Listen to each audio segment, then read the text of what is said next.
Somewhere far out in the Atlantic, a reinforced American destroyer squadron out on patrol comes under fire. The first few shots are off target, but as American crews scramble to their battle stations, the fire becomes much more accurate. The USS Breckinridge takes a direct hit right on her bow, twisting metal and killing dozens of sailors. The high Atlantic waves pour into her from the giant hole left behind, and within minutes she begins to sink. In the distant horizon, the attackers are visible to U.S. Navy spotters. There's the telltale puff of multiple large-caliber guns firing simultaneously on several of the enemy vessels. 28 seconds later, 30 1,500-pound shells smash into the American formation. The results are devastating, and hundreds more American lives are lost in seconds. The destroyers are all but helpless in the onslaught. Their 4-inch guns can't hope to match the massive range of the enemy battleships, and the only real hope they have is their torpedoes. But that means getting closer and braving heavy enemy fire. With few options left, the American ships turn into their enemies with grim determination, hoping to make use of their torpedoes. There's no air cover for the destroyer squadron. Most of America's carriers have long ago been sent to the bottom of the Atlantic, and those that survive are held in reserve in the Pacific, in a desperate last stand to hold the Japanese off the California coast. Likewise, most of America's battleships have long ago been lost to the major naval engagements of 1942 and 1943. Overwhelmed by a superior enemy with better planes, ships, and guns, and more of all three of those, the U.S. Navy has been able to do little but put up enough of a fight to discourage an invasion of the homeland. Until now, as the destroyers steam toward their targets, ships being lost one by one under the withering enemy fire, the full complement of the enemy formation at last comes into sight. Rows of battleships supported by several squadrons of destroyers, and at the rear aircraft carriers for establishing air dominance. Several spotter planes have been launched and have allowed the enemy to accurately direct the fire of the battleships below onto the Americans. But the carriers haven't even bothered to launch their torpedo planes. They don't need to. The last line of American defense in the Atlantic shatters and breaks in its suicidal attack. The joint British and German task force protecting the largest invasion fleet ever assembled by mankind continues on its path to the American East Coast. In the late 1930s, as Hitler began to ramp up his ambitions to create a new German Reich, it was clear he had one major problem: the United States. Taking on France and Britain would be difficult, though all of his advisors were confident neither nation was prepared for war and could be defeated. But if the United States were to once more throw its weight behind the Allies, as it had in World War I, then Hitler's dreams of conquering Europe could be at serious risk. Russia too would be problematic, but once his western flank was secure, shifting superior German firepower to the Russian front would be simple. Hitler's spies assured him that the Red Army was fundamentally weak. Stalin's great ideological purges and paranoia both had resulted in the extermination of many of the Red Army's best officers. What remained was a ragtag force of mostly conscripts, led by officers whose primary qualification wasn't battlefield experience, but rather loyalty to Stalin. The United States was the ultimate thorn in Hitler's side. Even if the nation remained neutral, Hitler's dream of German superpowerdom only meant that it would eventually be put into direct competition with the US, a nation that German observers were quick to point out was well on its way to becoming the dominant industrial and economic power in the world. Despite the Great Depression having leveled the US economy, the potential was nonetheless there. Its navy alone had grown by almost 100 ships by the time of Germany's invasion of Poland. It was obvious. Germany would either have to face America today or defer the conflict to a post-war era when it had consolidated power in Europe.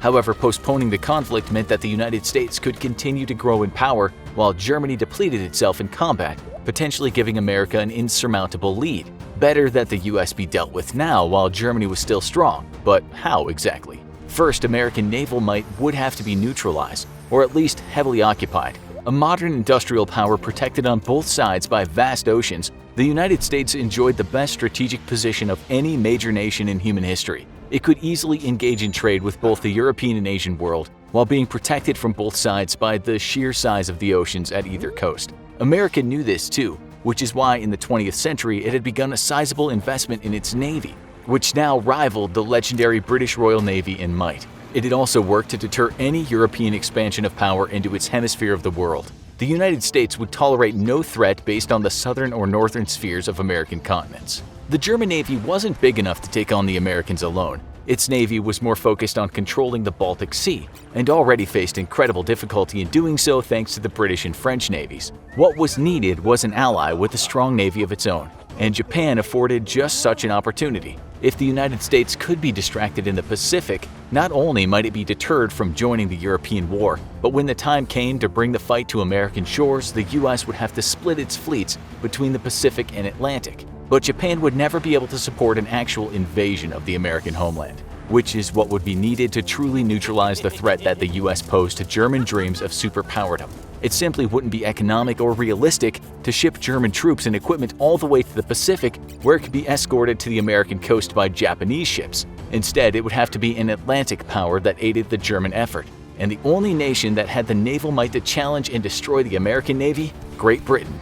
But how could Britain be persuaded to join its bitter enemy in a fight against the United States? Well, if Britain could be defeated quickly enough, or at least made to suffer heavily, then perhaps Hitler could coerce the British to view America as the enemy, opposed to its own colonial interests. It was no secret that the American President Franklin Roosevelt and his Vice President Harry Truman were both no fans of European colonialism. Already, talks amongst American leadership echoed a sentiment that if the US were to aid the Allies, it would only do so with the assurances that many of Britain and France's colonies would be liberated in the post-war period. With British colonies providing much of its industrial and economic power, surely England could be convinced that opposing the US was in its own best interests. After all, Hitler had no plans to take hold of the British Isles themselves. Britain could be allowed its independence, and even given favorable trading status with the new German Reich in exchange for helping it crush America. However, even before a naval invasion by a joint German-British fleet could commence, American industrial power would have to be pounded into submission. And that was a hell of a challenge, considering New York was 4,000 miles from Berlin. German engineering genius, however, could solve that issue. Enter the America Bomber, a massive, long-range strategic bomber which could take off from airfields in France and deliver several tons of bombs to the American East Coast. With competition from several different manufacturers, Hitler's dream of seeing New York City in flames and Hermann Göring's ambition to stuff the mouth of arrogance across the sea would finally come true. The die was cast. Hitler finally had a plan to crush America and ensure uncontested German superpowerdom in the age to come. There was just one problem. None of Hitler's plans were even remotely realistic.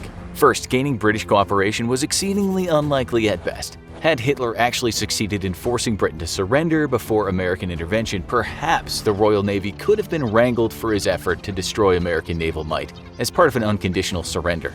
However, the US entry into the war in 1941 all but ensured that Britain would continue to resist, and a cross-strait invasion was still an impossibility for the German army, even without American reinforcements waiting to greet them on British soil. Secondly, Hitler's dream of a bomber capable of reaching US soil was pure fantasy. Not only were the engineering challenges of such a long-range bomber incredibly difficult to overcome and expensive, but German bombers would be put into the same position that Allied bombers would face themselves later in the war, forced to attack a heavily defended target with no fighter escorts. The savage, mauling American bomber crews faced over Europe at the hands of the Luftwaffe due to a lack of long-range fighter made it clear that Hitler's plan to bomb the US was destined for disaster, even if the technical challenges were overcome. However, the nail in the coffin for Hitler's plan to bomb the US came when Portugal lent the use of the Azores to the Allies, denying Germany desperately needed airfields in the Atlantic. The truth is that other than a hazy ambition to attack the US at home, Hitler never truly had a plan to invade the US that was remotely realistic. In a conversation with the Japanese ambassador in 1942, Hitler admitted that he did not yet know how to defeat the United States. Surely a troubling line of conversation coming from the wartime ally that dragged Japan into a one-on-one death match with America in the Pacific. Hitler, a man so evil he ruined an entire mustache style. If anyone deserved to die, this man was it. Here's the craziest ways history's most notorious villain was almost rubbed out. Bad schnitzel. Way back when Hitler was first embarking into politics, some brave citizen heard Hitler speak and smelled trouble for Germany.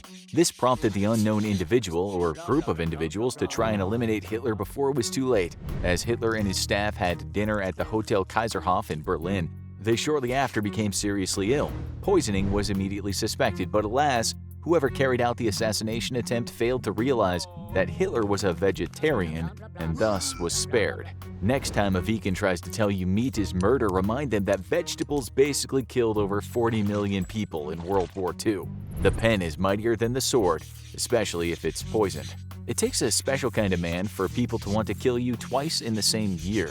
In February of 1932, Ludwig Assner, a member of the Bavarian State Parliament, didn't exactly like the cut of Hitler's jib. He penned a poisoned letter to Hitler, but an acquaintance of Asner's spilled the tea and the letter was intercepted. Mercenary death. In 1934, Hitler had been named Chancellor of Germany, but not everyone was triumphantly throwing up their arms in Nazi salutes. In fact, many political and military leaders were extremely wary of Hitler and his Nazi government. To solve this little problem, Hitler kicked off what would become known as the Night of the Long Knives, a series of political killings that effectively eliminated or silenced any opposition to Hitler.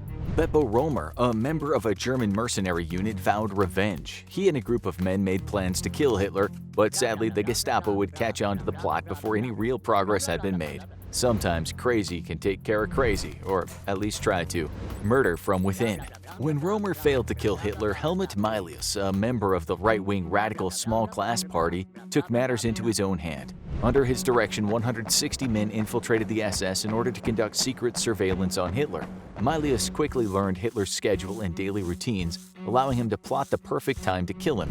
Yet again, the Gestapo, who we have to admit was super on the ball, discovered the plot and put a stop to it.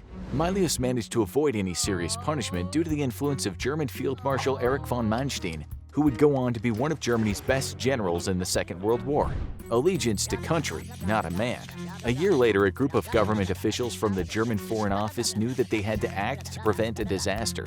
They weren't buying Hitler's Make Germany Great Again and insisted that Hitler was leading the company to disaster, not a resurgence of her glorious imperial days. They knew they had to do something to save the nation they loved, even if it meant killing the man who now ruled it. The group attempted to drum up support with a letter where they penned, "The oath of allegiance to Hitler has lost its meaning since he's ready to sacrifice Germany." Sadly, the plot never took off and the world hurtled ever forward into global war. Explosive briefcases. By 1936, Hitler had whipped up hatred for Jews across much of Germany, and German Jew Helmut Hirsch knew he had to act. He filled 2 suitcases with explosives with a plan to plant them inside the Nazi Party headquarters in Nuremberg. Unfortunately, a Gestapo informant learned of the plot and Hirsch was discovered. Pronounced guilty, Hirsch was executed via beheading, a far better fate than many of his fellow Jews would suffer in the years to come. Back to the crazy though, our next assassin thought he could kill 2 birds with 1 stone. Crazy killer. You know you're a terrible person when even insane people want you dead. That's exactly what happened in November of 1937, when mental patient Joseph Thomas traveled all the way to Berlin to shoot Hitler. However, Thomas also had a beef with the Nazi head of the Air Force, Hermann Göring, and plotted to assassinate both on the same day. Discovered by police, Thomas spilled the beans on himself, putting an end to the plot. Interestingly enough, it may have been a good thing that Göring was in fact not killed by Thomas. In the build-up to the war, under Göring's direction, the Luftwaffe did not add any significant number of long-range heavy bombers to its fleet, a move that would haunt Germany during the Battle of England, as it was forced to attack with light and medium bombers only. Further, Göring's inflated ego assured Hitler that his Luftwaffe would be able to keep German troops under siege in Russia supplied, and thus Hitler did not dispatch ground forces to relieve them. This strategic blunder would spell disaster for over 100,000 German soldiers, and for the war effort against the Soviet Union. That one time the Allies saved Hitler's life. Yeah, you heard that right. The same Allies that Hitler would go on to nearly crush saved Hitler's life just before the war began. In September of 1938, conservatives in the German army feared what a renewed war against the Western Allies might do to the nation. They could smell disaster on the horizon, despite all the Nazi propaganda to the contrary. They vowed to enact a coup the moment Hitler declared war on Czechoslovakia, eliminating Hitler and placing the exiled Wilhelm II back on the throne as emperor. Much to their astonishment, Britain and France agreed to the annexation of the Sudetenland in a bid to appease Hitler, and thus the risk of war was temporarily removed. The group nixed their plans to replace Hitler, for the time being. That wouldn't be the last time the Allies saved Hitler's life. But next is an assassin who wanted to kill Hitler for pretty wild reasons. Killing Hitler in order to make Russia great again? Maurice Bavaud was a Swiss theology student and a member of an anti-communist group in France. The group's leader, Marcel Gerbohe, convinced Bavaud and others that he was in fact a member of the Romanov dynasty who had escaped execution at the hands of the dirty Bolsheviks. In fact, Gerbohe was full of Bolshevik himself, but that didn't stop him from convincing Bavaud that if he murdered Hitler, it would somehow help end communism in Russia and the Romanovs could retake the country for themselves. As if that would be much better. Bavaud traveled to Germany in 1938 and bought a pistol, then remarked to a policeman how he'd like to meet Hitler personally. The police officer suggested he travel to Munich for the anniversary of the 1923 beer hall putsch, which Hitler attended every year. Bavaud bought himself a ticket to the event on the reviewing stand and posed as a reporter, prepared to bust a cap the moment Hitler strolled by.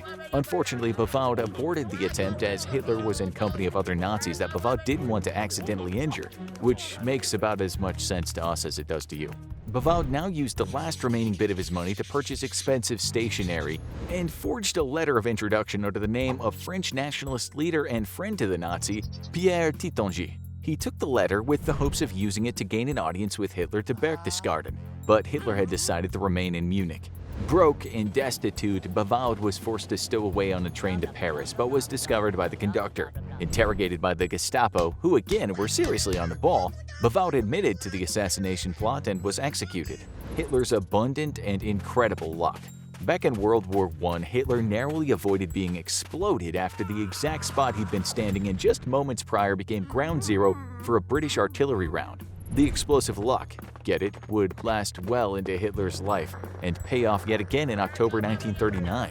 On a victory parade of Warsaw after Hitler's conquest of Poland, Polish Army General Michael Karasowicz Tokarewski hatched a plan to blow Hitler sky high with explosives buried under his parade route.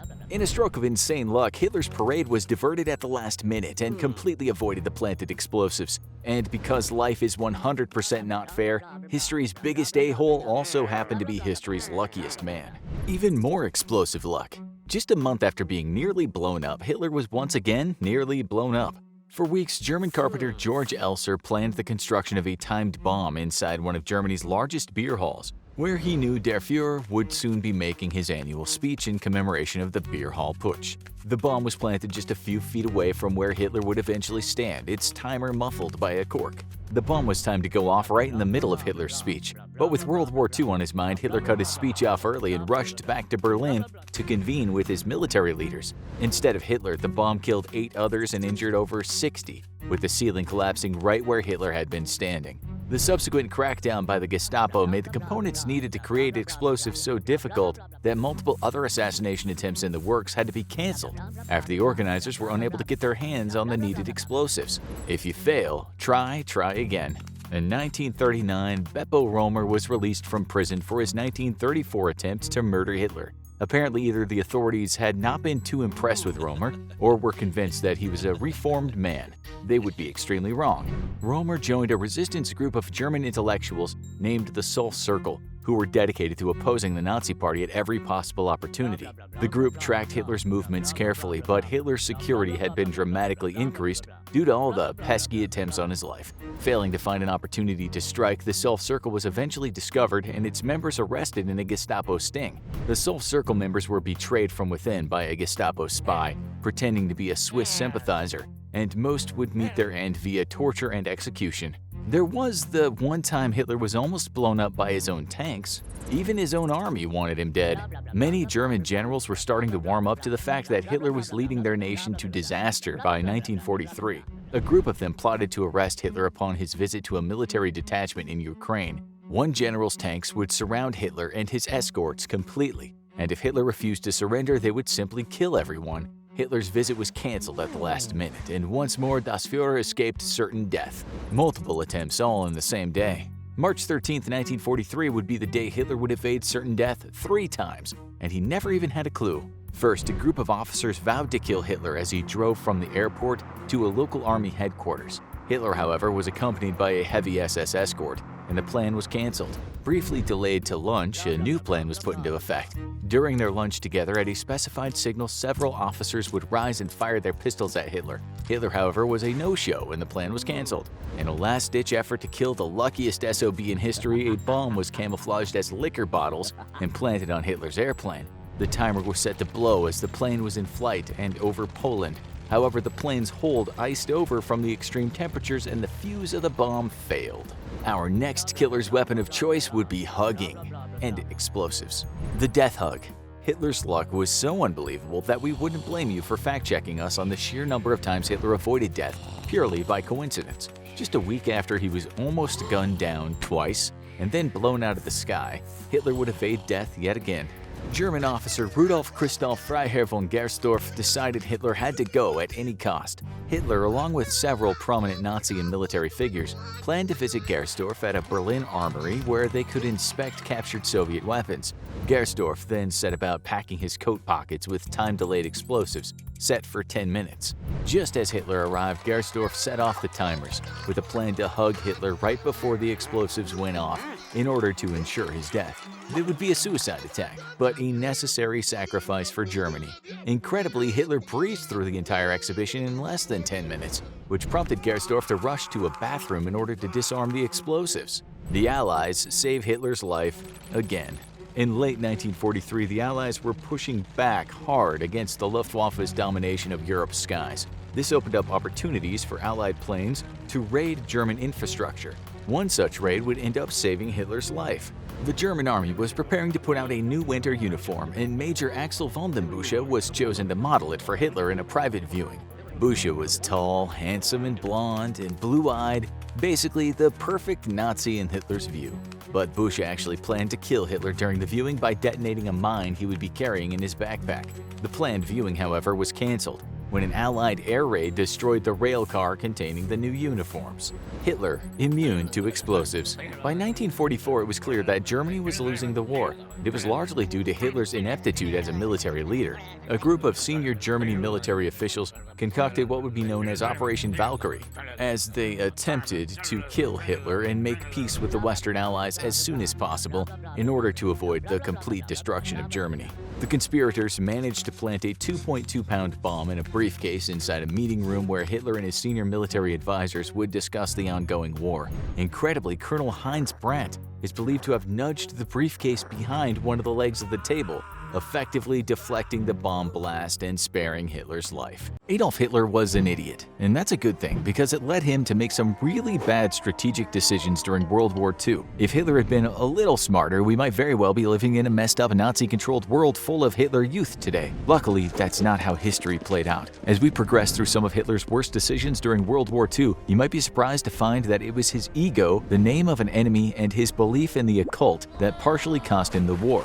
Let's start at the beginning. When you're a genocidal maniac like Hitler, your choice of allies can end up being pretty slim. One of the main reasons that Hitler's Nazi Germany allied itself with Italy was because no one else was crazy enough to join him but Benito Mussolini. Most historians argue that Italy wasn't Hitler's first choice for an ally, or even his second or third choice, but when your entire platform is predicated on mass genocide and ruling the world in your own deranged way, not many people can be convinced to get on board. It was Mussolini's authoritarian rule and his dislike for Jewish people that made him the perfect ally for Hitler. However, allying himself with Benito was the first mistake Hitler would make that would eventually lead to him losing World War II. During wartime, you want a strong and independent ally who will have your back when things get tough and can bring something meaningful to the table. Mussolini's Italy was none of those things. Time and time again, Germany would have to bail out Italian forces as they continually became pinned down or surrounded by allies. This would cost Hitler greatly, as Germany would lose valuable resources and men whenever Italy failed its missions. Choosing the wrong ally was definitely one decision that cost Hitler in the long run, but it would not be the only one. The way he handled the North African campaign starting in 1940 ended up being a disaster to his cause. World War II started in Europe on September 1, 1939, when Nazi Germany invaded Poland. Axis forces swept across the continent, securing strategic positions and decimating anyone who stood in their way. However, the same cannot be said about their campaign in North Africa, as it was brought to a grinding halt by an unexpected force. The main objective of the North African campaign was to secure the Suez Canal, which would allow the Nazi forces to have better access to oil coming from the Middle East. The Nazis had some of the best tanks, aircraft, and naval vessels in the world, which gave them the upper hand in many battles. However, without oil to fuel these vehicles, they were useless. Originally, Hitler left Italy in charge of securing North Africa, while he focused on decimating Western Europe. This was his first mistake. Italy had trouble defeating Allied forces in the region from the beginning, and Hitler had to send his men and tanks down to bail them out. The distance between Germany and North Africa meant this would take time, but it had to be done if the Axis powers were going to control the region. Eventually, Hitler decided to send General Erwin Rommel to the region to command the German tank forces in North Africa. His mission was to sweep across the continent from Morocco to the Middle East, and once there, he'd be in charge of maintaining control of the vast oil reserves in the region. This was a wise strategic move for Hitler, but but the execution was performed poorly. After some initial success, things started to fall apart in North Africa. The main problem was that Rommel just didn't have the resources or tanks necessary to get the job done. Rommel made it as far as Tobruk in Libya before he ran into some issues. He was able to capture the seaport of Tobruk, but once the Nazi forces began their advance further east, they were stopped by British General Bernard Montgomery in El Alamein. For 12 days, Nazi and Italian forces tried to break the British line without success. Hitler was furious with the lack of progress in North Africa. After a second defeat at El Alamein, Rommel returned to Europe. He complained that he should have been left with the tank battalions in North Africa, where he was sure he could eventually defeat the Allied troops. However, whether it was Hitler's direct orders or his influence over the Nazis' military, Rommel was forced to stay in Germany while his forces in North Africa were defeated. The Allies had secretly landed more troops in Morocco and Algeria. They charged across the region and eventually trapped the retreating Axis forces. Altogether, around 250,000 German and Italian troops were captured. This would be a definitive turning point in the war to control North Africa and led to a huge disruption in the oil supply that fueled the Nazi war machine. As a side note, Rommel was later accused and convicted for playing a role in the 20th of July plot to assassinate Adolf Hitler. This led to the general being given two options: execution by the state or death by suicide. On October 14, 1944, Rommel bit down on a cyanide capsule and ended his life and career as a Nazi general. There's no clear evidence that Rommel actually played a role in the assassination attempt on Hitler's life. This may mean that rather than having a traitor killed, Hitler made the mistake of eliminating one of his best generals, as Rommel is traditionally seen as a brilliant commander in the field, and Hitler's mistakes would keep on coming. The United States played a major role in securing victory for Allied forces in Europe. However, one of the main reasons that the USA sent troops to Europe was because Hitler made the mistake of declaring war on the United States first. The US was sending supplies and resources to the Allies in Europe from very early on in the war. However, they had adopted somewhat of an isolationist policy and had no plans of directly intervening in Europe until December 11, 1941. That's when Hitler made another decision that would cost him the war. Early on in 1941, the United States had not sent or had plans to send troops to Europe. Then Pearl Harbor happened. Hitler had no idea that the Japanese were going to bomb Pearl Harbor, but he'd hoped from the beginning that Japan would pull the US into a war in the Pacific. This would cause them to focus their attention on the other side of the world, likely reducing the amount of supplies they were sending to Britain. Instead of letting those events play out, Hitler did something really dumb. He started attacking American supply ships in the Atlantic and immediately declared war on the US. Hitler was delusional, and he thought even if he destroyed American convoys and declared war on the country, the US would still be too preoccupied with Japan to retaliate. However, nothing could have been further from the truth. The United States' economy was incredibly strong and had already begun ramping up wartime production. They had the men, the resources, and now the motive to fight a war on two fronts. At the time, President Franklin Delano Roosevelt was still on the fence about whether troops should be sent to Europe or if the United States should solely focus on Japan. But Hitler's decision to declare war on the US prematurely made the decision easy for him. America would go to war with Nazi Germany and kick their ass, and Hitler only had himself to blame. Just to put it in perspective on how big of a mistake this was, every year of the war, the United States constructed twice as many planes and war vehicles as Nazi Germany did. The United States also had immense resources and a huge labor pool to pull from. With everyone now united under the declaration of war against the United States by Adolf Hitler, the whole country put everything they had into the war effort to defeat Nazi Germany. In the summer of 1941, Hitler would make a decision that would cost him enormous amounts of men, resources, and pretty much the war itself. On June 22nd, the Nazis launched Operation Barbarossa. At the beginning of the war, Hitler was smart enough to have Soviet Russia sign a non-aggression pact, which ensured that they wouldn't attack Germany from the east. This allowed him to focus his attention on Western Europe and defeating Great Britain. However, Hitler was not smart enough to not break his own pact. He launched an invasion into Russia, which meant Germany now had to fight countries to its east and west, defeating the purpose of preventing a two-front war. This decision was a huge mistake and one of the critical factors that cost him the war. At first, Nazi Germany seemed to have the upper hand. Stalin was delusional and thought that there was no way Hitler would break his promise and invade Russia. But this was Adolf Hitler we're talking about, and he obviously couldn't be trusted.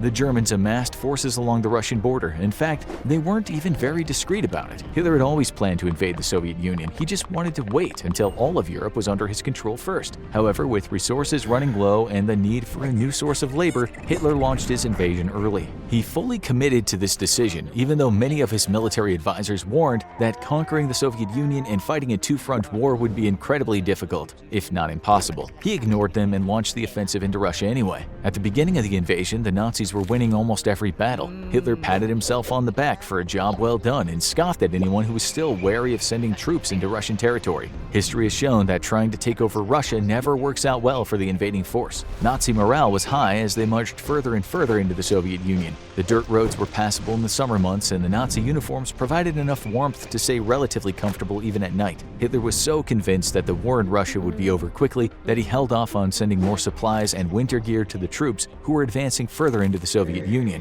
But as the winter months approached, the weather began to change. The tide of the war in Russia was about to shift. Operation Barbarossa was a massive offensive with 3 different attack forces spread across approximately 1,800 miles of land. As all 3 parts of the German army started to reach their objectives, they were slowed down by terrible weather, lack of food, and depletion of resources. The Russian people destroyed their own villages, farms, and factories as they retreated further into the Soviet Union to get away from the Nazi invasion. Hitler's original plan had been to resupply his troops using Russian resources as they made their way across the country. It was too long a distance to constantly be resupplying his forces from Germany. Plus, the whole point of invading the Soviet Union was to secure more resources. However, the Russian people left very little of use behind due to their scorched earth policy. When the northern offensive reached Leningrad, they thought that it would fall quickly as the rest of Russia did, but this was not the case. The Germans couldn't manage to secure Leningrad from the Russians, and resources were running dangerously low. On top of that, the Nazi forces in the south also ran into trouble. They were stopped dead in their tracks by entrenched Russian soldiers and couldn't advance any further. Hitler was furious. He ordered the middle offensive to send troops to the north and south, which weakened the middle force while not improving the situation in the other regions by much.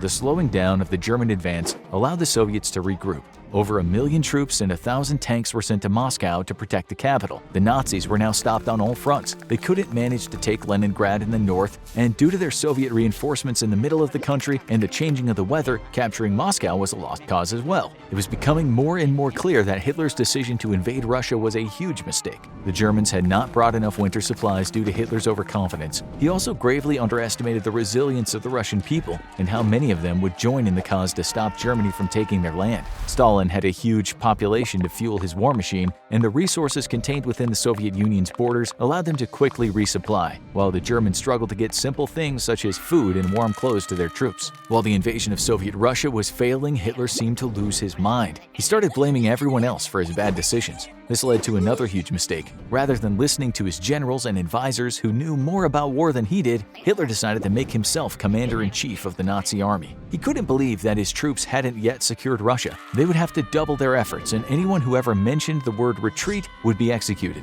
Everyone who had been serving on the front lines of the war knew that trying to subdue Russia and take its capital would be a lost cause. But Hitler would hear none of it. He wanted Moscow to fall, and he wanted it bad. So he put himself in charge of the military to make sure that no one did anything rash like withdraw and come up with a better plan. Hitler was going to take Russia or lose the war trying, which is exactly what he did. He had to put himself in an unwinnable position, fighting 2 fronts while also bringing the United States into the fray. And he was quickly running out of resources. Things were about to go from bad to worse, and it all had to do with Hitler's next few decisions. Hitler often let his feelings get in the way of making good wartime decisions, and perhaps there's no better example than the Battle of Stalingrad, which began in August of 1942 as part of the Nazis' southern advance into Russia. The city was a manufacturing hub for the Soviets, which meant it had great strategic importance. The Nazis did not necessarily need to secure the entire city in order to disrupt the Russian supply chain. Instead, all they really needed was to blockade Stalingrad to make sure nothing got in or out. However, Hitler had something else in mind.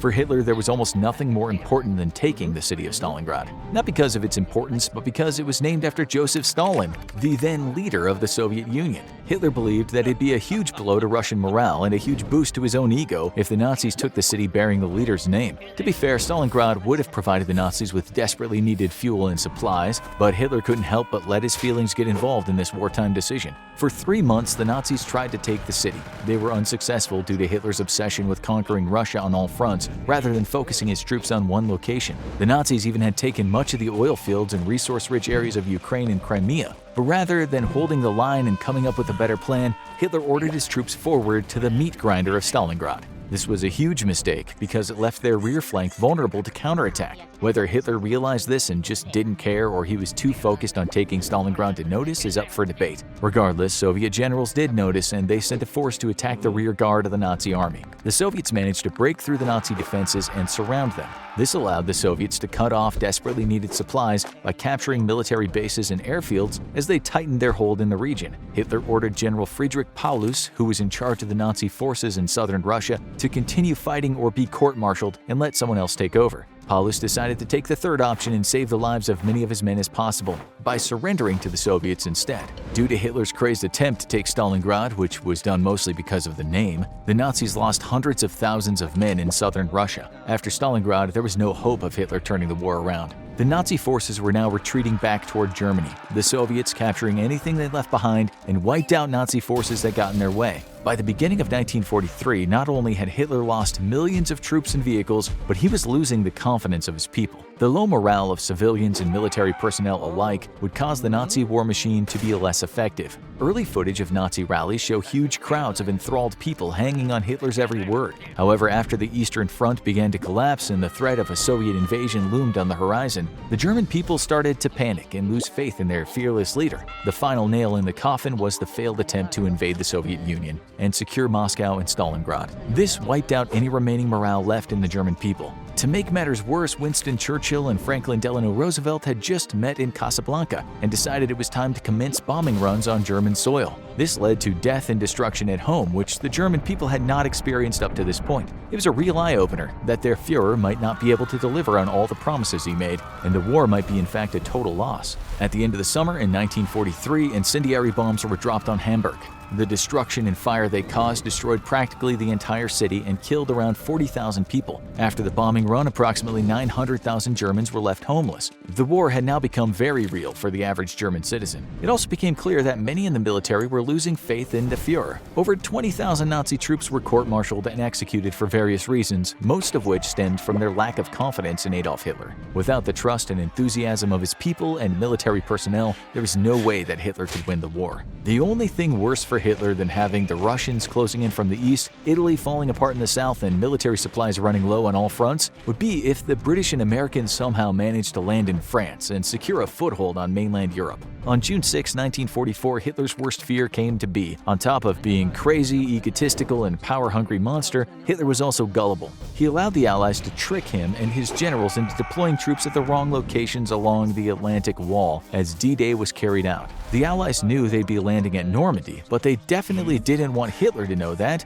so they used false radio broadcasts, dummy aircraft, and misinformation to trick Hitler into moving his forces away from the actual landing zones. The plan worked. And when Allied forces stormed the beaches, they met much less resistance than they would have otherwise. There's no doubt that the D-Day invasion was a gruesome and terrible moment in World War II history that cost the lives of thousands of Allied soldiers, but it ended up being successful because of the Allies' ability to trick Hitler. With Allied troops now on mainland Europe, there was nowhere to run. Nazi forces were recalled back to the fatherland as an invasion of Germany was now imminent. All of the key events mentioned thus far were not the only reasons Hitler lost the war. There were some factors that Hitler handled poorly throughout the entire conflict that led to his demise. These can't be pinpointed to a specific event or battle, but instead show how a bloodthirsty tyrant can let his vision for world domination get in his own way. Perhaps the biggest mistake that Hitler made was overextending his forces. This was such a problem because throughout the war, maintaining supply lines was a huge issue for the Nazis. They constantly found themselves in need of more resources, the most important of which were fuel and food to supply their vehicles and troops. In the initial months of the war, Axis powers secured vast amounts of land across Europe and North Africa. However, this meant that supplies and resources needed to travel incredibly long distances to reach troops. Vehicles and ammunition that were made in Germany could take weeks or months to reach the front lines. Might sound crazy, but Nazi Germany even had to rely pretty heavily on horses to transport supplies to some regions due to a lack of vehicles and landscape. This meant Hitler's war machine moved quickly at first, but then came to a grinding halt. as supplies took forever to get where they needed to go. If he was somehow able to quickly move the resources and his troops needed throughout the entire war, it's likely Hitler could have won. The German supply line also forced Hitler into one of the biggest mistakes in World War II. Nazi forces needed oil, and they needed a lot of it. This was the main reason why Hitler invaded the Soviet Union. If he had been able to secure oil, steel, and food from any other source, he could have avoided starting a war with Russia, which would have meant Germany wouldn't have needed to fight a war on two fronts. Therefore, it was the lack of resources and supply line issues that were the overarching cause that led to Adolf Hitler losing World War II. Perhaps the most surprising factor that led to Hitler's defeat wasn't anything to do with the military or supply chain at all. Instead, perhaps his obsession with magic and the occult was a driving factor behind some of his worst decisions. The Nazis' fascination with the occult wasn't just made up to create Indiana Jones movies. Instead, mysticism played a pretty important role in Hitler's decision-making policies. For example, the Nazis were constantly on the search for the Holy Grail, as the promise of everlasting life was a huge draw for Hitler and his entourage of occultists. Hitler and the rest of the Nazi leadership were not Christians, but they still believed that certain relics were imbued with mystical powers. But the search for mystical relics was only one aspect of Hitler's use of the occult. He actually used pretty strange practices to help make some wartime decisions as well. Some accounts report that Hitler and Nazi military leaders frequently used a pendulum and dowsing rod to determine the location of Allied warships on maps of the ocean. These devices have no actual magical powers or any measurable effect on determining the location of an object, including naval vessels, so any decisions made using these techniques would be as good as if Hitler had just closed his eyes and randomly pointed to an area on the map with his finger to determine where the Allied forces were. Other important military decisions were made under the advisement of astrologers, magicians, and tarot card readers. Again, there's no scientific basis that any of these practices can have a positive effect on wartime decisions. Belief in the occult and mysticism definitely played less of a role in Hitler losing World War II than the other factors discussed in this video, but you can't help but wonder how many of his bad decisions were actually the result of following the advice of psychics or in pursuit of some magical artifact. All around you is a ruined city, its streets reduced to rubble by years of aerial bombardment, and now a storm of enemy artillery. Civilians huddle in basements, desperately scavenging for food where they can. Soldiers frantically dig in, improvising defensive positions in the wreckage. In the tense hours before the enemy attack begins, you and your fellow fighters are told to expect no mercy, and to give no ground, and to fight to the last man. It's your duty and honor to die for your country, and anyone who panics and tries to run away will be shot as an example to the others. You and your comrades have few weapons, little ammunition, and have had little training. When the attack finally comes, it's overwhelming. Shells rain down, and the enemy infantry, skilled in the tactics of urban combat, slowly make their way forward, street by street, supported by thousands of tanks. The fighting is brutal and at close quarters, and casualties on both sides are appalling. Now imagine you're only 12 years old. It's Berlin, April 1945, and the situation is desperate. The war is already as good as lost. The German army is incapable of holding its front lines against the never-ending pressure of Allied attacks. The Third Reich is crumbling fast. But Hitler orders the armed forces and the civilian population to fight on to the bitter end. In the West, American and British Commonwealth forces have liberated France and pushed through Belgium. The last great German offensive on the Western Front has ended in catastrophe in the frozen fighting of the Battle of the Bulge, losing more than 90,000 men and hundreds of tanks that cannot be replaced. Now the Allies have crossed into Germany itself, reaching the Elbe River. In the east, the unstoppable Soviet juggernaut, after pausing in its relentless advance to secure its flanks and improve its supply, has once again broken through the weakened German defensive lines. Berlin is surrounded under constant artillery bombardment and awaiting the final Soviet assault into the city. Hitler continues to give orders for relief forces to punch through the Soviet stranglehold on the city and relieve the capital, but those are fantasies. German forces outside the city are exhausted and far too weak, and all their efforts to break through have already failed. No help is coming. Germany's military has already lost more than 3 million dead over the course of the war, with another more than 1 million missing and taken prisoner. Her manpower reserves are completely exhausted by nearly 6 long years of total war waged across continents. An entire generation of German men has been devastated, and the German High Command is desperate for every living soul they can throw into the front lines. They've been scraping the bottom of the barrel for some time now. In September 1944, as German forces are pushed back further and further on both fronts, Hitler orders the creation of the Volkssturm, a sort of improvised militia separate from the army. It officially drafts males as young as 16 and as old as 60, but much younger boys sometimes volunteer. and are sometimes forced to serve in its ranks. Some of the older men are veterans of the First World War, called on once again to fight and die for their country in a titanic struggle. But most have no military experience at all, and are given only the most basic training and sparse and outdated equipment. Some even go into battle carrying weapons from the previous century.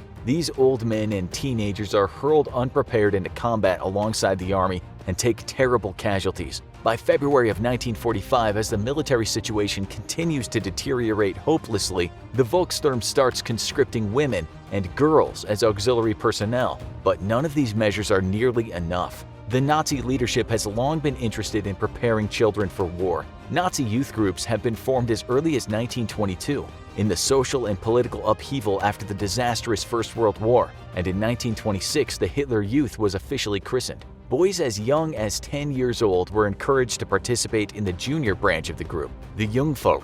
And as for girls, a parallel organization was created, the League of German Girls. There were more than 25,000 Hitler Youth members by 1930, and membership swelled as Hitler's political fortunes took off. By 1936, membership in the Hitler Youth had been made mandatory for every young boy in Germany, whether his parents wanted him to join or not, as long as he was considered racially acceptable. Parents who declined to register their children for enrollment could face fines or imprisonment. No other youth organizations were even permitted to exist, so for many boys the Hitler Youth was the only way to participate in activities like sports and camping. But political, ideological, and racial training were always the main focus of the group. The entire reason for its existence was to teach children and young teenagers to be obedient Nazis, and members were even encouraged to inform on their parents if they voiced opposition to the Nazi Party. Every member swore a personal oath of loyalty to Adolf Hitler as the savior of Germany. Once the war broke out, Hitler Youth were given increasingly militaristic training. They learned how to use weapons and were taught basic assault tactics. Their training emphasized physical fitness, and they were subjected to army-style drills meant to teach them total and automatic obedience to orders. Above all, they were taught that it was their duty to sacrifice their lives for the fatherland. In 1943, as the war turned increasingly against Germany, an entire SS division was formed from Hitler Youth members, the 12th SS Hitlerjugend. The recruits were supposed to be at least 17 years old, but many boys 16 and under joined its ranks. In 1944, the division was sent to Normandy to hold the town of Caen against British and Canadian attacks. There, in the dense urban terrain, its young soldiers fought fanatically, often recklessly, showing just how far their indoctrination had gone. Often they fought on after all hope of victory was gone, refusing to retreat or surrender. Allied soldiers remembered being forced to kill boys young enough to be their sons. In a month of hard fighting, well over half the division's young men were killed or wounded. After refitting and receiving replacements, it would go on to fight in the Battle of the Bulge, again suffering appalling losses. The unit ended the war, making hopeless counterattacks in Austria. In the final desperate months of the war, the dying Reichs turned to younger and younger children. In the last surviving film footage of Hitler from March 20, 1945, the leader of Germany, looking feeble and exhausted, stands in front of a line of teenage boys. As the Soviet army prepares for its final offensive, the young fighters have been summoned for a medal ceremony and an opportunity to meet the man for whom they've all sworn to sacrifice everything. They've been selected as examples of Germany's brave youth to receive the Iron Cross for their heroism. Their faces beam with pride as Hitler shakes their hands. The most famous among them is Wilhelm Hübner, who at 16 years old was decorated for carrying messages from headquarters to forward positions under heavy fire and filling wheelbarrows full of weapons and supplies for the frontline troops. But the youngest boy present is Alfred Czech, aged only 12 years old. As the fighting in Silesia approached his family's farm, the young boy had seen a group of German soldiers under attack, taking casualties. Using his father's farm wagon and horses, Czech made several trips under enemy fire to collect the wounded and bring them back behind the lines for medical treatment, rescuing 12 men. In the film footage, Hitler pinches the boy's cheeks as he congratulates the young child soldier. Hübner, Czech, and the others receive their medals, share a meal with the Führer at which they recount their exploits, and then return to the fight. A month later, on April 20, 1945, Hitler's birthday, just 10 days before his death by suicide, Germany's increasingly helpless leader makes his last public appearance outside of his heavily fortified underground bunker. As Soviet artillery pummels Berlin and the suburbs of the city are turned into bloody battlegrounds, he again meets with Berlin's child soldiers, handing out medals and encouraging them to make the ultimate sacrifice for their country. Hitler will never again leave his bunker alive. Now, in the final weeks of the war, as Germany's situation crumbles, children are enlisted wholesale. The Volkssturm is routinely drafting children as young as 12. Allied soldiers report encountering armed enemies as young as 8. Thousands of young boys are pulled directly out of grade school, given little to no training, handed weapons, and sent directly into combat against the unstoppable Red Army. In Berlin, entire battalions of young Hitler Youth boys are formed and told to hold the vital bridges that allow reinforcements into the city. Reinforcements that existed only on paper. Others are told to ambush Soviet troops as they advance down Berlin's broad, rubble-filled streets. Some young children are even formed into suicide squads and told to charge Soviet tanks with grenades. Parties of SS soldiers roam the ruined city seeking out deserters. They execute them, shooting them or hanging them from lampposts as an example to others that desertion offers no way out. Even the youngest soldiers are executed for giving in to fear.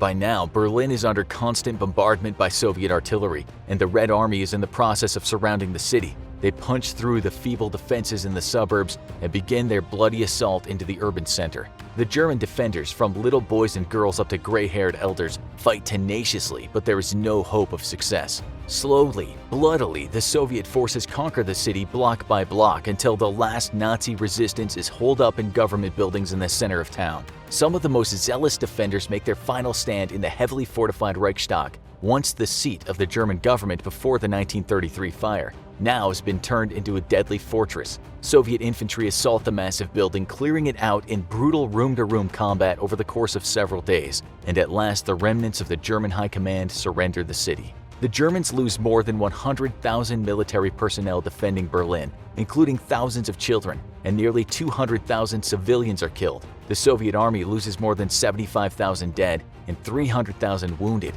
Once the fighting finally stops, Soviet troops embark on an orgy of looting and raping throughout the shattered city, terrorizing the survivors. On the 7th of May 1945, when all remaining German forces surrender, the Nazi Third Reich, which was to last 1,000 years, is no more. But for the children who were thrown into the last bloody defense of their homeland, their lives are forever scarred. Thousands of them were killed in battle, and many thousands more spent years in Soviet captivity. 12-year-old Alfred Czech would be shot through the lung while fighting in what would become the Czech Republic, and spent the next 2 years in a prisoner of war camp. He would return home and find that his father had been drafted into the Volkssturm in the final weeks of fighting and killed in combat. Like Czech, those who eventually made it home found their country occupied and divided between East and West. Like so many others, Germany's child soldiers would spend the rest of their lives trying to come to terms with the enormity of what had happened to Germany and their own roles in one of the most brutal, inhuman regimes in history. The date is Thursday, October 29, 1914. The Great War, the war to end all wars, rages across Europe and has become a quagmire of trenches dug along hundreds of miles of Central Europe.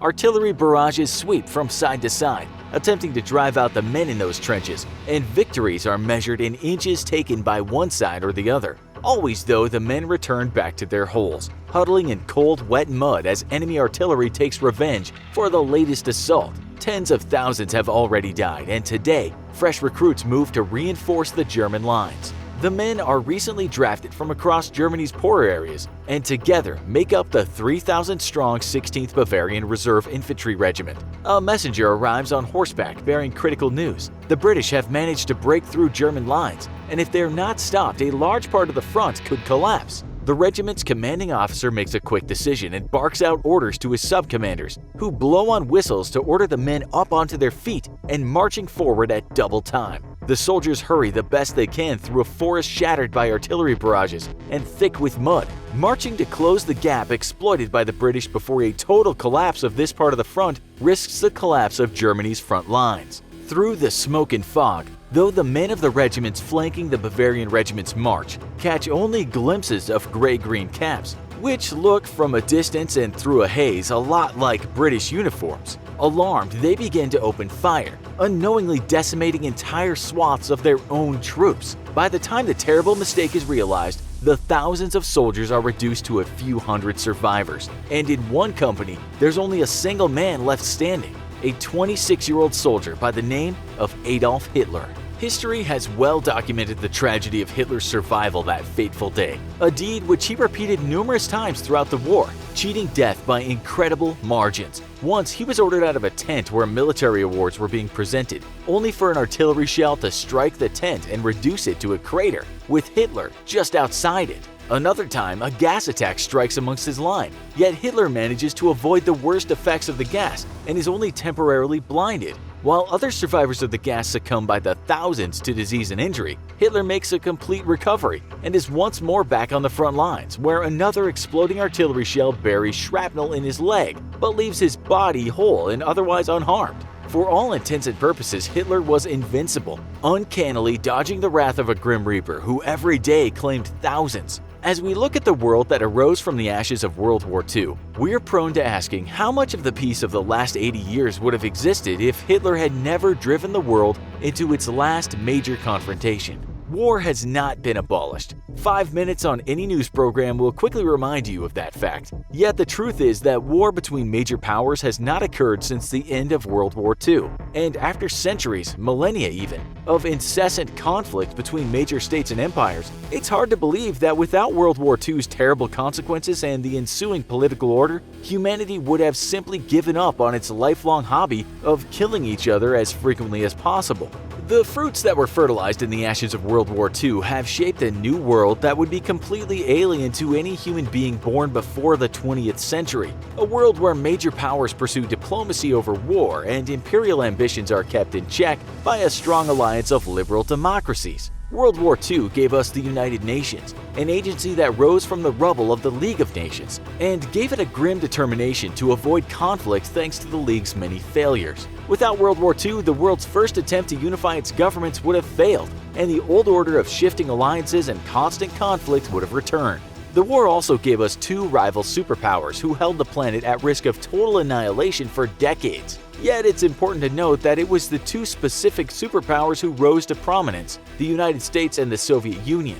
Two opposing ideologies, democracy versus communism. In a world where violence between communists, federalists, imperialists, and Democrats had raged for decades. In Germany alone, political groups split between the left and the right had been killing themselves for years after the fall of the Kaiser and his empire. And the violence repeated across the whole of Europe as communism found allies and parties of workers oppressed and exploited by runaway capitalism. It's easy for modern observers to be ignorant of the extreme violence between these two ideologies and of the consequence of the two major powers arising from World War II with the means to annihilate each other along with the world, and both radically shifted on opposite ends of the political spectrum. Yet again, it was specifically the United States and the Soviet Union who arose from World War II, two powers who were almost equally matched in every regard. The United States maintained a nuclear advantage while the Soviet Union maintained a conventional power advantage. Both sides found themselves facing the threat of total defeat in any conflict, and thus an equilibrium was achieved.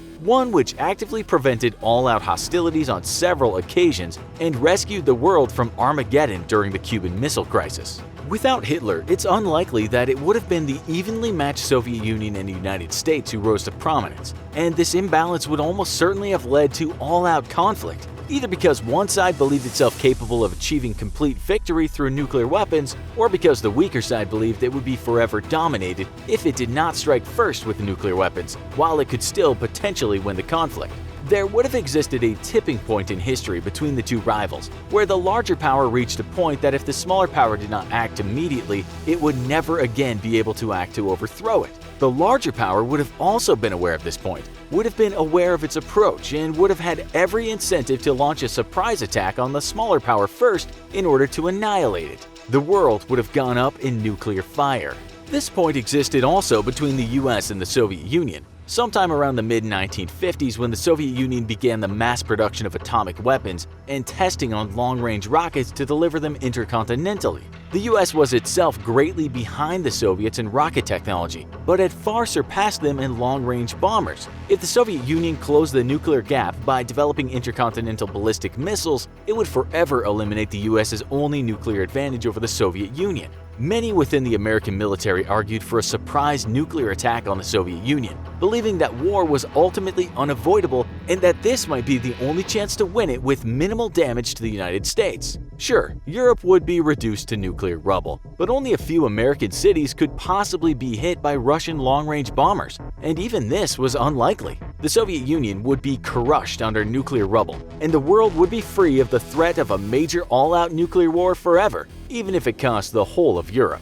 Thankfully, the American presidents didn't listen to their military commanders, and of course we now understand the consequences of nuclear war far better than we did back then. We know, for instance, that while the United States would have been completely spared any atomic attacks, it and the rest of the world would have been starved to death in the ensuing nuclear winter as trillions of tons of debris shrouded the world for years. We know that global weather patterns would have eventually carried massive plumes of radioactive fallout as far as the American East Coast, potentially making large swaths of the eastern seaboard uninhabitable for decades, perhaps longer. The world would die a cold, dark death, and the survivors would find little land free of the poison of radiation on which to grow their crops once the sun returned a decade or more later. It was Hitler and his rise to power and the war and atrocities he committed that gave pause to the American presidents being compelled to strike out at the Soviet Union. But it was also the fact that their enemy was in fact the Soviet Union, a nation powerful enough to have a level of parity with the United States.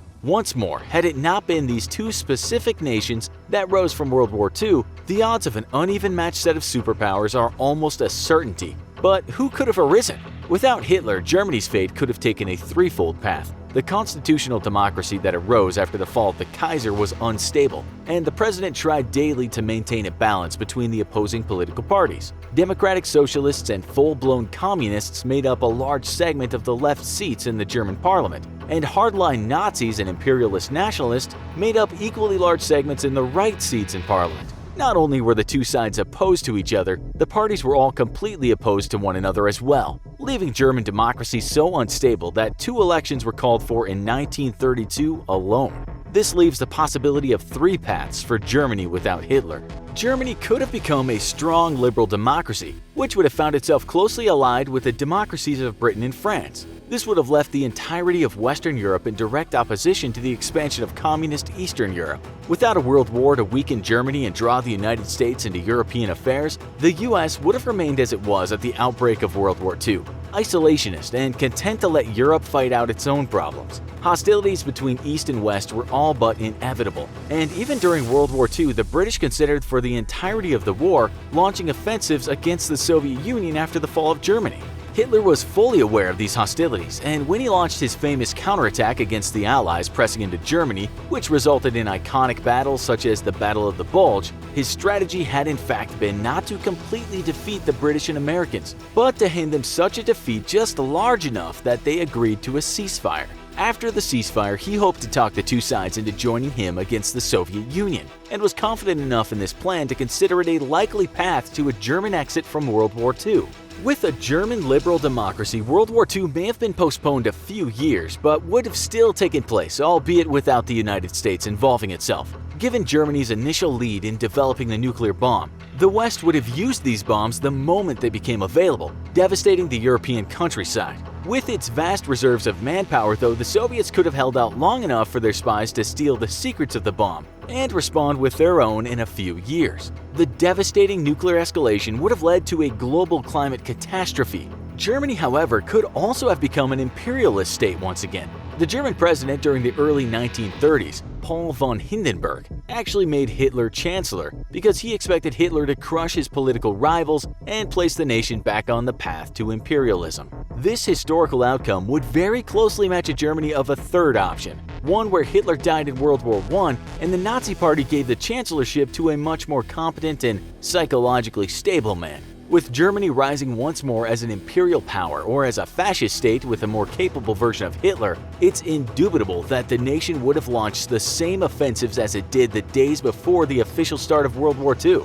This would have prompted the same response from Britain and France and the same start to World War II. The difference this time, however, would have been a military leader who respected the opinions of his generals, who who would not have foolishly launched an attack against the Soviet Union until it had secured Western Europe completely, and who would have practiced war with a more careful and tactfully sound approach. A more capable German Führer or Kaiser, for example, would not have called for a halt to the German forces on their way to completely crush the British as they tried to flee at Dunkirk. A strategic mistake by Hitler, which would have irrevocably changed the course of the war for the Allies for the worse. Without Hitler and the rise of a capable Führer or Kaiser, Germany would have been an unstoppable war machine, which would have crushed the Allies before the United States could join the fight. Then, Germany could have turned its full might against the Soviet Union, which, facing only roughly half of Germany's power, still suffered near defeat in our real World War II. Facing the full strength of the Wehrmacht alone, the Soviets would have quickly fallen, and the German Empire or Third Reich would lay claim to all of Europe. Britain, France, the Soviet Union, and countless other European nations would exist only as governments in exile inside the United States. A different Cold War would have fallen on the planet, one where the United States faced off across the Atlantic against a Germany far more powerful than itself. Its only choice being nuclear war now or total and complete subjugation forever. The Holy Bible states that God works all things for good, and given the possibilities of a Germany without Hitler, it can be hard to argue that indeed history did turn out for the best despite the horrors of World War II. Millions of lives were lost, yet in the killing, it's likely that billions of lives were saved. And instead of a war of nuclear annihilation or a continuation of the incessant warmongering between major powers, we inherited a world of relative international peace. Our conflicts between major powers limited to small proxy wars in faraway corners of the world, and largely cultural and economic in nature. We never thought we'd say this, but thank God for Hitler. The bloodbath of World War II is over. Millions have lost their lives. Nazi Germany now rules the world. A group of prisoners are marched down the long boulevard that runs through the middle of the new capital of the Nazi Empire. Hitler is just a speck on the steps of the largest domed building ever constructed. To the right of the prisoners are massive concrete structures that loom like watchtowers over the causeway. To the left are almost identical structures that house leaders of the New World Order. It takes hours to walk down the main thoroughfare toward the man who will sentence them to death. These prisoners have found themselves in Germania, Hitler's newly built megacity and capital of the world. Thankfully, the Nazis did not win World War II, and Hitler's dream city containing gigantic concrete buildings to celebrate his government and ideologies was never completed. Unfortunately for many during World War II, the city had been started and thousands lost their lives because of it. Germania was dreamt up by the mind of Hitler, so you know everything we're about to show you is gonna be crazy. Adolf Hitler started mapping and planning Germania as early as 1926. This is over a decade before World War II started. His obsession with creating a master race and controlling the world was nothing new when he launched his war to conquer Europe. Accounts suggest that Hitler always disliked Berlin as a city. He thought of it as dirty and disorganized. It was filled with too many left-wing progressives, people who wanted equality and peace, and there was no room for these ideologies in Hitler's future. He promised to fix the city once he had secured power in Germany. Hitler may have dreamt up the idea of Germania, but the head architect for the project was Albert Speer. Speer might have been deranged as Hitler. They became good friends and spent a lot of time planning and designing Germania together. Apparently, Hitler got along well with people who were as crazy as he was. For many years, their plans were kept secret. This may have been because many members of the Nazi Party thought that Germania was not feasible and made their leader look slightly obsessed. Hitler described his world capital to be comparable to the cities of ancient Egypt, Babylon, and Rome. He had big dreams for Germania, and he would do anything to make them a reality. The first step was the demolition of Berlin. Hitler needed to tear down tens of thousands of houses and buildings so he could build his dream capital. It did not seem to bother him that a war was going on. Luckily for Hitler, he had some help with the demolition of Berlin. Allied airstrikes were destroying large parts of the city. Speer liked to point out that the Allies were helping greatly with the planning efforts of Germania. Again, Speer was a little crazy. All too happy to help, the Allies continued bombing Berlin into rubble. In order to make Germania a reality, Hitler and Speer needed to change the actual landscape of Berlin. Germania was planned to have massive buildings all on the same level of land. Unfortunately, Berlin is not located on a flat plain, and therefore the topography of the landscape needed to be changed. Where the largest arc of Germania was supposed to be built, the land needed to be raised by 14 meters. To put that into perspective, the Nazis needed to raise the ground by a height of 2 giraffes standing on top of each other. That's a lot of land to create. Reshaping the Earth was not the only insane feat of engineering that Germania would undertake. The city itself needed to be centered around a grand thoroughfare that would be called the North-South Avenue. It would be around 4.3 miles long and lined by massive theaters, shops, and government buildings. In the middle of the North-South Avenue would be a massive arch. It would be named the Triumphal Arch and would tower over the Arc de Triomphe in Paris. In fact, the Triumphal Arch was planned to be so large that its French predecessor would be able to fit underneath it. Everything needed to be grandiose so that military marches and parades with thousands of soldiers and tanks could traverse the city. The main causeway was not to be used by pedestrians, and so plans to create underground walkways and roads were drafted.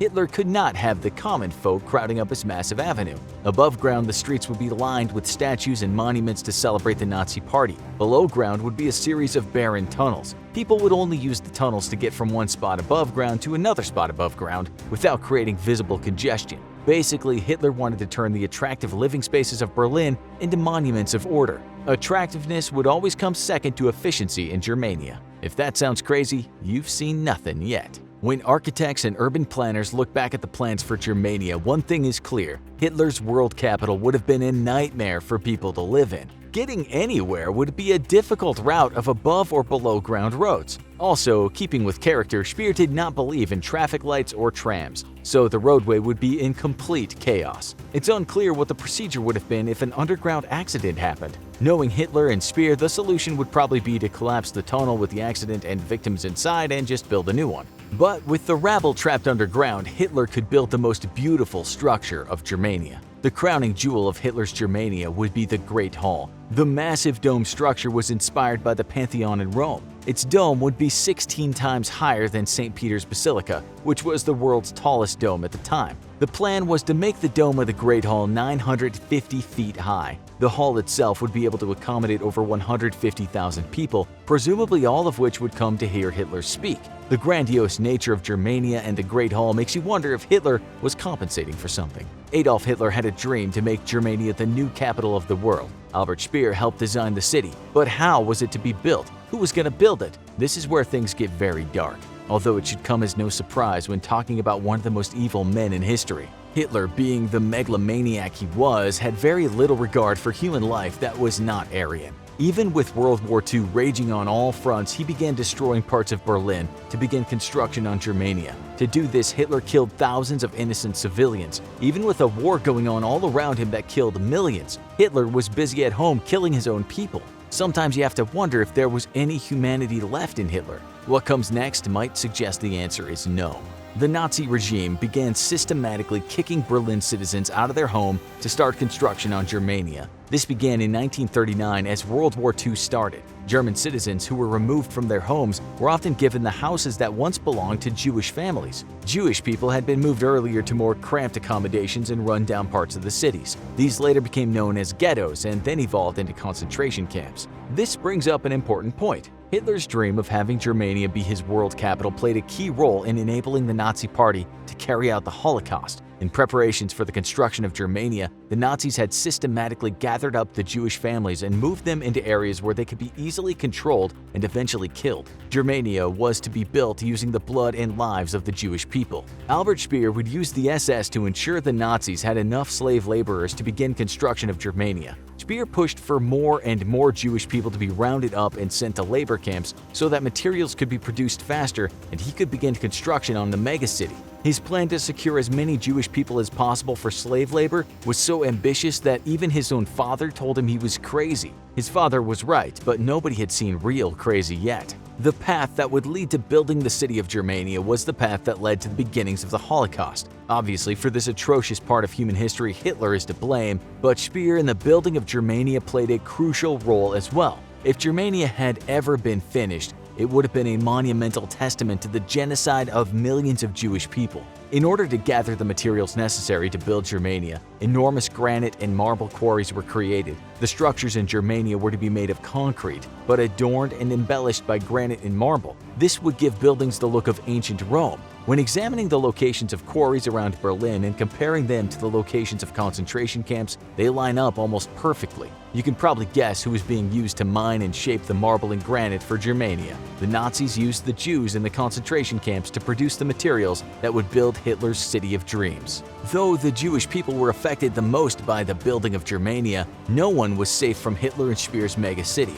The need for labor to construct their monstrosity of a city was so great that the Nazis began rounding up any male beggar, tramp, or gypsy that was fit to work. Once the war started, Hitler had another influx of slave laborers for building Germania. Prisoners of war were shipped into Berlin to work in the quarries and construction sites. At its height, the POW workforce in Berlin was as high as 130,000 people. Although this number fluctuated since death from being overworked and accidents were common during the construction of Germania. Was Hitler's dream of building Germania possible, though? In a word, yes. Architects and engineers that look back at the plans and designs for Germania agree that all the buildings were technically feasible. The engineers and building experts of the Nazi Party had the technical know-how to build the massive structures that Hitler wanted. So Germany also had the resources and labor needed to demolish and rebuild Berlin into Germania. So why didn't the project get completed or at least further along? Some of the reasons you may be able to guess, others might surprise you. In a somewhat ironic way, the war that fueled Hitler's desire to build Germania ultimately got in the way of that dream becoming a reality. The close relationship between Hitler and Speer led to the Führer appointing his close friend as the Minister of Armaments and War Production. This meant that Speer's attention was shifted away from constructing Germania and to more pressing matters that would support the war effort. The plan was that after Germany secured victory, the building of Germania would resume. Thankfully, this did not happen. There was no doubt in Hitler's mind that he would win the war. He expected that once he controlled vast quantities of lands and people, there would be an endless supply of materials and labor to construct Germania to all his specifications. This thought process was made evident by the lack of discussion around the monetary cost of building Germania. It was just assumed that the newly conquered territories would provide all the materials and slave labor free of charge. Once everyone was incorporated into the Nazi Empire, Hitler and Speer could do whatever they wanted with them. It never occurred to the duo that they would have to pay for labor or materials. It was all supposed to come from winning the war. Would Germania have been an impressive architectural site? Sure, if you could get past the death of millions and homicidal ideologies of the Nazi Party, but the world is grateful that it never came to that. Germania was a megacity dreamt up by an insane dictator, and although it was never completed, tens of thousands of lives were lost solely because its construction started. The Allies are winning in Europe, and the end of the war is finally in sight. Suddenly, though, as British and American forces cross the German border, they come face to face with a 1,000-ton beast. The gunner that first spots one of those behemoths thinks he's seeing an optical illusion. He doesn't survive to figure out he's wrong, as the mechanical monster fires its massive cannon and tears his tank in two. What follows is a bloodbath of epic proportions as titanic Nazi war machines tear through the hordes of Allied troops. This is the 1,000-ton German mega tank, Land Cruiser P-1000 Rata, and there is no stopping it. Luckily, this gigantic tank would never see the light of day. It's scary to imagine what would have happened if Hitler and the Nazis had made it work, but the fact that precious resources were needed elsewhere to defend against Allied forces and the sheer magnitude of the project, the Rata was never built. That being said, the Land Cruiser P-1000 Rata has an incredibly interesting history, especially when you consider how massive the tank was actually supposed to be. It would have been capable of carrying numerous turrets and anti-aircraft guns. Hitler's dream was to make the Rata into a battleship that moved across the land, hence the name Land Cruiser. The main armament was even supposed to come off of an actual battleship, although it would need slight modifications. Being the biggest and heaviest tank ever built came with all sorts of problems, but Hitler was willing to overcome all of them to see this monstrosity of a tank become a reality. It was 1941 when the first ideas for the Land Cruiser P-1000 Rata came about. German researchers were given orders to conduct a survey on Soviet heavy tanks and the best way to fight against them. The company that was in charge of the survey was a munitions and weapons company called Krupp. This project ended up being a source of inspiration for Nazi engineers, as it would end up leading to the Panzer VIII Maus super heavy tank being built. This tank was the precursor to the Rata. The man in charge of the study was Edward Grote, who was the director of Krupp at the time. Grote had previously been a special officer in charge of submarine construction for the Nazi Party. He used his background in naval construction along with the survey conducted on Soviet tanks to come up with the design for the Landcruiser P-1000 Rata. On June 23, 1942, Edward Grote met with Adolf Hitler and other high-ranking members of the Nazi Party. He was absolutely giddy about the plans for a new superweapon that he held in his hands. He pulled out the concept drawings for the Rata and began spewing out his ideas on how it would work and how it would essentially be a battleship that can move across a war zone, destroying every Allied force in its path. The Landcruiser would be unstoppable, and the enemy would cower at its greatness. Hitler loved the idea and wanted one built as soon as possible, but as Grote talked more about the tank specifications, other members of the Nazi Party became concerned with the amount of resources that would need to be diverted from the production of other vehicles and weapons to complete the project. But as Grote talked on and on about how powerful the Landcruiser P-1000 would be, Hitler couldn't help but dream about the look on his enemies' faces as they gazed upon his massive tank. Edward Grote explained that the main cannon would be a 28-centimeter SK-C-34 naval gun turret, which could be taken from a Scharnhorst-class battleship. Originally, this turret had 3 cannons, but one would be removed to improve stability and allow for more munitions to be stored aboard the Rata. It would also reduce the weight of the already incredibly heavy tank by around 50 tons. The main armament would be fitted onto the main body of the tank using a 360-degree track, which would allow it to turn and fire in any direction. It could shoot both armor-piercing rounds or high-explosive rounds. Since these shells were designed for naval warfare, they could pack a serious punch and would obliterate any tanks, buildings, or enemy soldiers they hit. The Landcruiser's biggest threat didn't come from Allied tanks but from their aircraft. This led to the future designs of the Landcruiser P-1000 Rata to include a 128mm anti-tank gun, along with 8 20mm Flak 38 anti-aircraft guns on the hull of the tank to deal with airborne attacks. To supplement the main cannons, the tank was also equipped with 2 15mm Mauser MG-151 15 autocannons to fire at ground-based targets. The Landcruiser P-1000 Rata was so huge that its design also included a vehicle bay that could house 2 BMW R12 motorcycles for scouting missions. Since the Landcruiser itself would not move very fast, even in the best of terrain, the crew needed to have the ability to scout ahead and see what was coming. Like a naval ship, it would also have an infirmary and self-contained lavatory system on board. The tank would also have bunk rooms for the crew and numerous storage areas for supplies and extra ammunition. Basically, everything the crew would need to live and fight would be on board. The armor across the entire tank would almost be 10 inches thick to protect the humongous investment put into the tank and the crew that was inside. All in all, the armor would weigh around 200 tons. The guns and cannons would add an additional 300 tons to the overall weight of the Rata. Just the shell of the Landcruiser would be 500 tons, and that was before adding tracks, engines, ammunition, supplies, and crew. The blueprint showed that the Landcruiser would end up being around 128 feet long from the tip of the naval guns to the back of the tank, 36 feet high and 46 feet wide. With all this weight and the enormous size of the tank, Hitler and his advisors had some questions about how the whole thing would actually move. But Edward Grote had an answer for that as well. The Rata would include 6 heavy-duty tracks that would help distribute the weight of the tank evenly. They would each be 4 feet wide and 69 feet long. This would allow the Landcruiser to traverse difficult terrain, which would be key if the tank was ever going to make it to battle. A 1,000-ton tank could easily get stuck in muddy or rocky areas, but if the tracks worked according to plan, the Landcruiser would be able to roll right over anything that stood in its path. However, a main concern for everyone who saw the initial plans of the Rata was that even with the tracks, the weight of the tank would cause the moving fortress to sink deep into even the most solid ground. Wheels were out of the question, as they would need to be so gigantic the whole vehicle would be unstable. Tracks were needed to cross rivers, ditches, and forested areas because they gave the tank better weight distribution and grip on difficult terrain. The clearance from the ground to the underside of the Rata would be about 6.6 feet. This was hypothesized to be tall enough to allow for it to ford most rivers with ease. Since the Landcruiser was so heavy, it couldn't be loaded onto boats, as its weight would sink both vessels. And there were no bridges large or strong enough for the Rata to travel across. This meant that once the tank was in the field, it would need to be able to navigate any terrain it came across on its own. Now that Grote had sold his design to Hitler, who could barely contain his excitement over the idea, he needed to explain how this moving fortress would actually move. Grote and his team believed that 2 MAN V12 Z32 44 24-cylinder marine diesel engines could do the trick. The engines were used to propel U-boats through the oceans, so they would be ideal candidates for the Landcruiser.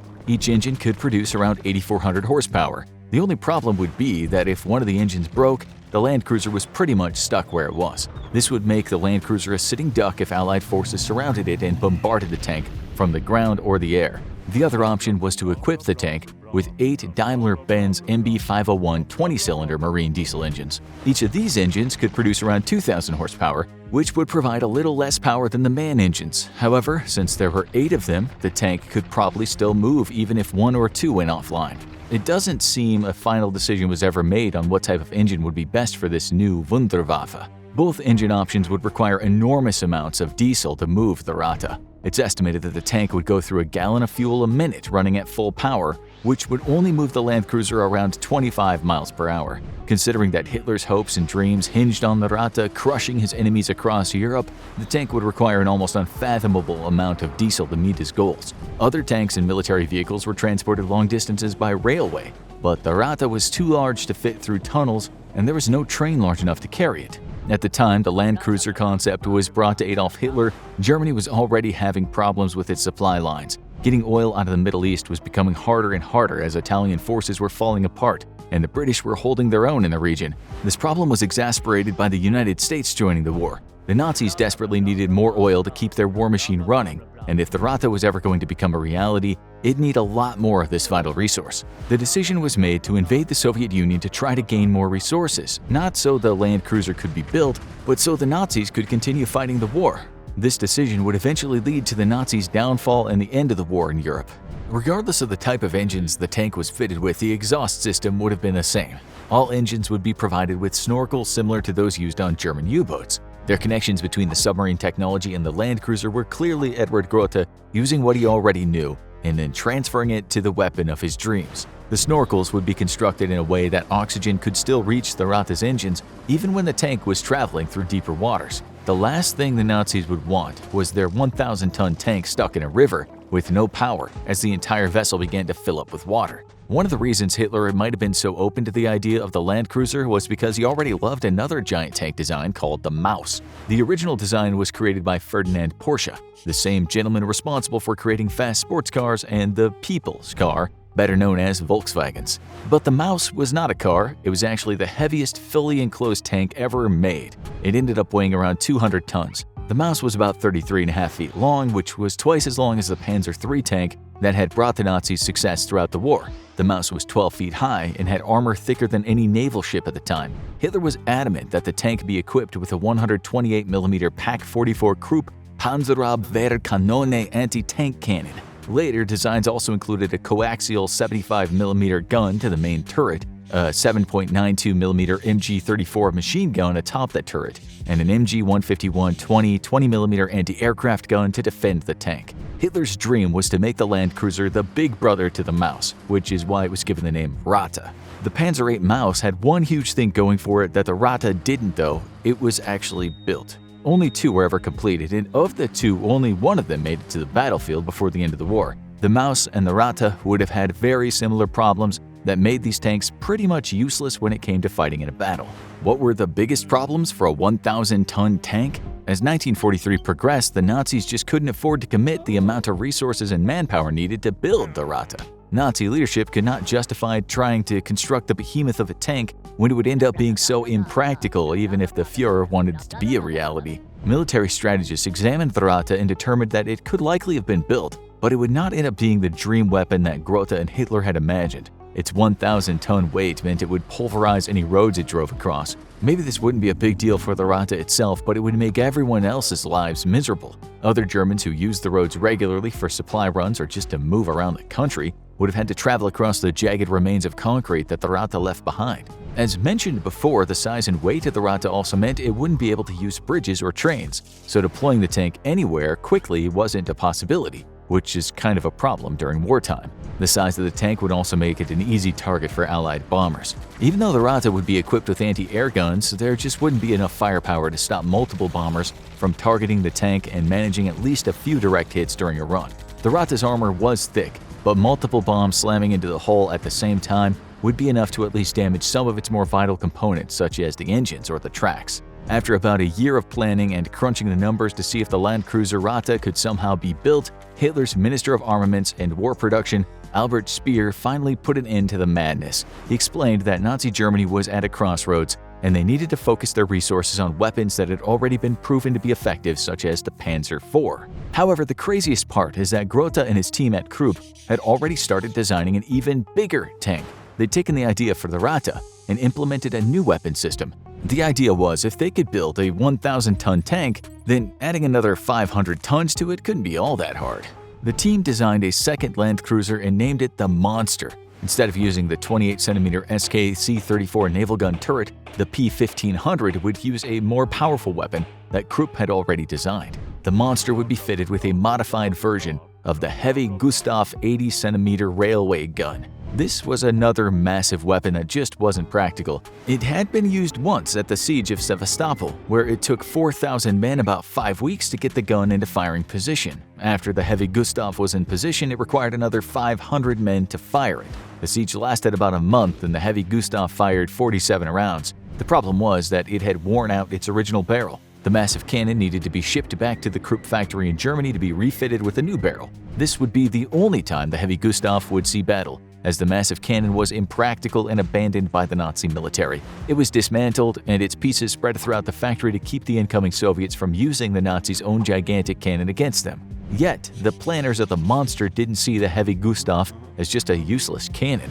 They were convinced that by incorporating the heavy Gustav onto the Landkruiser P-1500 Monster, all the problems with the original weapon could be solved. It would be more versatile and could travel wherever it was needed without the necessity of train tracks. Obviously, it would be incredibly slow and an easy target, but that didn't seem to concern Nazi engineers when they were designing the Wunderwaffe for the Führer. However, Speer would have none of it. When Hitler was preoccupied with news of his forces being defeated across Europe, Speer canceled all projects related to the Landkruiser, as well as the construction of any more Maus tanks. Unlike others in the Nazi Party, he wasn't captivated by the dreams of gigantic weapons that may or may not have been practical. He was focused on building tanks and weapons that could possibly turn the war back in the Nazis' favor. Luckily, no matter what Speer did, the Nazis had already made too many mistakes and would not be able to recover.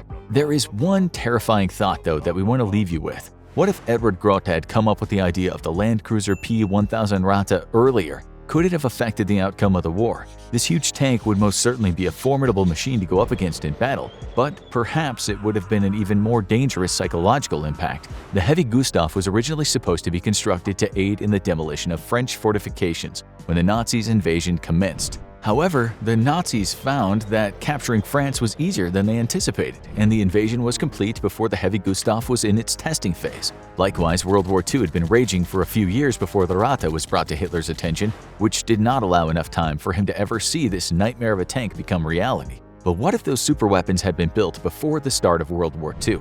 The date is September 1, 1939. Adolf Hitler did the unthinkable and invaded Poland. The rest of Europe braces for what will inevitably be an all-out war. As reconnaissance planes fly over the borders of Germany, they spot gigantic moving structures from the sky. The crew notes that they didn't even need binoculars to spot these monstrosities, as they were so large that they could be seen from cruising altitude. What the Allied recon pilots have witnessed is a platoon of Landkruiser P-1000 Ratas moving toward the French border. In this unthinkable imaginary scenario, the idea for the Landkruiser was developed right when Hitler came to power, and its construction started almost immediately. The massive tanks are slow-moving, but it seems as if nothing can stand in their way. France quickly falls with minimal casualties to Nazi forces. With the Landkruisers on the battlefield, German forces move from town to town and decimate any resistance by rolling the Ratas right into the middle of the fight. Nazi soldiers wait patiently in the bellies of the beasts until the battle is over, and then enter French towns and cities to round up anyone who's left alive. Germany begins fighting land battles as if they were naval battles. They deploy their Landkruisers across Europe with panzer tanks as support. When Allied forces try to reach the mainland on D-Day, they're greeted by a Landkruiser P-1000 Rata on the beach of Normandy. Their bullets do nothing to its thick armor, and the main cannons are able to fire at the ships that sit offshore, causing them to retreat. In the Soviet Union, the Rata platoons are slowly making progress through the harsh Russian landscape. Luckily for the Nazis, the moving fortresses keep them warm during the brutal Soviet winters. They've begun capturing oil wells as they progress deeper into Soviet territory to keep the diesel engines running. It's not a pleasant experience living for months inside of a Rata, but it is doable. As the winter gives way to spring, the land cruisers move forward and capture more land. By having dozens of land cruiser P-1000 Ratas at their disposal, the Nazis have been able to establish footholds in the region that they would have not been able to otherwise. Once a land cruiser is deployed and is set up in a defensive position, it's almost impossible to destroy. As Allied forces focus on trying to eliminate these huge deadly targets, the German Air Force and infantry launch counteroffensives. In a worst-case scenario, the land cruiser P-1000 Rata would serve as a powerful distraction. With Allied forces tied up trying to destroy these monstrous tanks, the Nazis can devote more forces to secure resources and fuel for their war machine. The Allies are focusing too heavily on trying to build their own gigantic tanks or finding ways to defeat the Nazi land cruisers, and they leave themselves vulnerable. Nazi aircraft and soldiers invade Allied countries while their attention is focused elsewhere. The Nazis now control all of Europe, and World War II ends much differently. This scenario could also go a very different way if Germany started building dozens of land cruiser P-1000 Ratas before World War II. The Nazis pour resources into the land cruisers only to find they break down constantly and get stuck every few miles. In this case, World War II might have come to a quicker end, as the Nazis would have depleted their resources early on by building completely useless 1,000-ton tanks. There's no denying that if the Nazis had been able to build a land cruiser, it would have taken a psychological toll on any Allied soldier who looked upon it. The 1,000-ton tank would have been a terrifying sight to behold. If one of those fortresses was able to move across Europe, the Allies likely would have devoted huge amounts of men and resources to try to stop it. If nothing else, the Rata would be able to cause massive amounts of destruction and fear until Allied forces dealt with it or it broke down under its own weight. There are some historians who believe that the design for the land cruiser Rata didn't even make it to Hitler's office. Most think that he asked for a feasibility study for a 1,000-ton tank in 1942, but the design for the Rata is just a fabrication. It could have been a hoax or an engineer's dream tank that he concocted for his own amusement. Currently, there can be arguments made for both sides. Adolf Hitler was a nutjob who most definitely wanted a 1,000-ton tank, but it's not clear how far the plans actually got. Edward Grote and the Krupp Company built some pretty insane vehicles and weapons. We also know there were a number of other Wunderwaffe that Hitler planned on building once he secured the resources to do so. It seems likely he would have wanted the land cruiser P-1000 Rata to be one of them. Right now, we can only speculate on how a massive land cruiser would have affected the outcome of World War II. Maybe the Rata would have turned the tide of the war back in Germany's favor, or perhaps if the tank was built, it would have caused so much destruction to the roads as it drove across Nazi infrastructure that it would have had to expedite their downfall. Either way, the thought of a 1,000-ton tank in the hands of Adolf Hitler is a terrifying one. Adolf Hitler broods in his office. He paces back and forth waiting for the phone to ring. There's been opposition to his power, and all guilty parties must be eliminated. But in order to do this, he needs to betray one of his closest allies and best friends. It's taken him years to get to where he is, and he isn't about to lose it all when victory is so close. People will die in the purge to come, but that is of no consequence to Adolf Hitler. He will secure his position as Führer of Germany. Hitler thinks about the years leading up to his ascent to power. He remembers his old friend Ernst Röhm and how he played a vital role in getting Hitler into the position of Chancellor of Germany.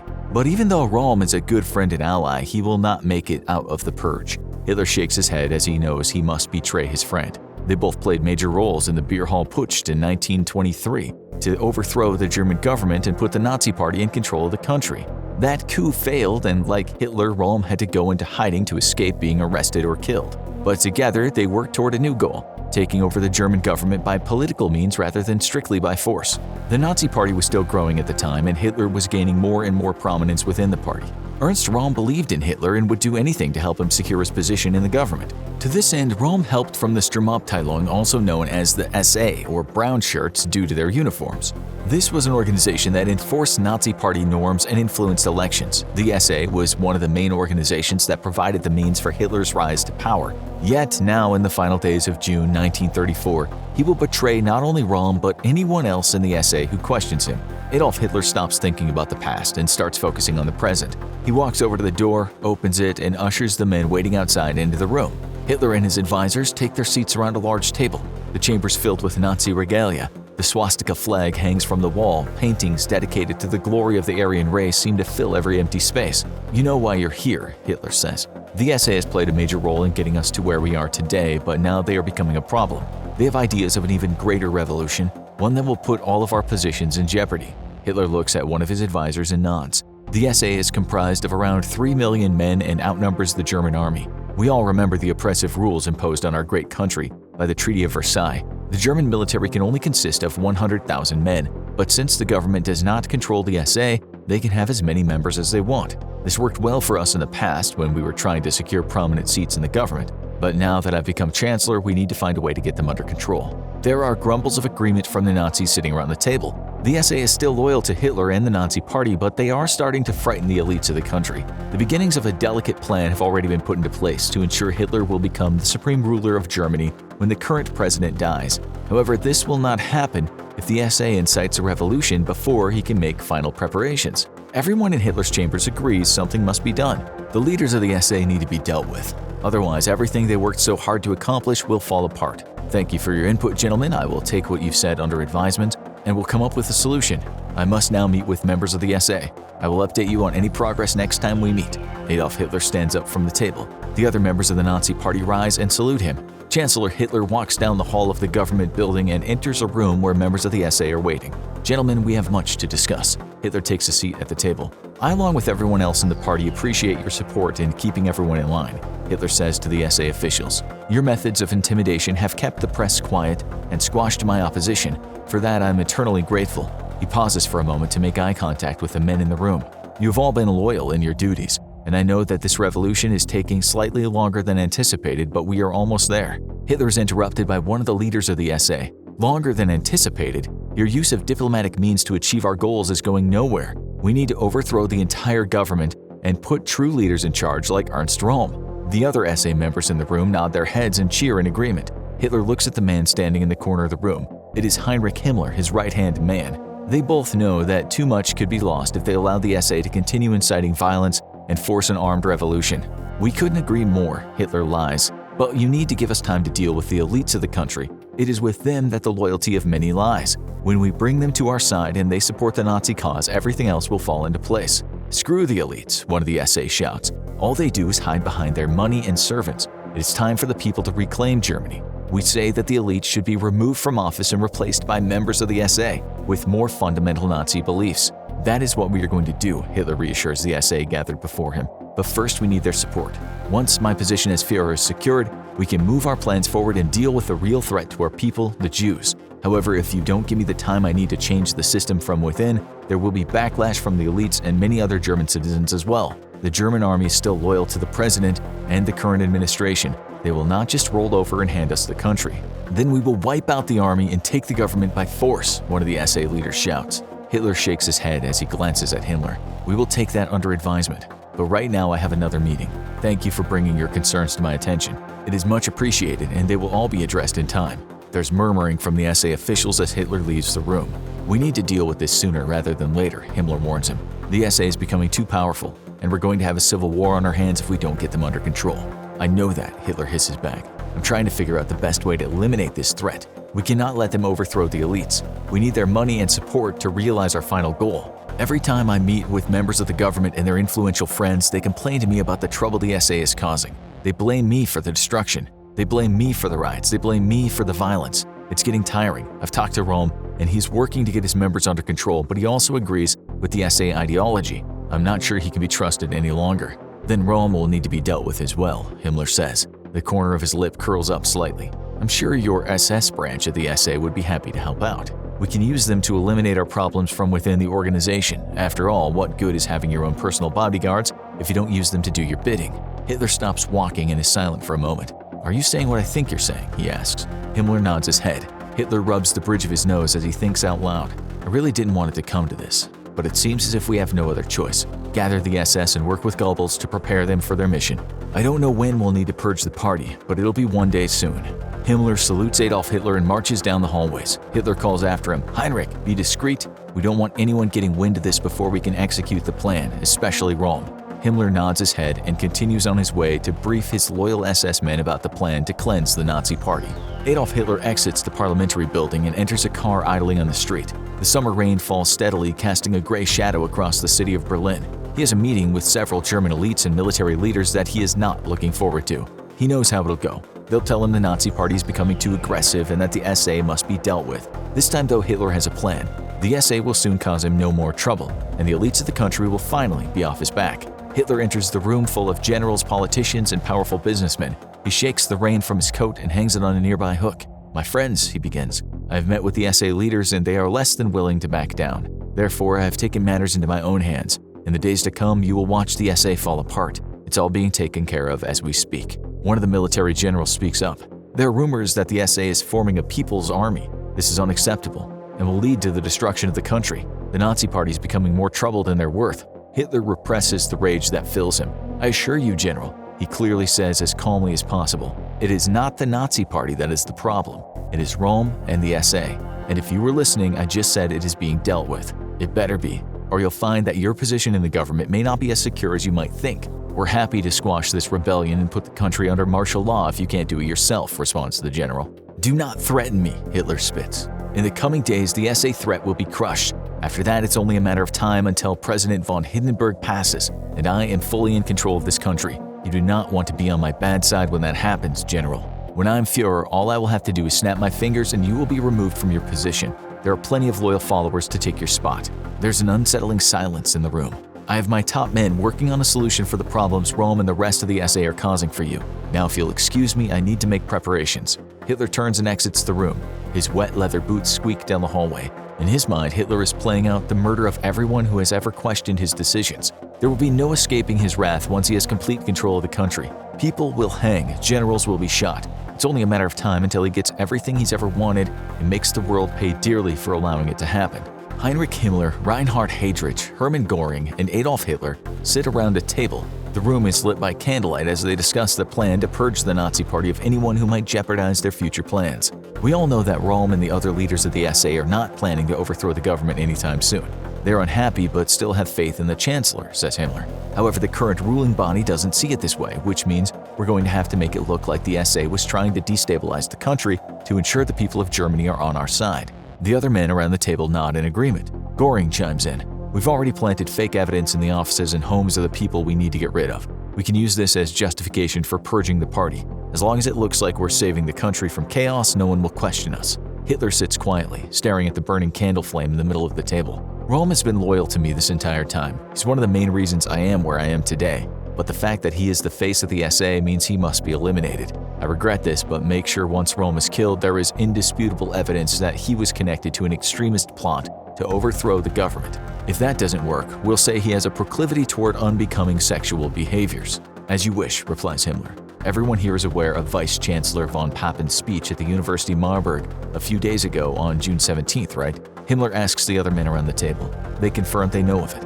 "It's for this reason I believe now is the perfect time to carry out the Night of the Long Knives. We can use that speech as an example of how radicalized the SA have become.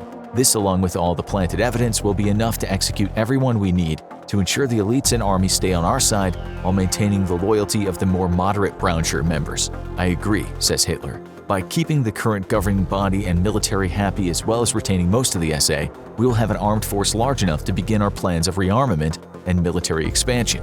Once this is done, we can move into the next phase of our final solution and begin ridding Germany of the Jewish threat.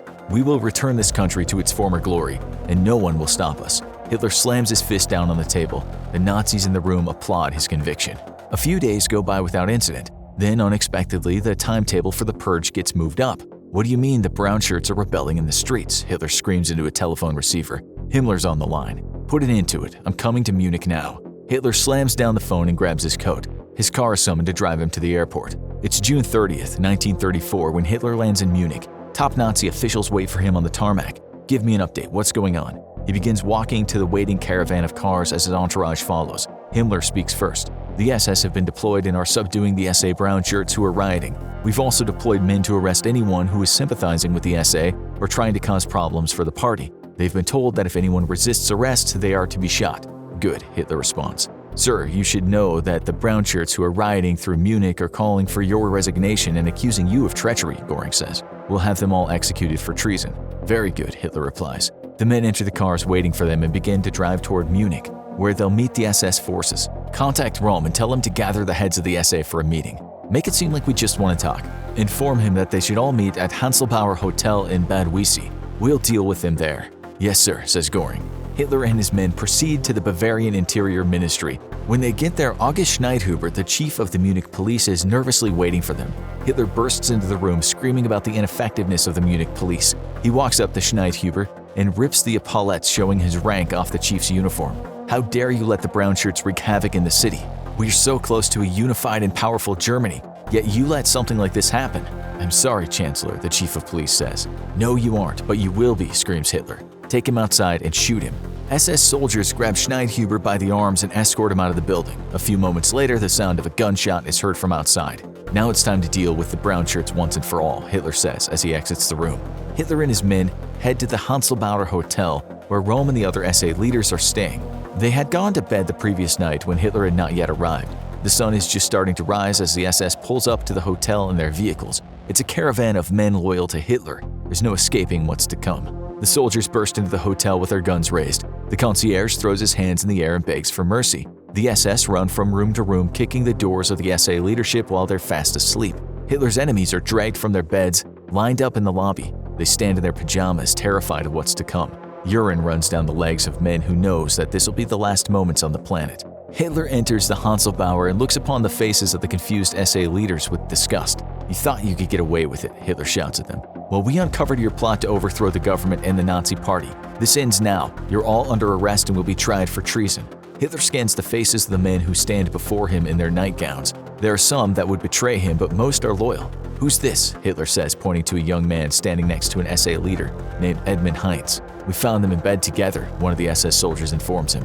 "Take them outside and shoot them both," Hitler says with disgust in his eyes. "We'll publicize this and make sure everyone in Germany knows that laying with another man is punishable by death, no matter who you are." Hitler signals to his soldiers to take the SA leaders away. They're headed to Munich's Stadelheim prison, where they'll be questioned, tortured, and eventually executed. Before Ernst Röhm is escorted out of the hotel, Hitler walks up to him and grabs his arm. "I'm sorry, old friend," he whispers into Röhm's ear, "but I have to do what's best for the party and the country. I'm sure you understand." Röhm says nothing. He keeps his head down and follows the others out the door. His friend and the man he believed would return Germany to its former greatness has betrayed him. Hitler stands in the lobby of the Handcuffed Hotel, watching his longtime friend being led to his death. One of the SS soldiers walks up to the Chancellor. "Sir, everything's ready at the party headquarters. There's a crowd assembled to hear you speak." "Thank you. Let's get going," Hitler says. He's driven back to Munich, where he gets himself ready to speak to the masses. He walks up to the podium and with a fit of rage begins screaming into the microphone. His voice echoes off the buildings in the vicinity. Hitler explains how his SS uncovered a plot by the brown shirts to overthrow the government and send the country to civil war. Ernst Röhm and the other SA leaders have committed the worst treachery in the world history, he screams into the microphone. His SS guard closely watches the crowd to gauge their reactions and to make sure no one does anything rash. Anyone who consorts with the undisciplined and disobedient characters of the SA will be put to death, Hitler concludes. The crowd erupts in applause. There are regular citizens, Nazi Party members, and even sympathetic SA in the crowd. Hitler has won them all over. The threat that the SA posed to his rule has come to an end. Joseph Goebbels watches the future Führer's speech from the side of the stage. He claps as the crowd shows their support for Adolf Hitler. Goebbels turns and walks into the Nazi Party building. He picks up the phone and is transferred to Hermann Göring. "Kolibri," Goebbels says into the receiver and hangs up the phone. On the other side, Göring smiles. He places the phone back in its cradle and gives the order for the SS soldiers to execute any remaining SA sympathizers. Dozens are killed by the SS across Germany. After his speech, Hitler orders SS commander Sepp Dietrich to execute the SA leaders at Stadelheim prison. Most of the SA members rounded up at the Handcuffed Hotel are put to death by firing squad. Others are saved only to be put on trial for treason. Each trial lasts minutes before the SA leaders are convicted and shot. Hitler's Purge and the Night of the Long Knives ends on July 2, 1934. During the Purge, the SS executed Ernst Röhm, Reichswehr General Kurt von Schleicher, Hitler's predecessor as Reich Chancellor, and his wife, Major General Ferdinand von Bredow, Schleicher's friend and collaborator, Gustav von Kahr, the Bavarian chief of state who had condemned the beer hall putsch and Hitler's role in it, and Gregor Strasser, a Nazi leader who tried to reach an agreement with the previous Chancellor von Schleicher to keep Hitler from rising to power. More than 1,100 people were brought into custody and around 100 individuals were killed during the Night of the Long Knives. Hitler sits in his office with a smile on his face. He's rid the country of his enemies and it's only a matter of time before he becomes the Führer. President von Hindenburg is getting sicker and sicker by the day. Hitler rewards the SS forces for their loyalty by making them a completely independent entity from the SA. Slowly but surely, the SS takes control of the police forces across the country. Eventually, Heinrich Himmler centralizes all of the SS under his command. This streamlines decisions being made and makes the SS the legal authority throughout Germany. Any resistance or disruption to Hitler or his plans are now quickly dealt with by the SS. There's no more freedom of speech or expression. Any opposition to the Nazi Party is swiftly punished. The murders that were committed during the Night of Long Knives are all but forgotten. The Reich cabinet legalizes the actions taken during the Purge by the SS as an emergency measure to ensure the security of the country. Hitler claims that since it was all done to protect the nation of Germany, any violence committed against the SA was warranted and therefore legal. This sets a precedent for the genocide he's about to launch against the Jewish people. If it is legal for the Nazis to kill anyone who threatens the state, then all Hitler has to do is convince German citizens that the Jewish people are trying to overthrow the government and control the economy. Once the German people are convinced of this, they'll have no choice but to support the genocide of the Jews. This is an easy sell for most at the time, as they have been force-fed Nazi propaganda for several years now. On August 2, 1934, President von Hindenburg dies. Soon after, Adolf Hitler proclaims himself the Führer of the nation and gives himself absolute power. This change in power becomes official on August 19, 1934. Because of what he did to the SA leadership, Hitler now has the full support of the German military as well as the SS Guard. Since his main opposition to becoming supreme ruler of Germany was destroyed a month prior during the Night of Long Knives, there is no one to stop him. Hitler gains more and more power. He uses his SS soldiers to carry out his bidding. No one who opposes Adolf Hitler is safe any longer. His purge has been complete, and the only thing left for him to do is build up Germany's military and prepare for war. Hitler's desire to reclaim former territories of the German Empire and eventually expand his influence across the world is coming to fruition. In the years to come, the world will be plunged into war as Adolf Hitler tries to purge it of the Jewish people and basic human rights. Luckily, the Allied powers will be there to stop him, but not before millions of innocent lives are lost. Dachau Concentration Camp, 2022. Ulrich took another sip from his canteen. The scotch he secretly kept inside had burned going down, but then filled him with a pleasant warmth that helped keep at bay the stinging cold of the German winter. He was briefly concerned that a supervisor would find him, but sitting in his guard tower at 3 a.m., there was little chance of that happening. What did cause him to sit up out of his chair, though, was a commotion from the reception gates, quickly followed by a train whistle in the distance. He was used to the trains coming in, though they had been slowing down significantly in the last 6 years. This was unusual for one to come in this late anymore, but the old-timers talk about how right after the war the trains would come in back to back, practically waiting nose to nose to enter the camp station and unload their cargo. Ulrich sighed. He understood why this work was important, but it took a toll nevertheless. He talked to his mother about it last time he visited, but she waved his concerns away. "It's perfectly all right, darling," she said. "You just concentrate on your duty."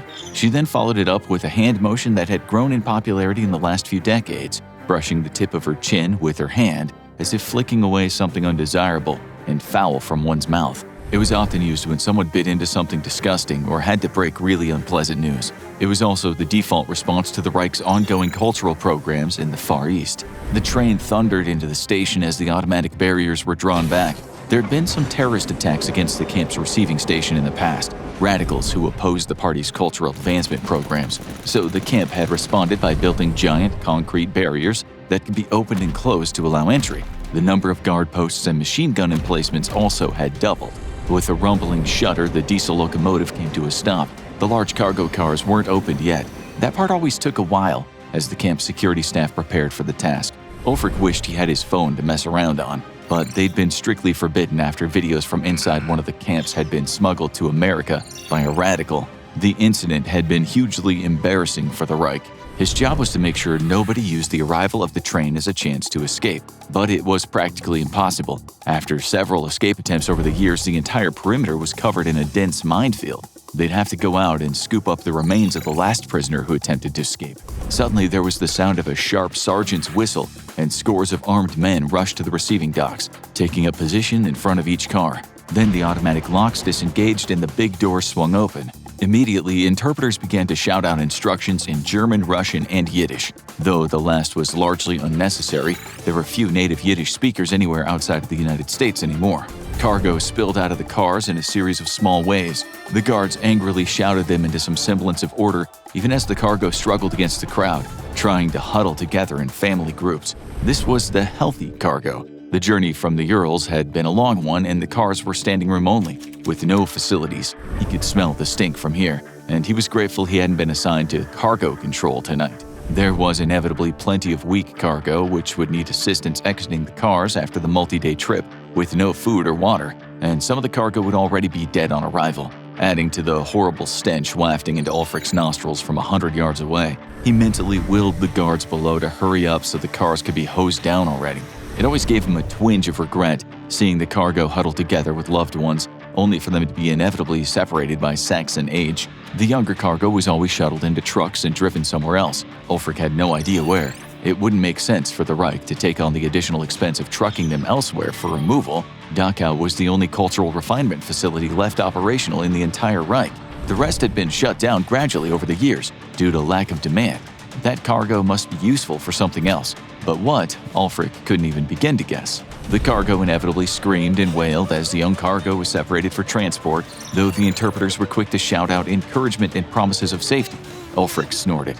Even cargo isn't that stupid anymore. Why bother? You could already smell the crematorium fires being lit in anticipation. Washington, D.C.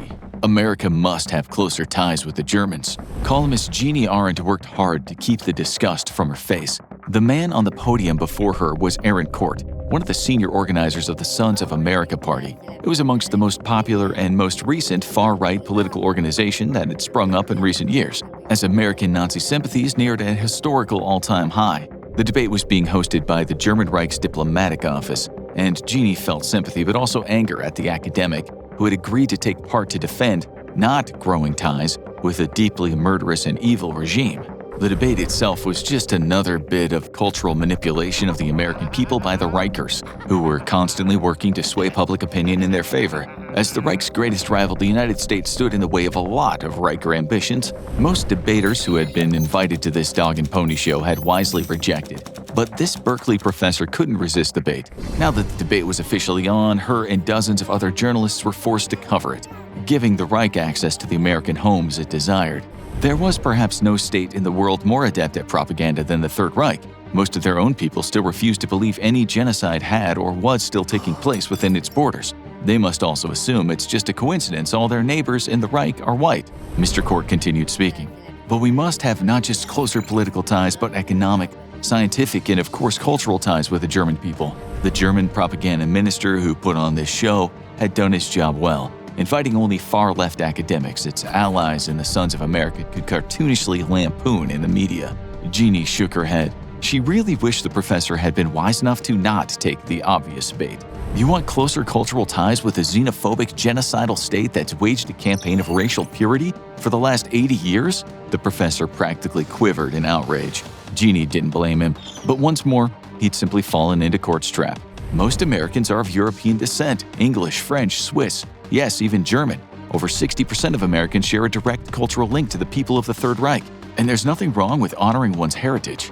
It was a pure dog whistle. The Sons of America were directly backed and even financed by the German government, who used them to push a message of racial purity with dog whistle-style slogans and talking points. Being proud of being white wasn't fascist or racist anymore, it was simply honoring your culture. The message was working too, as Nazi support had climbed dramatically in recent years and even led to the election of pro-Nazi politicians. Germany was dividing America in two from within, cleverly manipulating its free speech culture to push indoctrination. Many feared the war between the US and the German Reich, but if they could simply get the US to tear itself in two, there'd be no need for war or continued competition between the two superpowers. Jeannie sighed. The US had missed a moment in history 80 years ago when England had begged for aid, but the isolationists had won. Germany hadn't attacked Pearl Harbor, the Japanese did, and thus the US never sent forces to Europe, signing a non-aggression pact with Hitler. But what if, she wondered, what if the US had responded to Britain's call for help? Sadly, she'd never know. Venezuelan jungles. A bullet smacked into a sandbag just in front of US Army Captain Bartholomew Tobias, putting the captain into an even fouler mood than he already was 3 seconds ago. "Sergeant, can you please tell me why I'm getting shot at from that hill when I specifically requested it terminate immediately?" The sergeant grunted a response as he ducked for cover from a new volley of rounds. He put 2 of the machine gun teams on turning the jungle on that hillside to Swiss cheese, but the damn fascist rebels were still alive and putting lead downrange. "Put the Mark 19 on it, now!" Captain Tobias hated doing his sergeant's jobs for him. He'd have to have a word with this particular one once they were back at the FOB and out of the range of rebel Heckler and Kochs. Damn Germans were fine engineers, and their rifles were cheap, reliable, and widely available. They were a symbol of fascist guerrillas all over the world. The sergeant barked out a series of orders, and a corporal and 2 privates set about to reorient the massively heavy automatic grenade launcher. By the looks of it, the rebels saw what was happening and didn't like it one bit. One of the privates took a round straight in the body armor center mass. Damn, but those H&K rifles really were fine bits of kit, thought the captain. The grenade launcher began to return fire now, belching out 40mm grenades at a rate of 325 rounds a minute, far slower than most machine guns, but with even more devastating effect. Each grenade had a probability of killing everything in a 5-meter radius, wounding out to 15. Soon the jungle was being absolutely leveled under an onslaught of American firepower. Then the firing went silent. The fascists were either all dead or in full retreat. If they were in retreat, a drone he'd just called in would hunt them down. But the thick jungle canopy protected the fascists from overhead observation in either visual or infrared spectrums. New microwave sensors were being field tested and finding mixed results. There's a lot of living things to track in a jungle this size. Captain Tobias sighed. They'd have to go in there after him, regardless. If anything, at least to count bodies, or body parts, after the Mark 19 did its work. Then they'd come up with a rough casualty figure, more of a guesstimate really, and shoot it up the chain so the generals and politicians in Washington could tell the public if the American democratization campaign in Venezuela was working or not. The captain wasn't a fool. He knew what the United States was doing here. Yes, half the people yearned for a real democratic government, and the U.S. was promising to deliver just that to them, but the other half were hardcore fascist, ideologically tied to the German Reich, and fatally opposed to America's liberal democracy, which they saw as decadent and wasteful. Tobias snorted in derision. He wondered how many of those fascist guerrillas would still support the Reichers if they ended up swept up in one of its cultural advancement programs and sent to Dachau. Ostensibly, the U.S. was here to support the public's desire to overthrow its fascist dictator, but realistically, the U.S. was also here because Venezuela was one of the few oil-rich South American states not firmly within America's geopolitical sphere of influence. After subjugating Europe, the Reichers had turned their attention to the Middle East and seized great swaths of it. Their armies stopped only by the threat of nuclear weapons by the U.S. But that had been 80 years ago. And now, what nations the Reich hadn't taken outright in the Middle East, it had intimidated into subjugation. After all, these countries had 500,000 German soldiers at their borders, and the might of the U.S. military was half a world away. It was an easy and very practical choice. But that meant the Reich controlled most of the world's important oil fields, from the vast deposits in the eastern Russian province to Saudi Arabia, which was basically a client state of the Third Reich. The U.S. needed to counter and secure the energy supply of itself and its allies in Eastern Asia and South America, and it just so happened that Venezuela was both rich in oil and had a popular pro-democracy movement. He'd been here for 8 months already, 1 more month left in his rotation before going home for a year and then inevitably another deployment. He doubted the ongoing war would change. Sorry, it wasn't a war in the media anymore. That part was over. It was a security and stability campaign now, one that had lasted for 5 years, in counting. As long as the flow of German weapons and supplies kept coming, the fascists could keep fighting. Hong Kong. Tokuda Masato sat impatiently, absent-mindedly swirling his drink. The floor-to-ceiling windows of the conference room allowed for a breathtaking view of downtown Hong Kong. You could make out the water beyond reflecting light from all the buildings, but the beauty was lost on him. He was in a foul mood, and he checked his watch. He'd now been stood up for exactly 30 minutes. As if on cue, the door swung open and a Chinese woman in business attire entered alone, moving to the chair across the table from Tokuda and sitting down. Lin Gao was a trade minister and oversaw China's suppliers of rare earth minerals, a critical commodity in the modern age. Like many Chinese, she still harbored antagonistic feelings toward her Japanese allies of necessity, despite the fact that the Japanese occupation of China had ended with the U.S. victory in the Pacific 80 years ago. The 30-minute wait had been a carefully crafted power move to reinforce the fact that it was China, not Japan, who was now dominant in Asia. Masato bristled internally at the carefully crafted offense, but bit his tongue. After the fall of the Soviet Union in World War II, the Chinese communists quickly collapsed to US-backed nationalists. China was now a vibrant democracy, having evolved from its early roots as a nationalist dictatorship at the start of the Cold War between the US and the German Reich. The communists had fled the mainland to Taiwan in defeat, a thorn in China's side that persisted to this day, as the German Reich had thrown its support behind the only nation in the Pacific friendly to it, promising to defend the island against any reunification effort. But China and the US had a strong relationship that went back decades, and that made Japan the junior partner in a three-way security partnership. Masato put on his diplomatic face. That was his job anyways, and greeted Miss Gao in fluent Mandarin.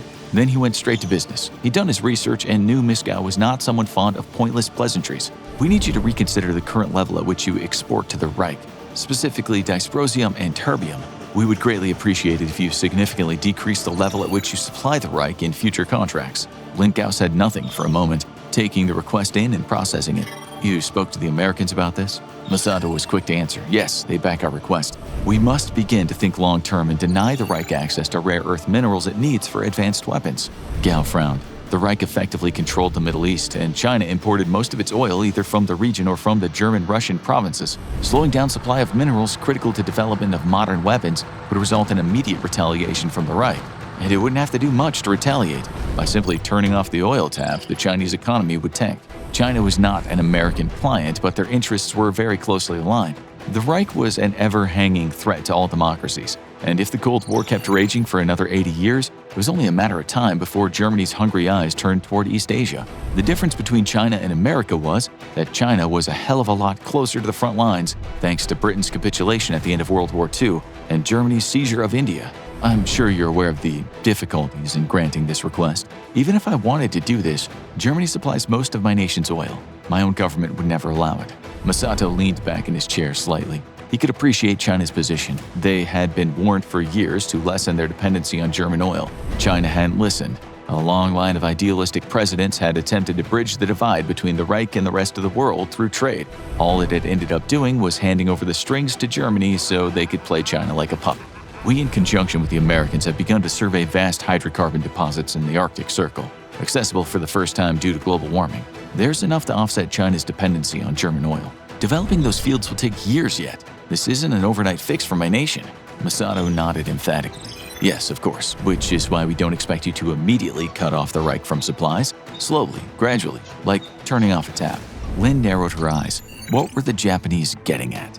We are ready and willing to assist you in manufacturing artificial causes for the slowdown in production. But Beijing leaks like a sieve. This operation has to be kept out of official Chinese channels.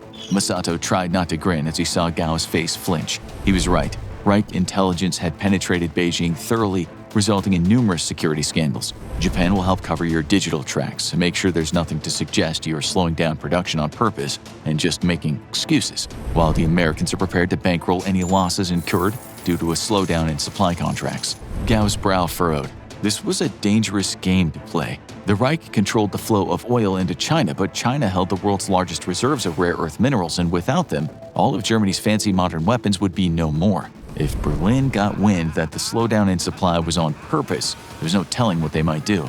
It might be the spark that finally lights the powder keg and turns this Cold War hot. But despite herself, she knew Masato and the Americans were right. The world couldn't hang in balance between two diametrically opposed ideologies for another century.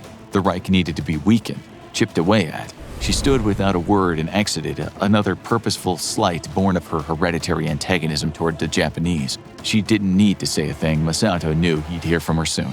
London. Billy did her best to hide her nervous fidgeting by tucking her hands onto the desk. She warily eyed the corners of the room, sure that there were cameras hidden somewhere in the office, and people behind those cameras eyeing her every move, judging, critiquing, evaluating. The employment officer seated in front of her took his time going over her paperwork. She'd recently moved to London from up north, hoping to land a good, high-paying city job, but first she'd have to get her cultural verification documents. In the old days, this was merely proof of your family history. Now with the advent of genetics, everything the Reich wanted to know about you was available with a single drop of blood. The employment officer cocked an eyebrow as he reviewed her DNA report. 13% North African. Billy gulped, quickly trying to regain her composure. Yes, sir. If you look at the genealogy documents, you'll see my family traces its lineage to southern Spain. We were there when the Moors had established their caliphate. There was some blood mixing, by force, I'm sure. The officer grimaced. By force, I'm sure. Those animals. He was silent a while longer as he carefully reviewed her paperwork. Finally, he leaned back in his chair. Very well then, Miss Ashton. I don't see why you should be denied work license because of race crimes against your family in the distant past. Here's to a new start, yes? Billy was flush with relief, a beaming smile on her face. Yes, thank you, sir. Thank you so much. The rest was all a formality as the proper documents were gathered, signed, and double-checked. She'd already passed her interview and now her ethnic background check. She finally had the right to work within any of Britain's metropolitan areas where all the good jobs were. Zimbabwe. Rudolf Heinrich mopped his brow, dragging away a rag soaked with his sweat once again. It hadn't even had time to dry since the last brow wiping. He sneered with disgust at the sun above him, blazing at well over 40 degrees. He absolutely hated it here, but this is where the Reich needed him and thus where he belonged. Administering to the African protectorates was a full-time job, and a rather distasteful one at that. When you went back home to Germany, people at social events either pitied you or were disgusted at the amount of time you had to spend in ethnically unclean territory. That's why the Reich paid well for the service in Africa or the Middle East. But right now, Heinrich dreamt of assignment to the Urals, even if it meant dealing with the stubborn Russian guerrillas still fighting an 8-decade-old lost war. Not that there weren't guerrillas here to deal with. The US was funneling weapons and cash to various separatist movements, and the jungles were unsafe to traverse without a heavy security escort. But his was more of an office job, rarely needing to leave the safety of the Reich's compound. Today, unfortunately, was one of those days, and he spent that on the ground as he surveyed the damage to the oil drilling equipment. American-backed guerrillas had done this. They did all they could to sabotage oil production and mineral extraction as the German Reich hungrily fed itself off the natural resource wealth of Africa. It was the new engine of the Reich's economy. Heinrich listened to the chief engineer's damage report and assessment on repairs. It'd take at least 2 weeks to get the drilling back on track. That is, if there wasn't another guerrilla attack. He promised the chief that he'd assign additional troops for protection, while mentally trying to figure out how exactly he'd do that. It would mean stripping men and equipment from other tasks that were just as critical as this one.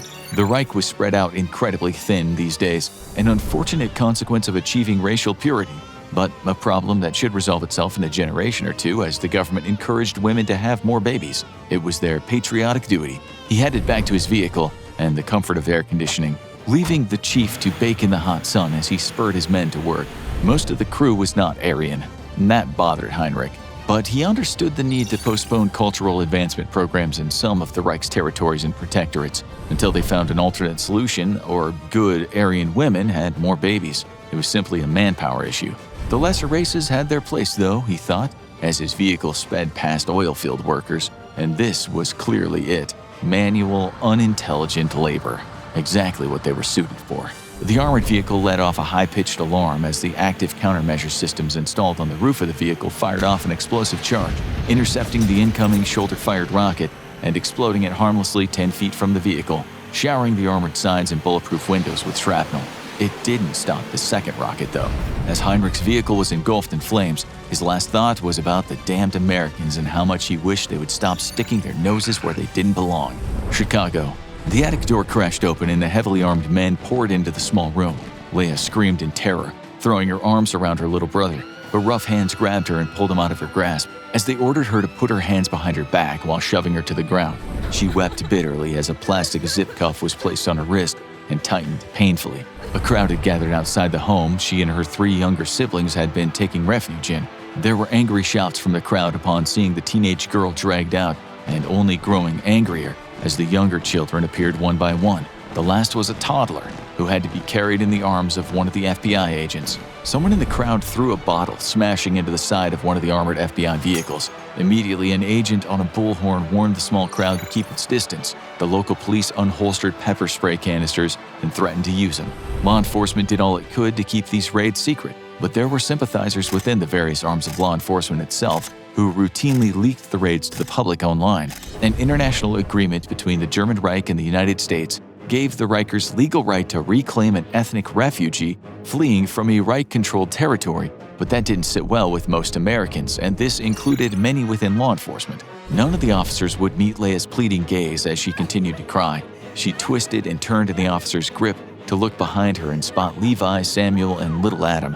She had hoped against hope that one of them might have remained hidden, but the agents had found them all. The mother of the family who had hid them away rushed one of the officers, slapping him in the face hard enough to leave a mark. A local cop grabbed her and pulled her away, but didn't place cuffs on her. It wasn't against American law to harbor ethnic refugees from overseas, but it was against the law to strike a law enforcement officer. Still, nobody here had the stomach to enforce that particular law at this particular moment. The whole business was distasteful enough for all involved.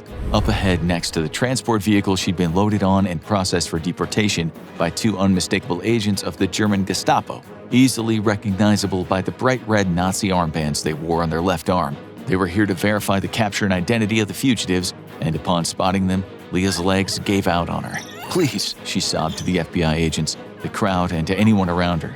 "You know what they'll do to us. Please, I'm begging you. You know what they'll do to us."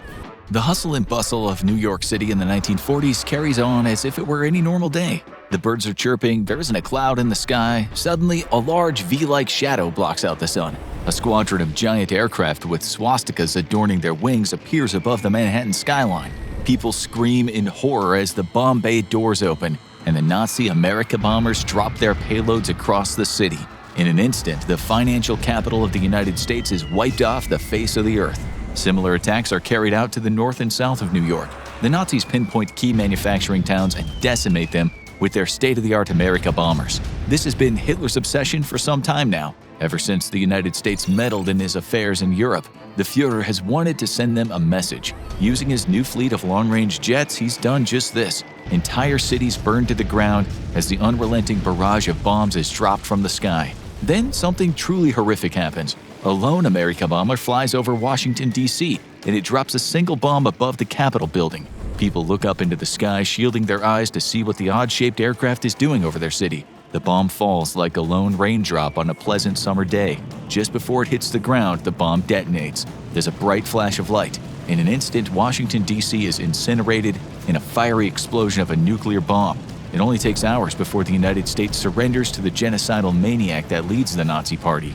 Adolf Hitler had grand plans for world domination, many of which hinged on his Wunderwaffe program. This was the name given to the Nazis' most insane weapons like the Sun Gun, giant tanks, and super soldiers. Almost all of the Wunderwaffe never came to fruition. However, some, like the America bomber, not only came really close to being produced, but prototypes were actually built. We know that Hitler never got a chance to attack the United States directly, but he and Hermann Göring, his right-hand man and leader of the Nazi Luftwaffe, both believed that they could construct an aircraft that could fly from Europe to the eastern coast of the US and drop bombs on American cities. As World War II was coming to an end, Adolf Hitler realized he was in big trouble. At the beginning of the war, there were meetings about creating various Wunderwaffe. But since the German military was doing so well against their enemies at the time, these projects were put on the back burner. So more panzer tanks and weapons that had already been proven to work could be built. However, as Hitler saw his dream of world domination crumble before him, he began putting more and more pressure on his scientists and engineers to design weapons that could turn the war around. When the United States entered the war in Europe, Hitler was so furious that he would often describe in vivid detail how he wanted to see New York City go up in flames. He envisioned the skyscrapers as gigantic burning torches that would illuminate the night sky. We all know Adolf Hitler was a lunatic, but his bloodlust for the destruction of the United States toward the end of the war was almost unparalleled. A few years into the war, ideas for the first America bomber were tossed around by the Nazi high command. Göring believed that whatever aircraft was deployed needed to be able to fly at least 7,200 miles, which would allow it to cross the Atlantic Ocean with its payload and return back to German-controlled territories to be refueled for its next mission. Initially, the America bomber was planned to fly from the Azores off the coast of Portugal instead of mainland Europe, which would reduce the distance the aircraft needed to fly in order to reach the east coast of the US. In fact, Adolf Hitler had even mentioned his desire to do this as early as 1940, only a year into the war. It also helped that the Portuguese Prime Minister at the time, Antonio de Oliveira Salazar, had allowed German U-boats and ships to refuel at the islands. Hitler saw no reason that Salazar would not allow him to refuel his planes there as well, and if he did have a problem with it, Hitler was more than happy to invade Portugal and claim the Azores as his own. However, as plans were developed further, the Nazis concluded that it'd probably be best to construct an aircraft that could be flown from Germany, or at least mainland Europe. Several aircraft were considered for the job, but only a handful met all the specifications after slight modifications were made.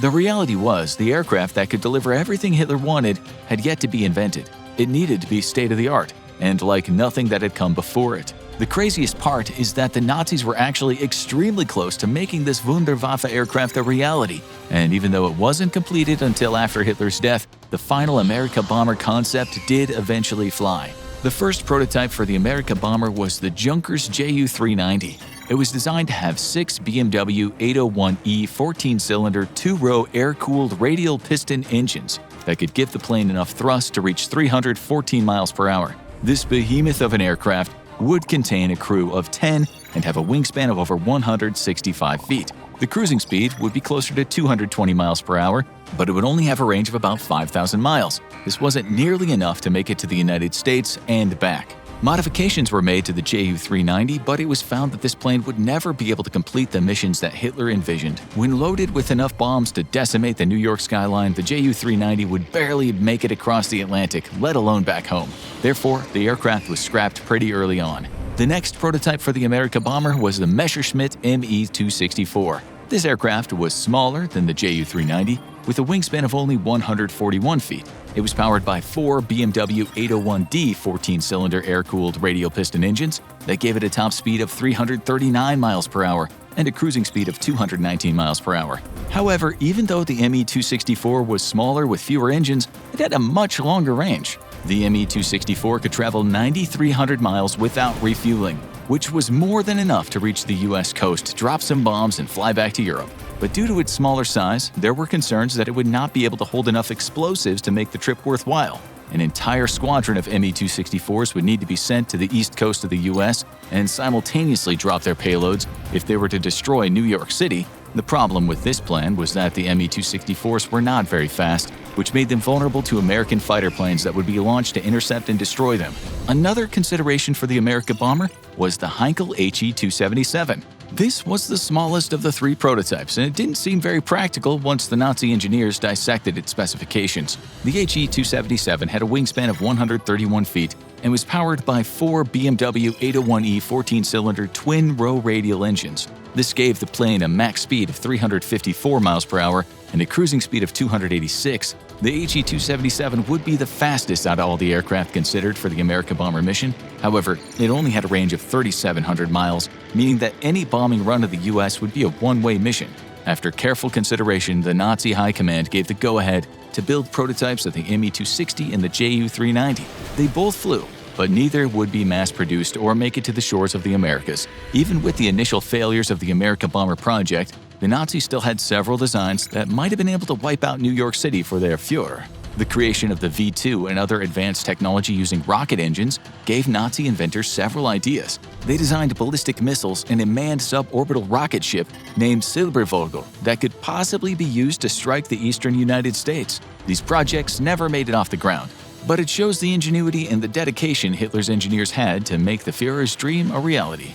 However, there was one concept for the America bomber that was both plausible and absolutely horrific. The design became known as Project A, but it was also called Piggyback. The basic premise was one of the large planes considered for the America bomber project would not carry bombs, but a smaller aircraft that would be released somewhere over the Atlantic.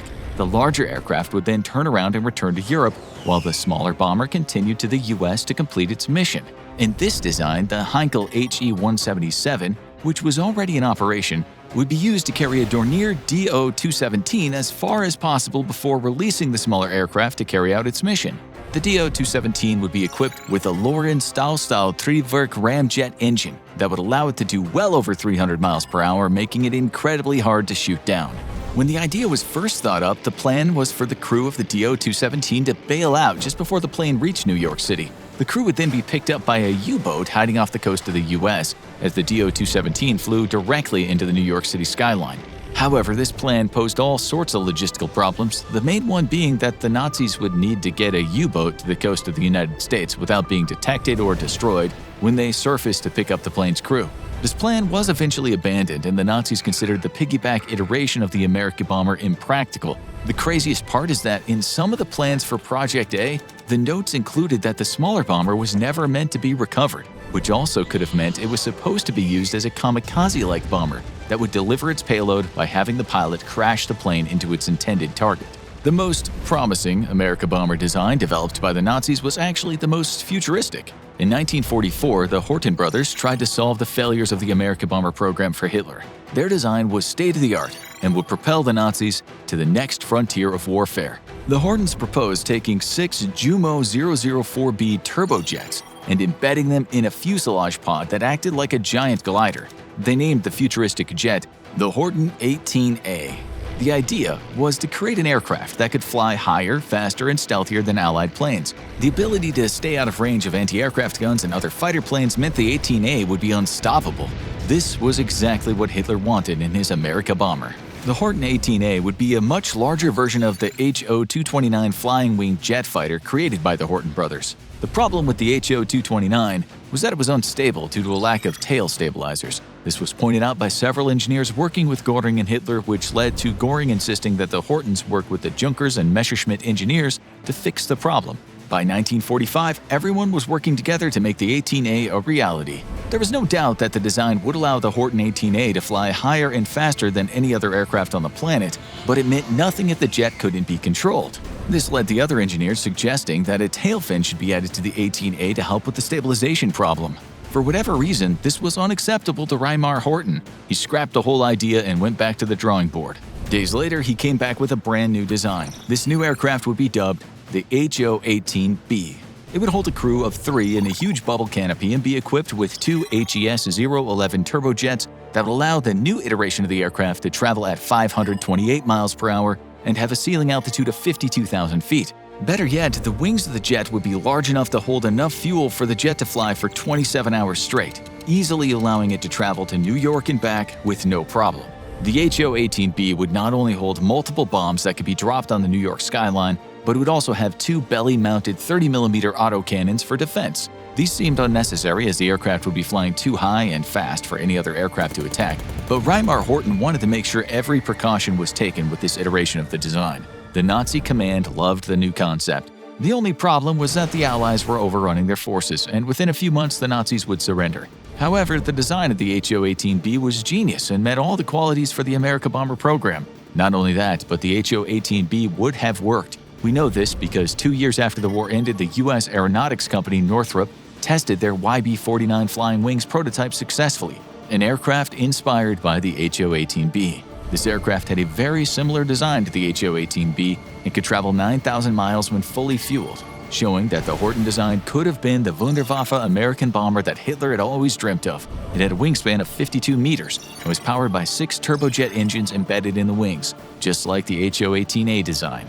The Nazis still would have needed to construct and work out the kinks of the HO-18B, but if they'd started the project at the beginning of the war, there's no telling how devastating the bomber could have been for the United States and Allied forces. It's interesting to note that even if the Nazis had completed their America bomber in some form, it likely would have had very little effect on the war in the end. The mistakes made by the Nazis, such as letting the British and French forces escape at Dunkirk and the failure of Operation Barbarossa to invade and control the Soviet Union, cost the Nazis the war long before they would have ever been able to bomb the US. The Nazis might have hoped that by bombing the US using the America bomber, it would cause them to pull their forces back home and disengage their campaigns in Europe. This would have given the Nazis time to regroup and figure out how to take back the territory they lost. However, even this scenario seems unlikely. If Hitler and the Nazis had been able to successfully defeat the British and Soviets, they would have had the resources and labor power to make the America bomber a reality. In this situation, the Nazis would have had no one to oppose their rule in Europe and would be free to build entire fleets of America bombers that would decimate the eastern coast of the US. Imagine airfields filled with new jet-powered bombers constantly making runs across the Atlantic and attacking the American East Coast. The United States would have had no allies in Europe to help them fight the Nazis and would also be distracted by the war raging in the Pacific against the Japanese. If the Nazis controlled all of Europe, it's very likely that the America bomber would have had a devastating effect on the US. However, this is not how the war played out, and the America bomber program ended before it ever began. There is one terrifying scenario that could have allowed the America bomber to turn the tide of the war, even if the Nazis were losing at the time. If the Nazis had been able to develop nuclear weapons toward the end of the war, it would have changed everything. Regardless of if it looked like the Allies were going to win the war in Europe, Hitler could have sent his America bombers to New York, Pennsylvania, and other key targets along the eastern coast of the United States and completely wiped them off the face of the planet. A Nazi war machine with nuclear capabilities would have ended up irradiating much of Europe and the eastern coast of the US. America bombers would have been dispatched even if Hitler knew he would end up surrendering, just so he could live out his sick fantasy of watching the New York City skyline burn like torches. Ironically, the Wunderwaffe projects like the America bomber might have been one of the factors that led to the Nazis never developing nuclear weapons. The time and energy wasted on trying to create unattainable weapons could have been used to further Nazi nuclear research. This, along with the sabotage of their heavy water facilities in Norway and the limited pool of physicists as a result of their racist policies, resulted in Nazis never developing nuclear weapons. So, what would have happened if the Nazis had developed nuclear weapons and the America bomber, allowing them to strike the east coast of the United States in 1945? With nuclear bombs at his disposal, Hitler would only need to send 2 or 3 bombers to decimate key manufacturing and economic hubs in the US. However, if he did this, the United States would have retaliated with their own nukes. By 1945, the US had developed nuclear weapons. That August, they dropped 2 bombs on Japan, ending the war in the Pacific. However, it's highly probable that if the America bombers dropped nukes on the cities along the east coast of the US would retaliate by sending bombers of their own to release nukes across Nazi-controlled Europe.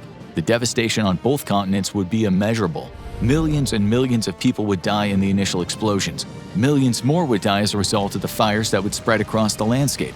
Countless people would suffer and eventually succumb to radiation poisoning. It would truly be an apocalyptic event. In hindsight, the failure of the Nazis to develop nuclear weapons and the America bomber might have saved the planet. There's no telling what the consequences would have been if Hitler had access to long-range aircraft and nuclear bombs. The horror is almost too much even to fathom.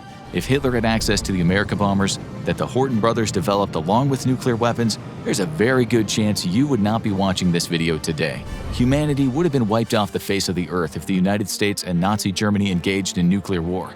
Alternatively, if the America bomber had worked as Hitler intended it to, there's also a possibility that we'd all be speaking German in a world controlled by a Nazi dictator.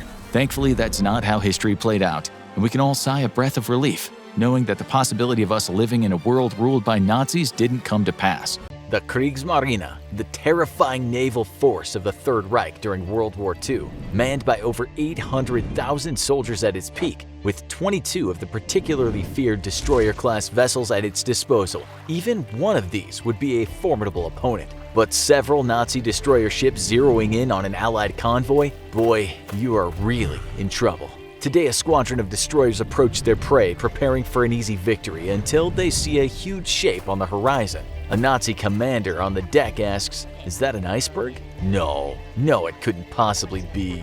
Wait, is that? But then, it's already too late for this hapless Wehrmacht battalion, as dozens of British Spitfires and Mosquito bombers seem to spill out of this massive iceberg, bombing and machine gunning the shocked Nazi destroyers into submission. How is this possible? Where did they all come from? Were some of the Kriegsmarine's most terrifying ships just brought to their knees by a rogue iceberg? Well, not quite. What we just described was the intended result of Project Habakkuk, a crazy brainchild of the British military during World War II. The grand plan? An aircraft carrier made of ice. Project Habakkuk was a piece of deranged military beauty, 2 miles long, 200 feet deep, and 300 feet wide across the beam. The Project Habakkuk aircraft carrier could carry 200 Spitfires, 100 Mosquito bombers, 404 British military officers, and 3,216 petty officers, soldiers, and workers. This icy beast would be around twice the size of your average aircraft carrier even today,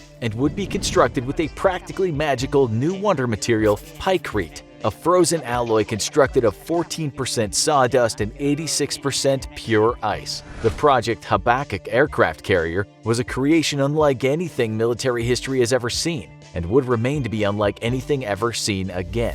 You're probably wondering, how come I've never heard of this? That's because the harebrained plan never truly saw the light of day, but it doesn't make it any less fascinating. It goes without saying that in addition to being some of history's biggest monsters, the Nazis were also huge weirdos. From the sickening experiments of madmen like Josef Mengele to the absurd and often impractical Wunderwaffe superweapons, Nazi military plans were quantifiably crazy. And sometimes to defeat crazy, you have to be a little crazy yourself. The particular kind of crazy that fueled Project Habakkuk came to us courtesy of one Mr. Jeffrey Pike. Pike was the kind of guy you'd love to have a beer with, seeing as spearheading the creation of an Iceberg aircraft carrier is only one of the many interesting things he did in his life. He escaped a German internment camp in World War I after a near-death experience. He spied on Nazi Germany, despite being Jewish and thus in extreme danger, to find out what the German people really thought of Hitler, and worked on Operation Plow, which was an attempt to use another one of Pike's wacky inventions to help liberate Norway from Nazi control. With the incredible resume of a prison breaker, rebel, journalist, spy, strategist, and inventor, Pike made an extremely valuable friend, Admiral Louis Mountbatten. Mountbatten thought that Pike was a mad genius and believed that his strange strategic mind could be an asset to the British war effort. Thankfully for Pike, Mountbatten was the Chief of Combined Operations, a department of the British War Office tasked with planning attacks on the Nazi forces in Europe. It was during his work on the aforementioned Project Plough in the United States that Pike was hit by a bolt of inspiration. They were running out of aluminum and steel, and cultivating more of it was both time-consuming and costly. But do you know what sturdy material is an awful lot easier to make? Ice. Ice could be manufactured for only a fraction of the energy it took to manufacture workable steel, and numerous case studies had shown naturally occurring icebergs decimating thought-to-be unsinkable ships. If 9 times out of 10 icebergs beat ships, Pike thought, why not make an iceberg ship? Pike was so enthusiastic about the idea that he didn't even wait to get back to England to share it. He wrote about his plans and sealed them in a diplomatic bag with a written note that was only to be opened and read by Louis Mountbatten. The admiral, who seemed to be enamored with the idea that Pike came up with, immediately took the proposal to the British Prime Minister Winston Churchill. Churchill was apparently taken with the idea too, and gave Pike and Mountbatten the go-ahead to further explore the idea of an iceberg aircraft carrier. This wasn't the first time a floating ice microisland for storing planes had been pitched, as a similar concept was suggested by German scientist Dr. A. Gerke all the way back in 1930. In every iteration since then, the idea had essentially been laughed off. Pike and Mountbatten were the only ones crazy enough to actually go through with it. But of course, for every crazy dreamer, you need some more down-to-earth experts to keep their feet on the ground. Max Perutz, a Nobel Prize-winning molecular biologist, was brought in to assess the feasibility of Pike's floating ice fortress. Sadly for Pike, Perutz didn't see much merit in the idea, as natural icebergs have only a tiny portion of their overall surface area above the water and were prone to tipping. While this isn't a problem for an iceberg, it would be a catastrophe for an aircraft carrier. To make this whole idea work, an entirely new substance would need to be created, and that entirely new substance was Pikecrete, Pike's Sub-Zero Ice Sawdust alloy.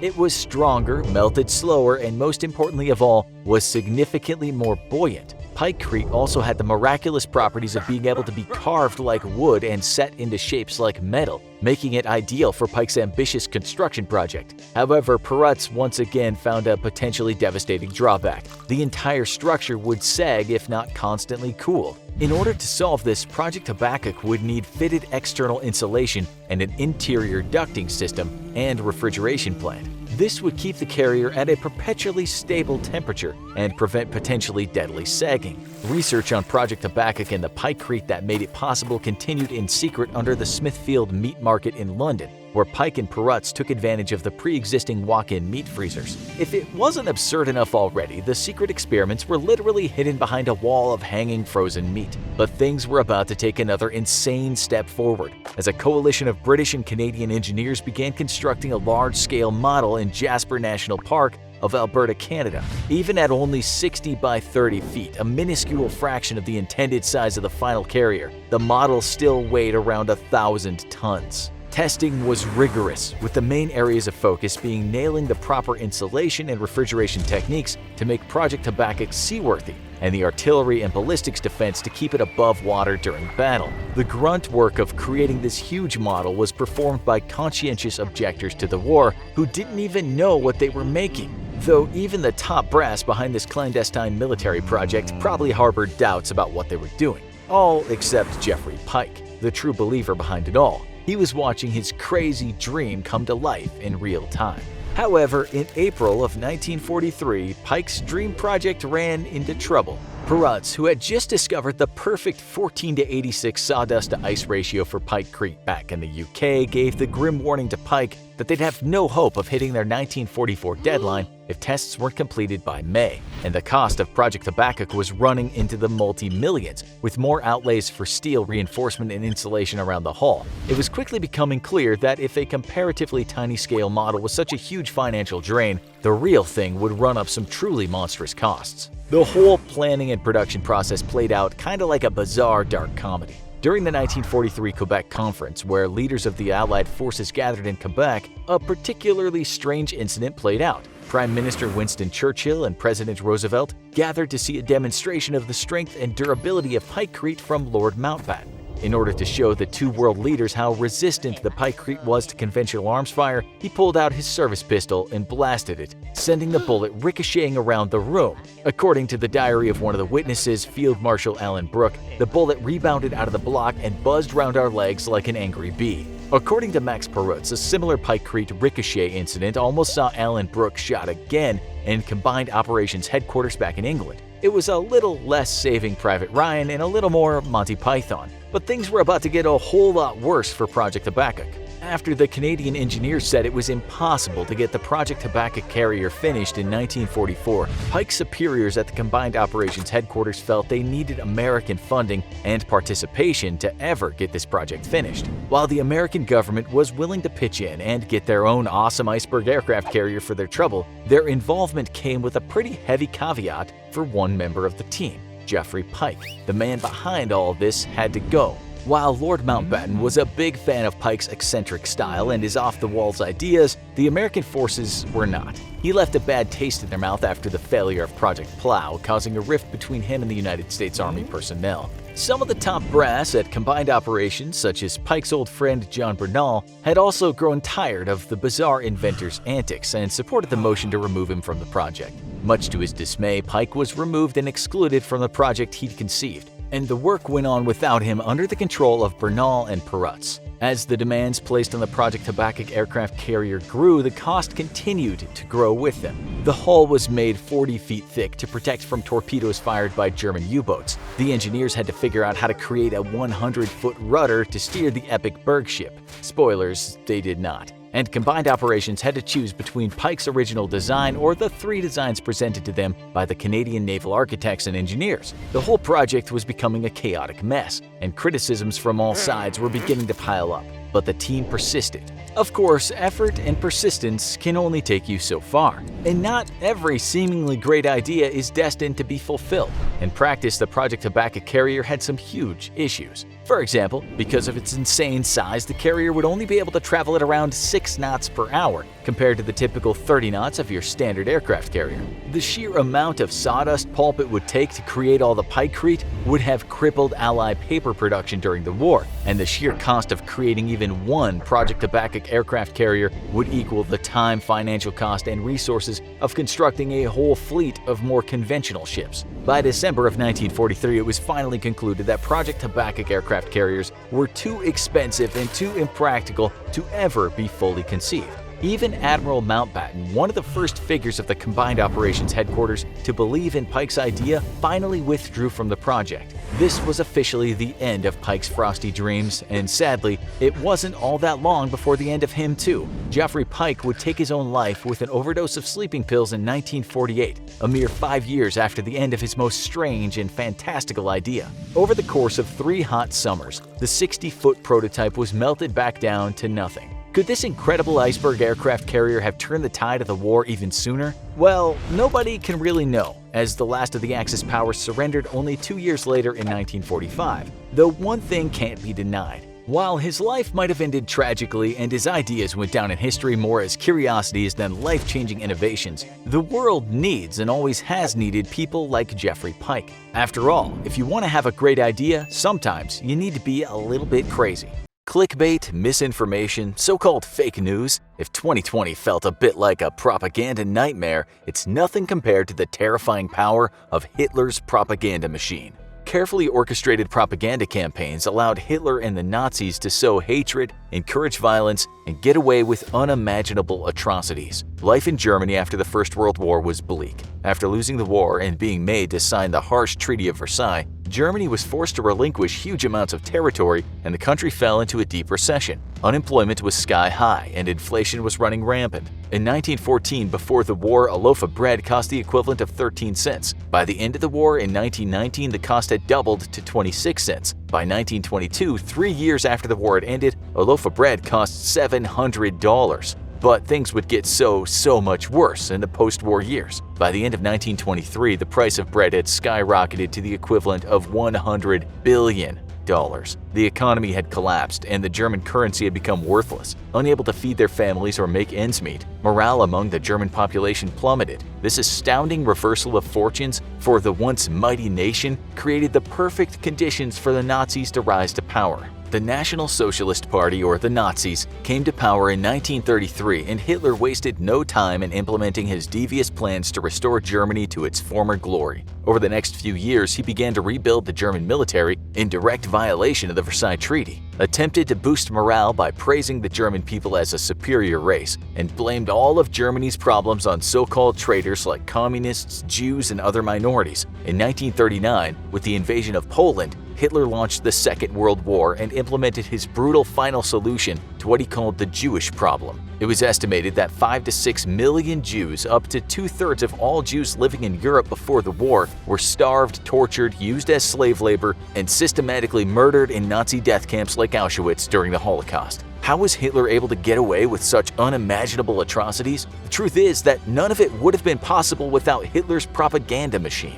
Within weeks of the Nazis taking power, Hitler established the Ministry for Popular Enlightenment and Propaganda to spread National Socialist ideas, and he was very clear about the ministry's purpose. In 1924, Hitler was quoted as saying that propaganda's task is not to make an objective study of the truth insofar as it favors the enemy and then set it before the masses with academic fairness. Its task is to serve our own right, always and unflinchingly. At the head of this all-important ministry was a man named Joseph Goebbels. Goebbels was a gifted speaker and a talented propagandist, and he would go on to be the man largely responsible for the German people's favorable opinion of the Nazi regime. The Nazis' propaganda campaigns were so successful because they targeted the weaknesses and aspirations of different classes of Germans. Under Goebbels' direction, the ministry crafted unique messages for different audiences and used advanced advertising techniques for the day to spread their nefarious ideas throughout German society. The military rearmament campaign was a clear violation of the Versailles Treaty, but also created many jobs in a struggling economy and helped the Nazis secure the support of the working classes. Messages targeting business owners who had suffered after the war placed the blame for all of Germany's recent troubles on communists and Jews,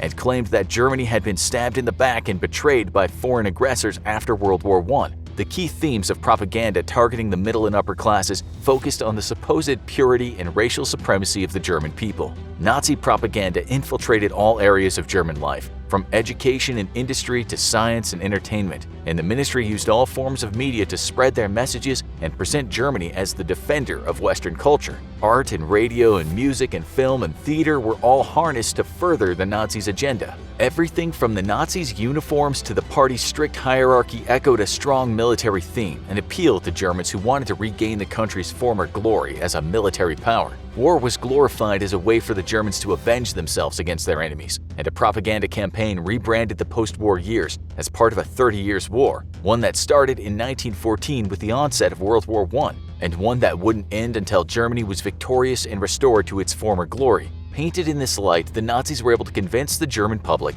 that their enemies were planning to attack them at any moment, and the Nazis were able to claim that the invasion of Poland at the start of World War II was simply an act of self-defense. This militaristic theme was on prominent display during the many rallies held by Hitler. Nazi Party rallies were held annually in Nuremberg to display the power and might of the Nazi regime and gain popular support for the party. Often lasting for more than a week, thousands of spectators would flood the fairgrounds to attend folk festivals and watch parades of specially selected SS and military troops who best represented the Aryan ideal as they marched through the grounds, turning to Hitler, who was situated at the very top of the massive grandstands, to recognize him with the signature Nazi salute. The Nazis knew that it wasn't enough to convince the adult Germans to follow them. They had to target the next generation of Germans and turn them into devoted Nazis too. In 1937, Hitler outlawed the Boy Scouts and all other youth groups except for his own version, the Hitler Youth. Under the guise of typical scouting activities like hiking, camping, and survival training, the Hitler Youth was a way for the Nazis to remove children from the influence of their parents and indoctrinate them into their anti-Semitic ideology. The program was so effective that many children would denounce their parents or even report them for behaving in ways the Nazis considered unacceptable, such as being tolerant towards Jews. The real goal of the Hitler Youth, though, was to create more soldiers for the German army, and over time the boys' branch of the group became more and more militaristic, training young boys to march, handle weapons, and prepare for war. The Nazis had complete power over German newspapers and were able to control what news the German people read. They used newspapers like Die Stürmer, the Attacker, to further their anti-Semitic agenda, especially in periods prior to the passage of anti-Semitic legislation. Before the 1935 Nuremberg race laws were enacted, the Nazis used newspapers extensively to gain acceptance or at least tolerance of their new racist policies. Under the new laws, anyone with 3 or 4 Jewish grandparents, regardless of whether they were practicing Judaism or self-identified with their Jewish roots, were excluded from citizenship,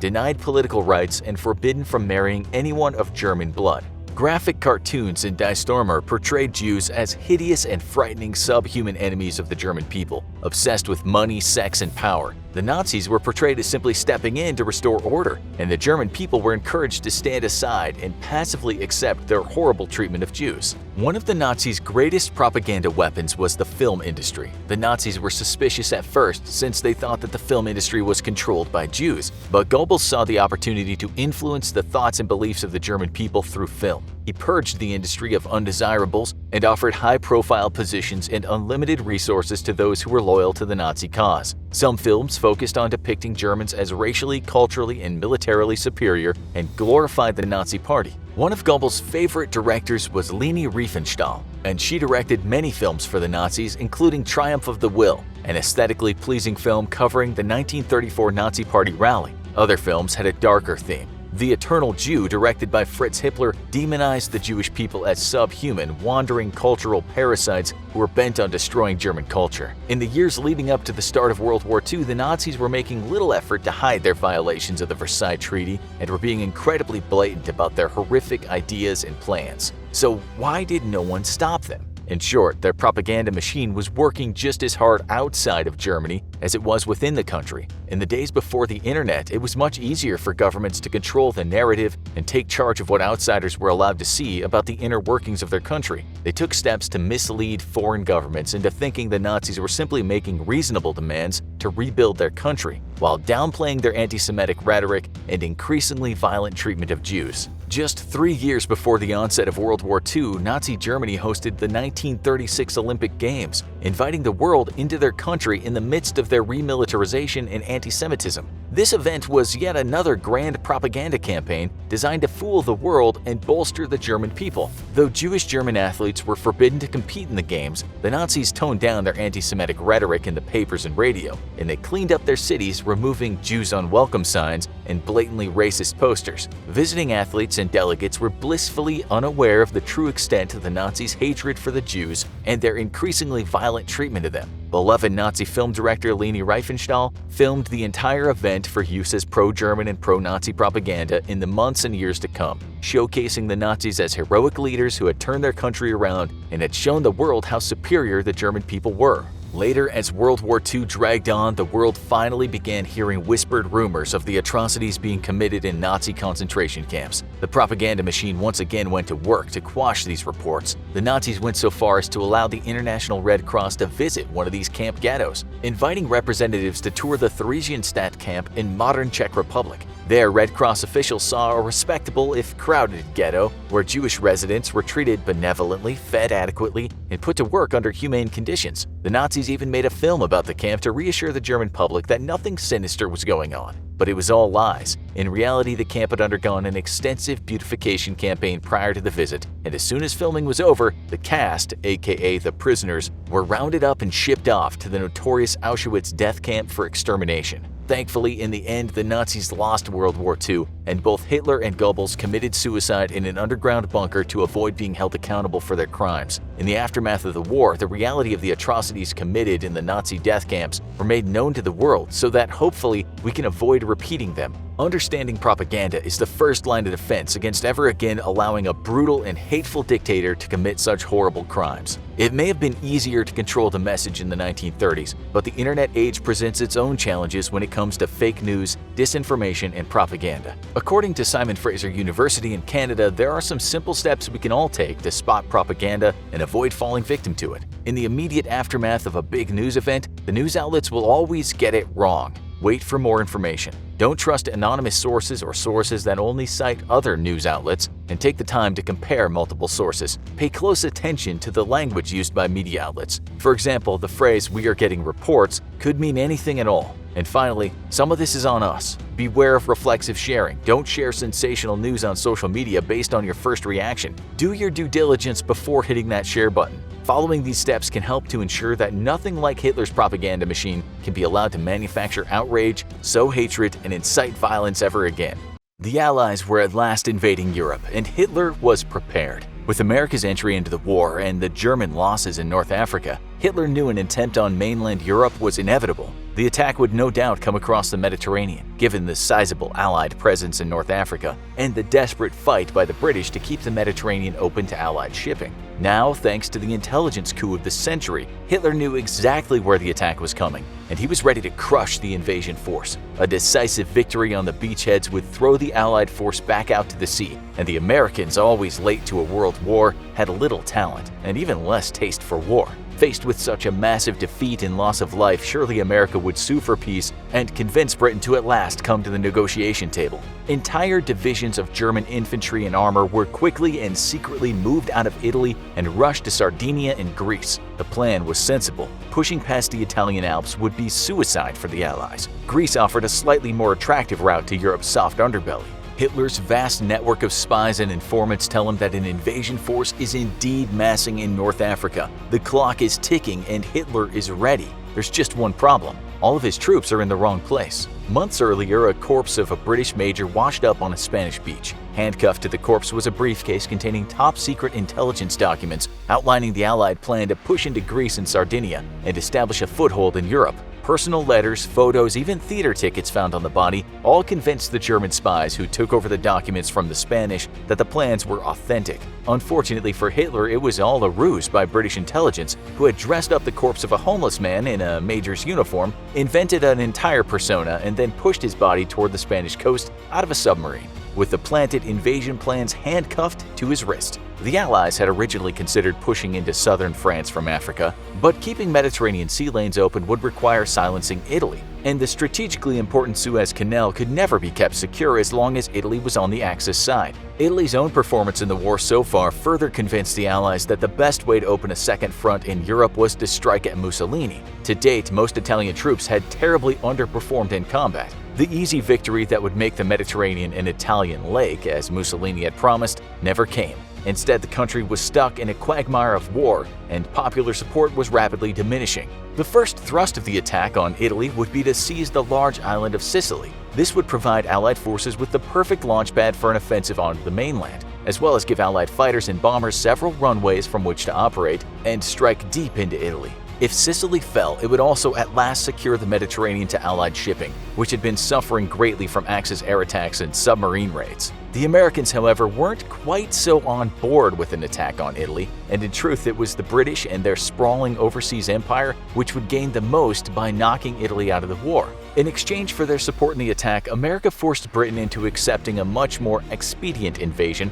across the Channel and into France at a later time. With Hitler's main forces diverted out of Italy, the attack to take Sicily at last begins on July 7, 1943. Yet, almost as soon as it starts, the attack is on the verge of failure as a freak storm falls on the massive invasion force. Smaller ships are battered and tossed about by the waves and forced to fall back. While in the skies above the fleet, German fighters descend to strafe the large troop transports. Thanks to the British deception, there's not enough German fighters to cause serious damage, but the attack takes a major toll on morale. The ongoing storm also seems a bad omen to men waiting to fight and die on Sicily's beaches. The fleet recovers and reassembles, but the element of surprise is long lost. Now Hitler knows that the Allied push is not coming to Greece. Sadly for him, it'll take weeks to move tens of thousands of troops back to Italy. On July 9th, the eve of the invasion, British and American paratroopers begin their assault in German rear areas. Bad weather continues to plague the invasion though, and Allied pilots end up dropping their troopers well outside the planned assault areas. Many paratroopers jump too early and end up coming down in the sea, where laden by heavy equipment, most drown. The paratrooper assault fails in its objective of creating a buffer between the invasion force and the beachheads, but American paratroopers widely scattered across the southern half of the island reform themselves into small groups and begin an extremely successful guerrilla campaign against the Germans. The Americans, acting in platoons or smaller-sized units, managed to cut key German communication lines and pin down German patrols. The confusion caused by the American paratroopers is only exacerbated when German communications go down. Around 250,000 combined Italian and German troops are holding the island, but the Italians are at this point more of a liability than an asset for the Germans. The troops are poorly equipped and have low morale, and to make matters worse, the Italian and German commanders can't agree on how to defend the island, causing the forces to become split. The Allies managed to regain some of the element of surprise by forcing landings in areas believed to be too shallow for the cargo craft bringing in heavy equipment, and suddenly American and British tanks are popping up in places they definitely should not be. For the British landing at Syracuse, the entire operation is practically a walk on the beach as they meet little to no resistance. For the Americans, though, it's a different story. Masses of Italian infantry and tanks push straight into the center of the US beachhead, stalling the thrust into the island and threatening to push the entire American force back out to sea. To make matters worse, weather once more has played havoc, and massive congestion on the beaches leads to many US tanks being unable to make it to the front lines. Instead, the Americans rely on overwhelming naval firepower and artillery to push back the Italian assault. But just as the Italians are defeated, fresh and experienced German troops crash into the exhausted American defenders. The US is still at this point a great manufacturing power, but a relatively unimpressive military one. And the old European guards still believe Europe has the fittest fighting men on the planet, and the Americans are thought to have little skill or stomach for war. Crushing the American beachhead would prove far easier than dislodging the stubborn British. America's reputation is not completely undeserved, its troops having performed adequately but not exemplary at the battlefields of Africa. British faith in the Americans is so low that the American forces meant to initially support the British offensive,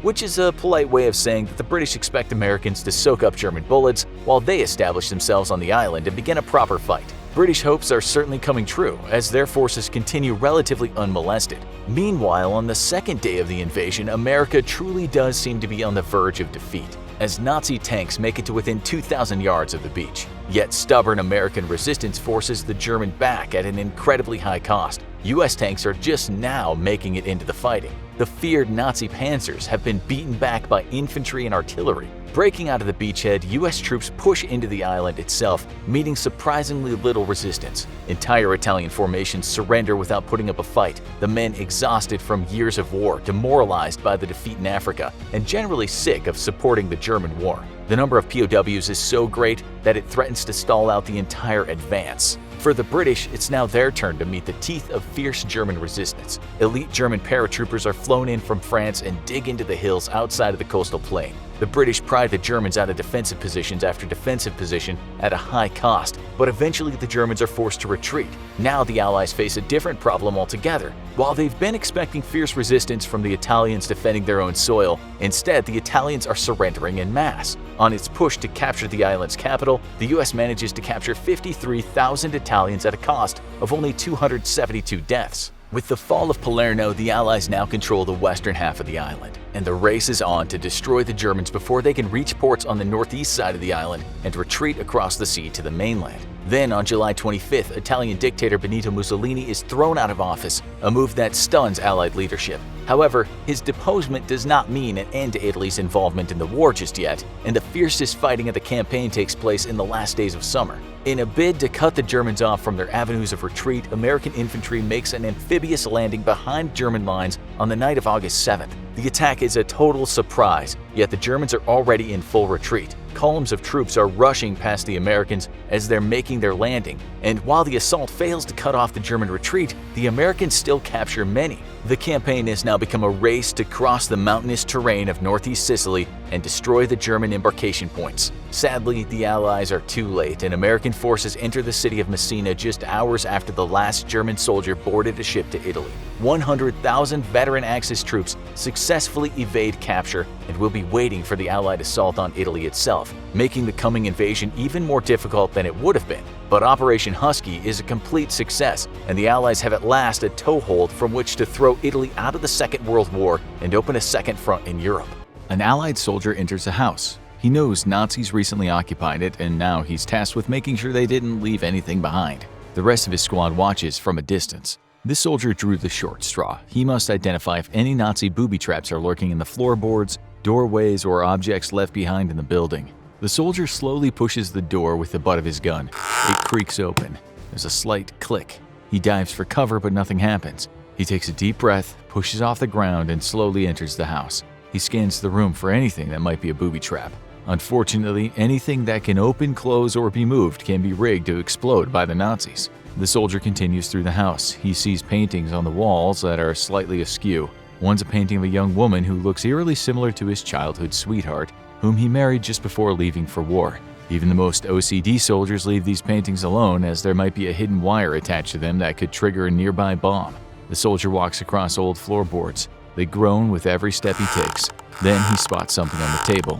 It seems like the Nazis vacated this house in a hurry. They left a freshly cooked pot of food on the table. The soldier's been fighting Nazis on the front line for a year. He hasn't had a warm meal in days. He feels that if the Nazis had booby-trapped the house, they would have rigged the door to explode or put a mine under the floorboards. They must have just rushed out to avoid capture.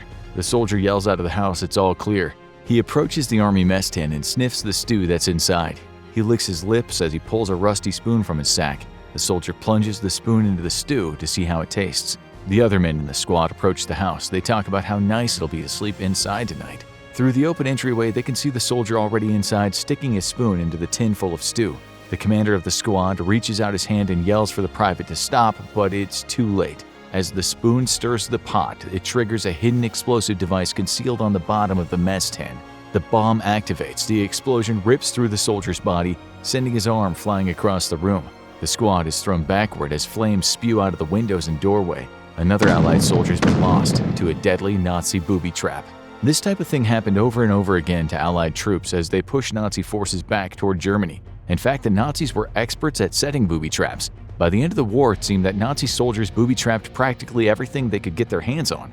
This was not only dangerous but caused psychological harm to Allied soldiers. Not knowing if a weapons cache or a fallen comrade was booby-trapped to explode led to intense anxiety in Allied troops as they fought to win the war. But Nazis didn't just booby-trap things on the battlefield, they also came up with some sinister ways to make everyday objects deadly as well. Objects like thermoses or oil cans would have hidden triggers and high-powered explosives concealed inside, and this was just the tip of the iceberg. During World War II, MI5 discovered that many of these booby-trap devices were making their way aboard British ships and would detonate while en route to the mainland, slowing down supply shipments and sowing seeds of doubt and fear in soldiers and regular citizens. It was for these reasons that MI5 set up a counter-sabotage unit. Originally, it consisted of only 3 members: a scientist by the name of Victor Rothschild, his secretary Teresa Georgia Mayer, and a police detective inspector Donald Fish. Later, Fish's son Lawrence would join the crew and draw intricate pictures of each of the booby traps they found, with notes on how to defuse devices. Their work would help save countless lives from Nazi booby traps. Imagine opening a candy bar and snapping off a piece of chocolate only to find a piece of canvas inside. As you ponder how the cloth got into your chocolate bar, there's an explosion that blows your hand off and severely burns your face and body. You might survive the initial blast, but the wounds you sustained would almost certainly kill you. This was one of the most devious Nazi booby traps ever devised. Some claim the chocolate bar bomb to be a booby trap that the Nazis created to assassinate British Prime Minister Winston Churchill.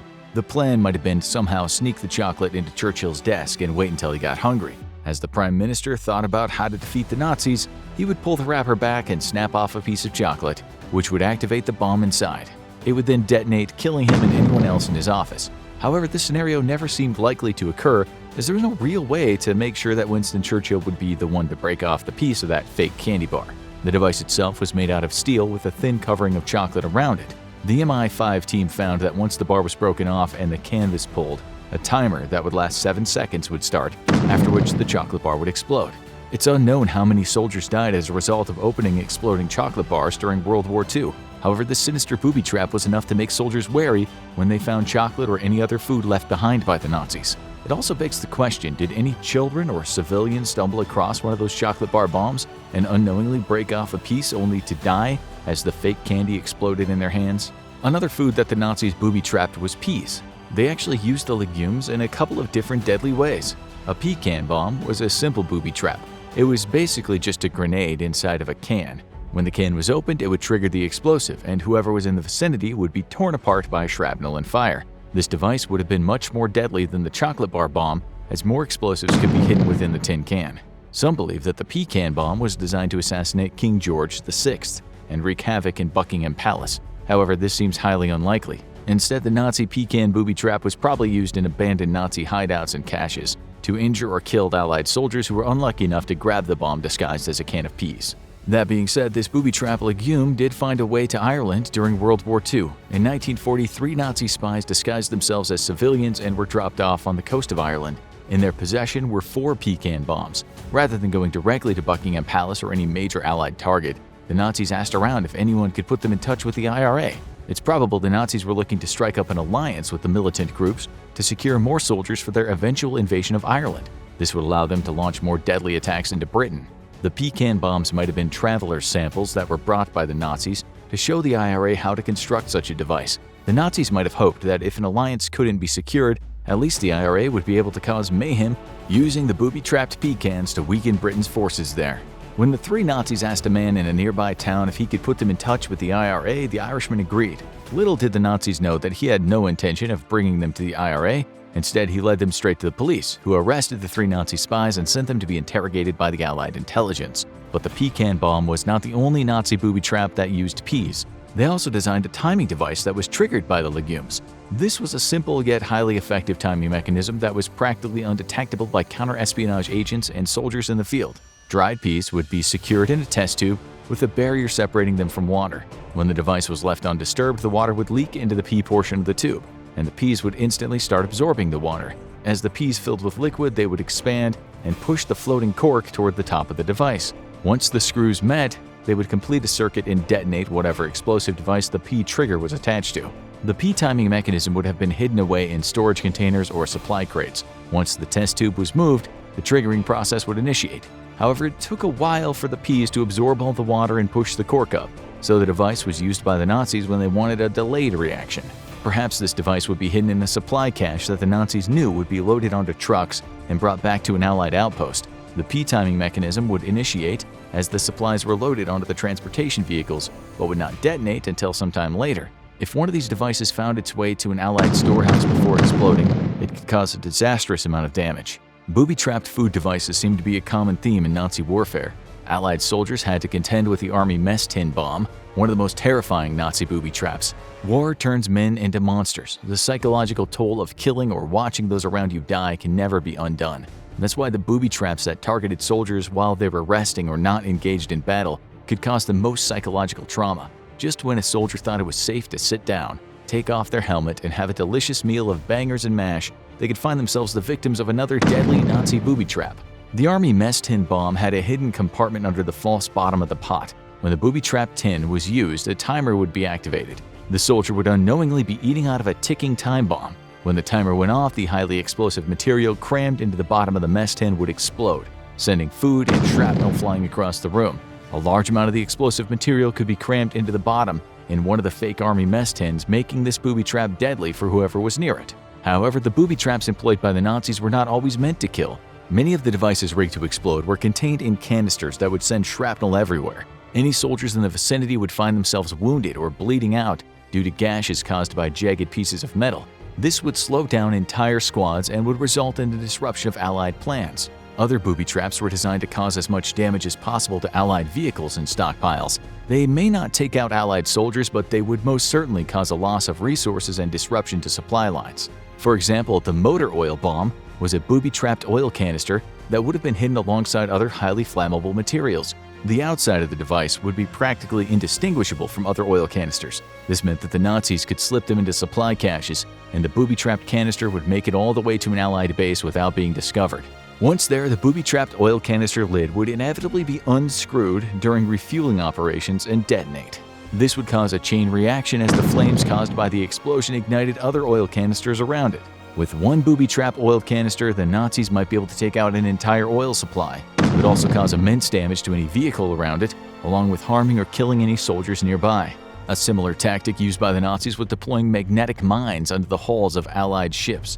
This bomb could be attached by a covert Nazi spy. A timer would be set and the magnetic mine would detonate when the ship was in the middle of the ocean, far away from any help. Some of these devices were even fitted with a trigger that caused the mine to detonate if it was discovered and detached from the hull prematurely. This meant that there was a booby trap on the booby trap itself. The Nazis would stop at nothing to disrupt Allied supply routes. This brings us to the worst of the worst Nazi booby traps ever conceived. It should come as no surprise that the minds that concocted a plan for mass genocide would also come up with some insanely terrible booby trapping techniques, but you can't even imagine how terrible some of these next booby traps actually were. Allied soldiers walked through a town ravaged by Nazis. The buildings are in ruins, and there is very little shelter. The summer sun blazes as temperatures rise, and the parched earth cracks under the soldiers' feet. They've been fighting on and off with the Nazis for days, but it seems like they've finally driven them out of the village. The Allies can now make it to their base of operations and launch another offensive deeper into Nazi-controlled territory. What the Allied soldiers don't know is that the Nazis left behind numerous booby traps. It'll be a miracle if any of them make it out of this town alive. The Allies enter the town and find dead bodies that were left behind in the carnage. A fallen Nazi soldier blocks the main road. He's lying face down in the mud. An Allied soldier walks up to the body to check it for information or ammunition. As he turns the body over, his eyes go wide. He turns to his squad and yells to run. The body had been placed on top of a mine, so that when it moved, the explosive would detonate and kill anyone in the vicinity. The blast erupts out of the ground, completely consuming the soldier who moved the body. It wasn't uncommon for Nazis to booby trap their own fallen comrades. Rather than bringing their friend's body home so the family could mourn them, they were left behind and rigged with an explosive to take out any Allied soldier who came through the area. This was a messed up practice, but it gets even worse. Sometimes Nazis would kill an Allied soldier and booby trap their body. Allied soldiers would be much more likely to rush to the aid of someone on their side and would not be as hesitant to move the body and try to identify who it was. When the body was repositioned, the booby trap would be triggered. The explosion would kill or injure any Allied soldier in the area. The Nazis were ruthless with their booby trapping tactics. They had no remorse for fallen soldiers on either side. The most common booby traps that the Nazis employed used helmets and guns. They knew that Allied soldiers would pick up those objects as they would be useful supplies to have in battle. This meant Allied forces needed to be careful with everything they touched.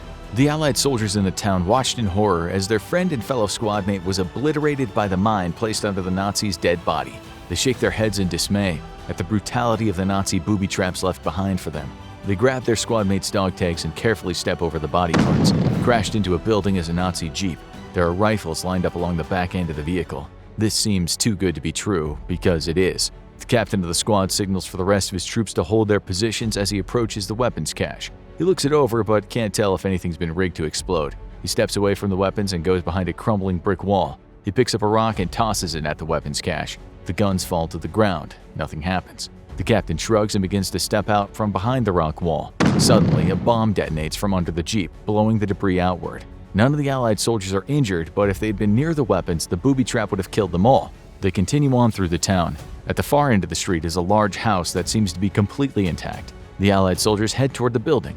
It's getting late and they need to seek shelter for the night. As they proceed down the road, there are discarded supplies. In the middle of the street lays a Nazi helmet. Without thinking, one of the soldiers kicks it with his foot in disgust. As the helmet lifts off the ground, a pressure lever is released and a mine detonates from under the helmet. The soldier's leg gets blown off. The medic rushes over to help him. He shoots the soldier full of morphine, bandages the stump where his leg once was, and rushes him toward the house to perform emergency surgery. The squad reaches the nearby house. The man who reaches the door first pushes it open. There's a click as a string attached to the doorknob pulls the pin out of a grenade sitting on the table right next to the door. The soldier thinks quickly, grabs the grenade, and throws it out the window across the room. A moment later, the grenade detonates, shattering the windows on the far side of the building. Rigging doors to explode was a common Nazi booby trapping technique.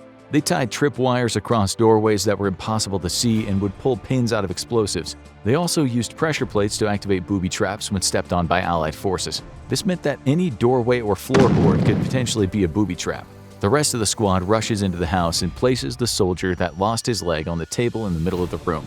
The medic gets to work trying to save his squadmate. The captain tells the rest of the men to fan out and search for any other booby traps. The building ends up being more of a mansion than a regular-sized house, and there are a lot of rooms to go through.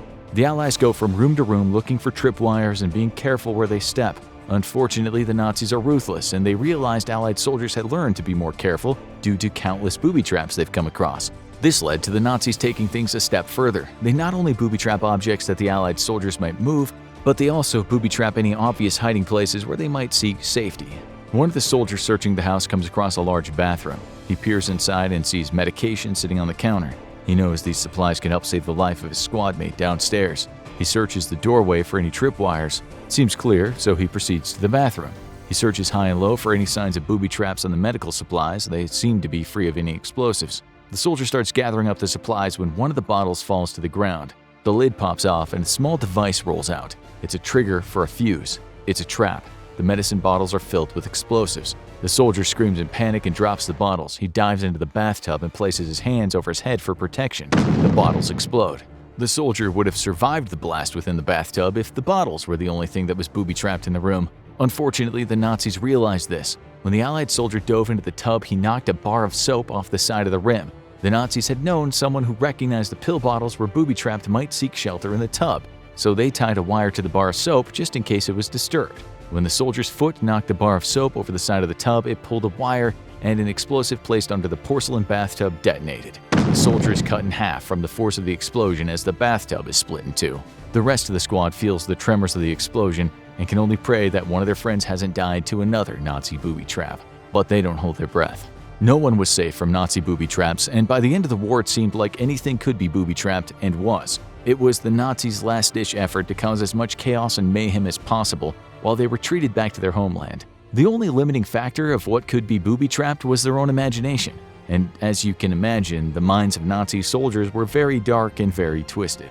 Allied soldiers and even civilians needed to be very careful where they stepped and what they moved as the Nazis retreated back to Germany and left a trail of booby traps behind them.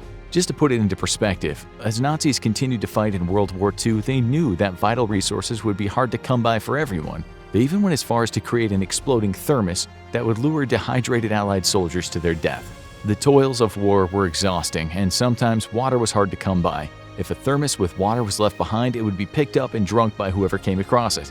Unfortunately, if you were not careful, you might find yourself with a deadly Nazi booby trap in your hands. When the cap was taken off and a person holding the thermos brought it up to their lips for a sip of refreshing water, the explosive inside would be activated.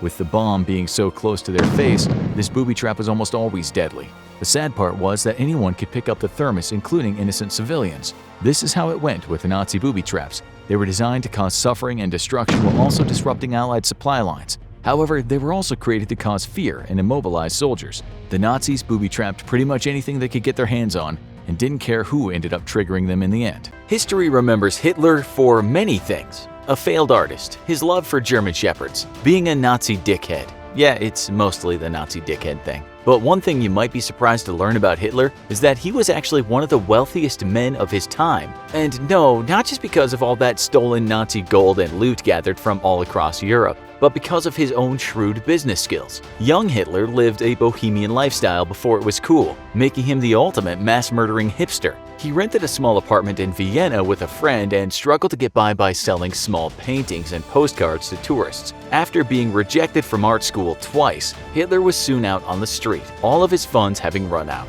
After World War I, Hitler had become involved in German politics and famously took part in the failed beer hall putsch of 1923. As a result, he was sentenced to prison for 5 years, and to help pay off his legal fees, he dictated what would become Mein Kampf to 2 of his cellmates. Hitler imagined that the book would be popular amongst the National Socialist Party and had no big dreams of making it as a writer. All he needed was a few thousand people to buy the book so that he could pay off his legal fees. And in 1925, the first year of its publication, Mein Kampf sold 9,000 copies. While this certainly helped pay for his legal fees, Hitler would see no royalties from these meager sales. However, as Hitler began to rise along the ranks of the National Socialist Party, so did his exposure as an author. More and more party members, and even some curious members of the public, wanted to know what this mustachioed young man was all about, and copies of Mein Kampf slowly began to increase in sales. By 1930, Mein Kampf had managed to sell 55,000 copies in a single year, and by this time Hitler was receiving decent, if not impressive, royalty checks from his publisher.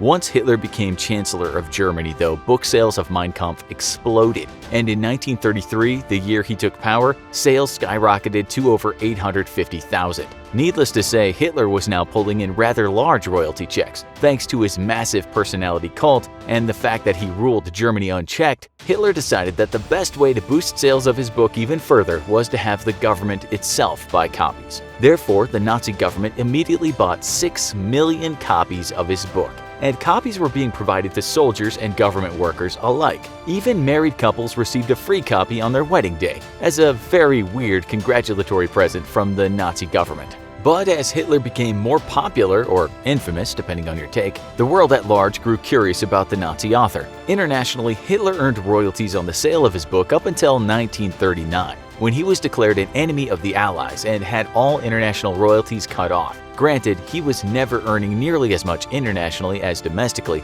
but he was still pulling in $560,000 in royalties from sales in Britain and about $50,000 in royalties from sales in the US. During the war, his book would continue to sell in the US, though the US government seized control of publishing royalties by invoking the Trading with the Enemy Act and ended up giving $260,000 in royalties to war refugee charities. While Hitler was trying to kill people, ironically his book was helping those same people. At his height, Hitler was earning about $13.5 million a year from book sales in today's dollars, which would be far more impressive if he wasn't basically forcing the Nazi government to simply buy his book. All those sales, though, had accumulated to a $10 million tax bill, which Hitler simply ordered one of his ministers to forgive. We gotta admit, sometimes it pays to be on top. Literally. In total, Hitler would earn a whopping $170 million in today's dollars just by selling copies of Mein Kampf. All this money was used to buy several very expensive properties around Germany, though Hitler also used a great deal of his own personal fortune to fund the Nazi Party. He even made one of his homes, the Berghof, into the main headquarters of the Nazi Party. Sadly, when the British tried to bomb it back to the Stone Age, their bombs largely missed and only managed to slightly damage it. Hitler, however, used his political power to enrich himself with one more other cunning ploy. He licensed his image to the German government and then ordered that it be used basically everywhere. From posters to stamps to the covers of propaganda magazines and books, Hitler's face was everywhere all across the German nation, and every time his face was printed on anything, Hitler got a cut thanks to licensing fees. Given that Hitler was the one ordering the creation of all this propaganda material, we once more have to admit that this is a pretty pro-supervillain move. Taking over a country and ruling it like a dictator is one thing, but selling your image to your own government and then forcing it to print it everywhere is on a whole other level of villainy. Then, of course, there is all the untold stolen wealth of Europe that the Nazis, quote, liberated as they invaded nations. By the end of the war, the Nazis had stolen a whopping $21 billion in gold, and it was this stolen gold that helped entirely fund the German war machine for 5 whole years. As supreme ruler of Germany, whatever the state owned was basically Hitler's personal wealth as well, though the Allies made sure that he spent every stolen cent on the war effort, lest his forces be defeated sooner than they eventually were. Still, with the largest gold reserves in the world for a short while, Hitler was likely one of history's richest rulers, if only briefly. Today, Mein Kampf continues to sell copies. Physical copies of the book are understandably very rare, as most people don't want to be caught in public reading Mein Kampf. Yet, thanks to digital readers like Kindle, digital sales of Mein Kampf have exploded around the world. Part of this is due to sheer curiosity, and in some parts of the world who have learned very little about Hitler and his role in World War II, Mein Kampf and anything Hitler-related is actually seen as trendy, hip, and cool. This is especially true in Southeast Asia, with Thailand in love with anything Hitler-related. Again, this is mostly due to the fact that Thai citizens learn very little about Hitler's role in World War II, and for them he's apparently nothing more than a snazzy dresser with a funny mustache. A rise in anti-Semitism and nationalism, however, has also seen sales of Mein Kampf increase in the last few years, and that's rather unfortunate for the rest of us non-Nazi dickheads. Ironically though, because no publisher wants to be associated with Hitler and his book, or seen as enriching themselves from Nazi trash, the vast majority of all money made from the sales of the book are funneled straight into various charities. So while white supremacists are buying up Mein Kampf and hating on Jews and other minorities, they're actually helping fund a ton of charities that help those groups of people and others out. Thanks, idiots. After Hitler's death, what remained of his wealth and ongoing royalties from Mein Kampf went to one of Hitler's surviving cousins, who flatly refused them and did not wish to be associated with one of history's greatest villains. Instead, those funds were channeled to various charities and post-war reconstruction efforts. The same goes for sales of his early artwork, with no dealers wanting to be associated with Hitler, and sales largely taking place between private sellers and collectors. In the end, Hitler may have been one of the most evil men to ever live, but ironically, he would end up defeating himself as his wealth continues to this day to be used for causes that would likely make him turn over in his grave. It's September 18, 1931. Adolf Hitler has not quite turned into the beast he'll become known as, but the man sure does have a temper. He's at his Munich apartment, screaming and shouting, spit flying out of his mouth. The object of his fury is his half-niece, Gaily Raubal. Some people say this girl would be the only love of his life, but on this day, the two are engaged in a tempestuous clash. Is it because he is the father she never really had, or he just loves her dearly, so he doesn't want her to leave? Or is she pregnant with his child, an embarrassment to Adolf and the Nazi Party? Is he just out of his mind on a cocktail of hard drugs? Or is she the one who's deranged? This is still a mystery, but what isn't a mystery is that soon after this argument occurred, Gaily was found with a bullet in her dead body, with her uncle Adolf's smoking gun at her side. That's right, and many people thought that Hitler had fired that gun. The story became one of the biggest scandals in Germany during the period. There's just so much people don't know about Mr. Adolf Hitler. That's why today we're going to take a look at his life and try to figure out why he was the way he was. This show is not so much about Hitler as we know him, the man who waged war on the world, but the man himself. That's why we'll call him Adolf today. We'll come back to the question of if he murdered his niece a bit later, but first let's have a look at that little bundle of joy that was Adolf as a kid. He was born on April 20th, 1889, which made him a Taurus. Okay, so we know most of you don't believe in that kind of thing, but there's no doubt that Adolf was the proverbial bull in a china shop. He smashed up half of Europe. He was born in what is present-day Austria to his father Aloy and his mother Clara. You'll hear many unusual things today, including that Clara was Aloy's third wife and that also his second cousin. She became part of his household at the age of 16, but first as a maid. At that time, Aloy was still married to his second wife. Clara left the household but came back when Aloy's second wife died. She helped Aloy bring up the children and then got pregnant with him. As this was sketchy business back then, they had to go to the church and ask for permission to marry. What's also strange is that she still called him uncle when she was intimate with him. As you'll see later in the show in relation to Adolf, we can invoke the expression, "the apple didn't fall far from the tree." The two were married in January 1885. Adolf was their fourth child. Clara absolutely loved him. He was a mama's boy, no doubt, which shaped the man he would become. There's also been some speculation that Adolf was beaten by his father and shielded by his mother. But historians aren't too sure of just how physical Aloy got with Adolf. Still, it's said that Aloy was domineering, aggressive, and sometimes cruel. The family at least wasn't too badly off since Aloy earned decent money as a customs official. One of the reasons that Clara liked Adolf so much was the fact that she already had lost two of her kids, Gustav and Ida, to diphtheria. Out of 6 children she had with Aloy, only 2 survived childhood, Adolf and Paula. Not surprisingly, Paula changed her name after the Second World War. It is safe to say that Adolf feared his father and adored his mother. When his father died in 1903, Adolf was 13, and he didn't seem overly troubled. Now he had his mother all to himself. Yes, this is all very Freudian. Just wait until you hear about his sex life when he becomes an adult. Freud would have had a field day. Adolf was always a sickly child, so soon after his father's death, Clara pulled him out of school and told him he could concentrate on his newfound love, art. He loved sketching, playing piano, and was keen on other creative pursuits. This is why she was supportive when he told her he wanted to go to Vienna and try to become a paid artist. Off he went, and oh boy, did he struggle to make it. At times, he barely had enough money to feed himself. Vienna was a nightmare. In 1906, Clara discovered a lump in her breast, and so she went to the family doctor. It wasn't good news. She had breast cancer. But it seemed the doctor didn't tell her at first. It was Adolf that eventually told her what was wrong. This devastated him.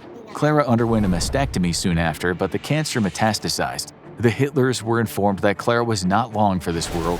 Adolf returned from Vienna and became her caretaker. He watched her suffer in pain as she was treated with an experimental type of chemotherapy. This was almost impossible for him to watch. Her throat became seriously swollen, making it difficult for her to eat or speak. This period in Adolf's life would seep into the very marrow of his bones. Clara died on December 21, 1907. Adolf was more than sad. He was stricken with grief to the point of delirium.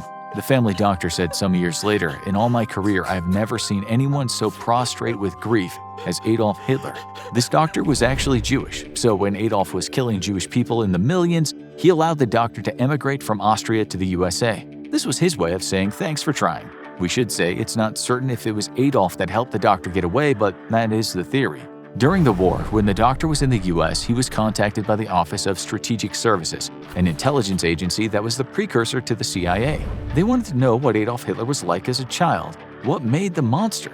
The doctor said, "While Hitler was not a mother's boy in the usual sense, I never witnessed a closer attachment. Their love had been mutual. Clara Hitler adored her son. She allowed him his own way whenever possible. For example, she admired his watercolor paintings and drawings and supported his artistic ambitions in opposition to his father at what cost to herself, one may guess." Even though Adolf had been loved by his mother, you can't argue with the fact that he had a pretty grim childhood. He grew up with a tyrannical father in a family that had suffered the loss of 4 children. And just when Adolf was trying to enjoy his adulthood, he had no parents at all. As he grew older, he always carried a picture of his mother around in his pocket. In his house, he had pictures of her on the wall. When he became the leader of the Nazi Party and the Führer of Germany, he designated her birthday of August 12 as a day of honor for the German mother. We can look to his sister Paula to know more about Adolf. She wrote a diary when she was a child, and it's quite interesting. In it, she talked about how her brother bullied her throughout her youth. In one entry she wrote, "Once again I felt my brother's hand land on my face." It seems she never joined the Nazi Party or outwardly showed any support for her older brother's ambitions, although in 2005 a historian discovered that at one point during the war Paula was in a relationship with a Third Reich officer named Erwin Jekelius. The psychiatrist and neurologist was involved with the terrible Nazi euthanasia programs. He ended up a prisoner of the Soviet Union and later died from bladder cancer in a Soviet labor camp in 1952. Paula wanted to marry him, but Adolf wouldn't give his permission. You'd think she would have hated Adolf for that, but it seems despite the bullying, she actually admired him. When the U.S. Army interviewed her in 1945, she outright didn't believe that her brother would order the killing of millions of Jews. We can glean more about Adolf's life from the transcript of the interview. Paula said, "My father, who was of great harshness in the education of his children, and who only spoiled me as the family's pet, was the absolute type of old Austrian official, conservative, and loyal to his emperor to the skin. My mother, however, was a very soft and tender person. When her mother was sick with cancer, she said Adolf did nothing but care for her and her mother. She said, assisting me, my brother Adolf spoiled my mother during this time of her life with overflowing tenderness. He was indefatigable with his care for her, wanting to comply with any desire she could possibly have, and all to demonstrate his great love for her."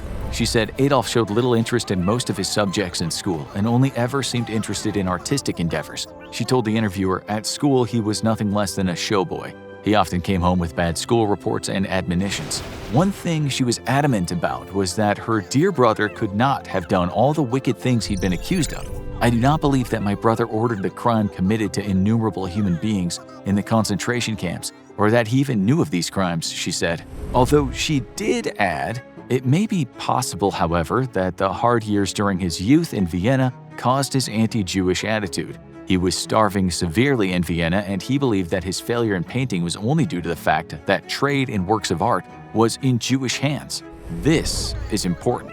Adolf, while not a terrible artist, was a failure. His dreams dissolved before his eyes. His stomach ached while others prospered, and he was sure he was just as good as them. As an artist, he was very average, with one critic rightly saying many years later, "If you walk down the Seine and see 100 artists, 80 will be better than this." Adolf may have only been harsh with his sister because in some ways he thought it was his responsibility to act that way. He always made sure she had money at least. Maybe Adolf wasn't always a monster, but monstrous ideas formed somewhere in that warped head of his. What we consider evil doesn't always look monstrous. Evil often wears a suit and tie and has impeccable manners. This is why the political theorist Hannah Arendt talked about the banality of evil. You can be a loving husband and father and still go to work where you usher hordes of innocent people into a gas chamber. Lest we forget normal people can do terrible things. We must never forget that about Adolf Hitler. He wasn't always a fiend. We can see this in his love for animals, especially where his beloved dog was concerned. If you're wondering how Adolf could be so fond of animals and yet send humans toward torture and death, you can turn to a book that states, "For leading Nazis, animal protection and crimes against humanity were not a contradiction in terms. On the contrary, they even felt that they were part of a moral elite." It's a difficult proposition to ask people to accept that a man whose ideology classed certain people as subhuman could have a nice side. He caused pain and anguish on a level that put Nero and Genghis Khan to shame. But he wasn't always monstrous, his ideology was. An American journalist once asked how people can order bombs to be dropped on totally innocent civilians in modern conflicts and then go to church and have family barbecues with the kids around. The simple fact is that they really think they are morally on the right side of history. Isn't that always the case when humans are destroyed in mass? Destroyers of worlds take the moral high ground. They say they're doing the killing for the greater good when so often it simply boils down to power and economic interests. But with Adolf, as you'll see, there were also mental issues, severe mental issues, at a time when many Germans were looking for a leader to bail them out from years of poverty and hardships. But let's not get ahead of ourselves here. We still have the younger Adolf to think about, the man that came before those death camps and blitzkriegs. Adolf Hitler fought in the First World War, and for his bravery he received the Iron Cross. He seemed to have some romantic notion about war, despite just how bloody awful that war was. He once said war was the greatest of all experiences. But man, was he bitter when Germany lost. Adolf, like many others in Germany, blamed the capitulation on Jews and Marxists. He was sure that what he considered real Germans wouldn't have given up so easily, although they hardly gave up easily. His thinking became quite clear in 1919.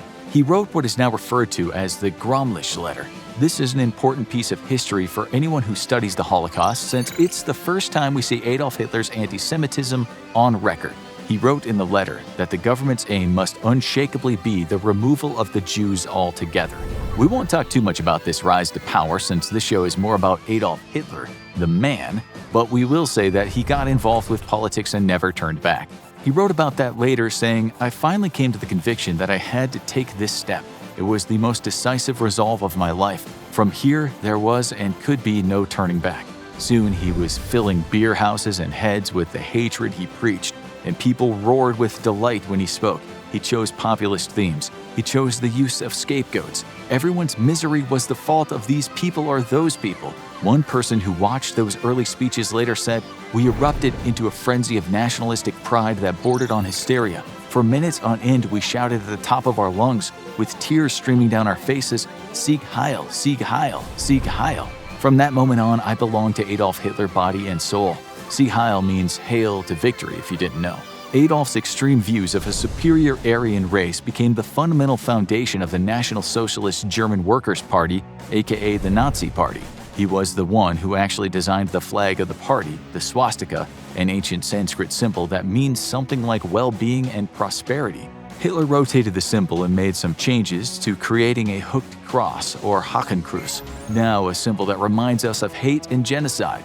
He once said why he chose the ancient Sanskrit symbol, writing, "In red we see the social ideal of the movement, in white the nationalistic idea, in the swastika the mission of the struggle for the victory of the Aryan man, and by the same token the victory of the idea of creative work, which as such always has been and always will be anti-Semitic."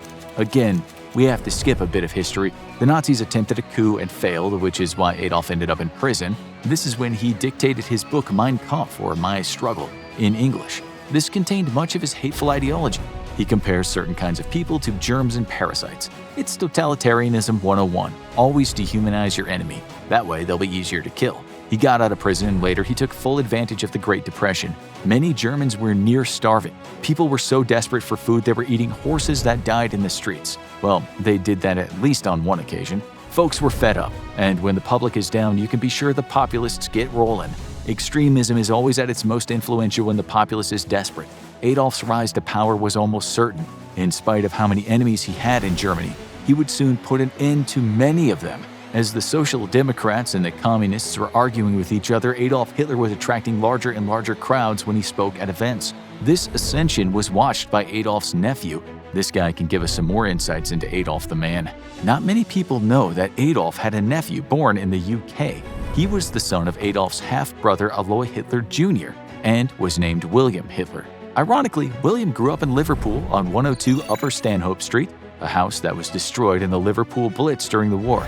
As William grew into adulthood, he saw his uncle Adolf rise to power in Germany. He went to Germany to visit a few times and ended up living there. On the back of Adolf becoming chancellor when William was just 22, he landed a few jobs, one at an automotive factory.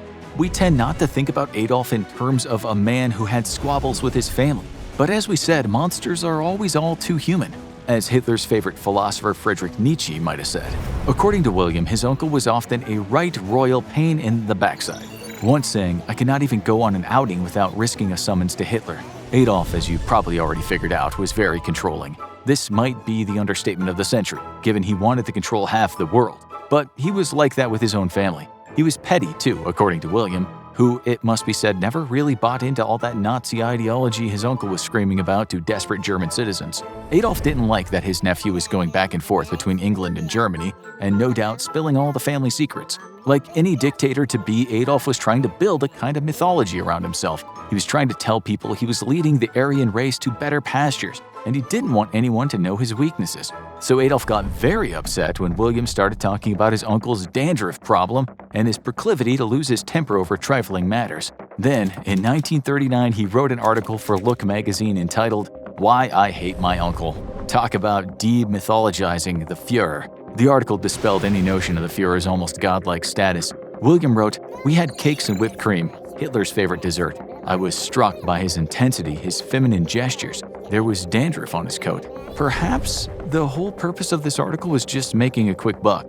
But for a while, he'd been blackmailing his uncle, telling him, "Get me a better job or I'll go to the press and I'll let all the cats out of the bags." It must have taken some balls, considering that he was blackmailing a man who ordered the deaths of millions of people. William didn't risk going back to Germany after that, and he'd even go on to fight against the Nazis for the Americans. No wonder Adolf referred to him as his loathsome nephew. William talked about his final meeting with Adolf, which again gives us some insight into Adolf the family man. He wrote, "I shall never forget the last time he sent for me. He was in a brutal temper when I arrived. Walking back and forth, brandishing his horsehide whip, he shouted insults at my head as if he were delivering a political oration. His vengeful brutality on that day made me fear for my physical safety." The reason why Adolf was so furious is that William had opened his mouth again. He published some stories when he was in England and again talked about his uncle. He said in the Look magazine article, "I drove there with friends and was shown into the garden. Hitler was entertaining some very beautiful women at tea. When he saw us, he strode up, slashing a whip as he walked and taking the tops off of the flowers. He took that occasion to warn me to never again mention that I was his nephew." William said Adolf had a tendency to become obsessed with women, after which he would become controlling. He'd intimidate people if he didn't get his own way, but he was also prone to bouts of deep depression. William said something important relating to a mystery that still confounds people today. The answer to this mystery might explain a lot about Adolf Hitler. William said he went back to Berlin in 1931 and something big had happened involving his uncle. William wrote, "The family was in trouble." He said Gayle Raubel, Hitler's half-niece, was dead. William explained everyone knew that Hitler and she had long been intimate and that she had been expecting a child, a fact that enraged Hitler. His revolver was found by her body. As the story goes, and as Hitler told the police, he'd been with his niece at the apartment and then gone to a meeting. When he came back, she was dead with a bullet inside her from his gun. As you know, Adolf wasn't Gayle's real father, but after her biological father died, her mother went to work as a housekeeper for Adolf. Gayle was 17 years old at the time, 19 years younger than Adolf. The question is, was Adolf overstepping his boundaries? Was he in fact having a relationship with her? It's well documented that he was very controlling of her to the extent that some people said he kept her indoors and didn't allow her to date anyone. But that didn't stop her, as she ended up dating Adolf's trusted chauffeur, Emil Maurice. When Adolf found out, he put an end to the relationship. He fired Maurice but allowed him to stay in the SS. After this, he barely let Gayle out of his sight. Some people say, despite this, she was the only truly deep love affair of his life. This sounds more believable when you hear what Adolf's right-hand man Hermann Göring said at the Nuremberg trials. Gayle's death had such a devastating effect on Hitler that it changed his relationship to all other people. Not many people knew Adolf Hitler like Göring did. We can trust his remark for its truthfulness. Adolf was certainly obsessed with Gayle, just as he'd been obsessed with his mother. But is this why he killed her? If he killed her? Many people thought Hitler was the killer. After all, she was found with his 6.35mm Walther pistol at her side.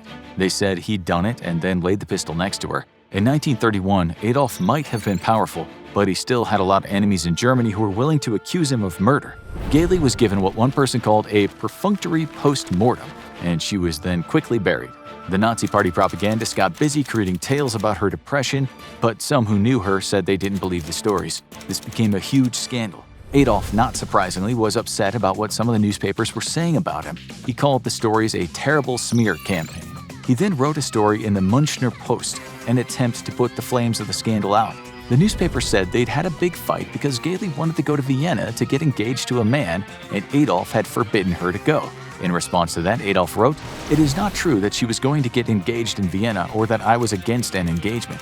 It is true that my niece was tormented with the worry that she was not yet fit for her public appearance. She wanted to go to Vienna to have her voice checked once again by a voice teacher. He also wrote, "It is not true that I left my apartment on September 18th after a fierce row. There was no row, no excitement, when I left my apartment on that day." The Nazis then threatened anyone who was thinking about writing more on this story with lawsuits. But one journalist, Fritz Gerlich, didn't back down. He was sure that Adolf had killed Gailey. In March 1933, he was about to publish the evidence he'd collected. Then one night, that spring, Nazi stormtroopers burst into his office, beat him up, and took all the evidence. He was taken to prison and years later executed at Dachau concentration camp. He and others believed that Gailey's nose had been broken before she died. It's also said that she was pregnant either with Adolf's child or someone else's. Either way, this could have led to her death. There has been much speculation about Adolf's sex life. Some people have said that he didn't really have one, that he was asexual.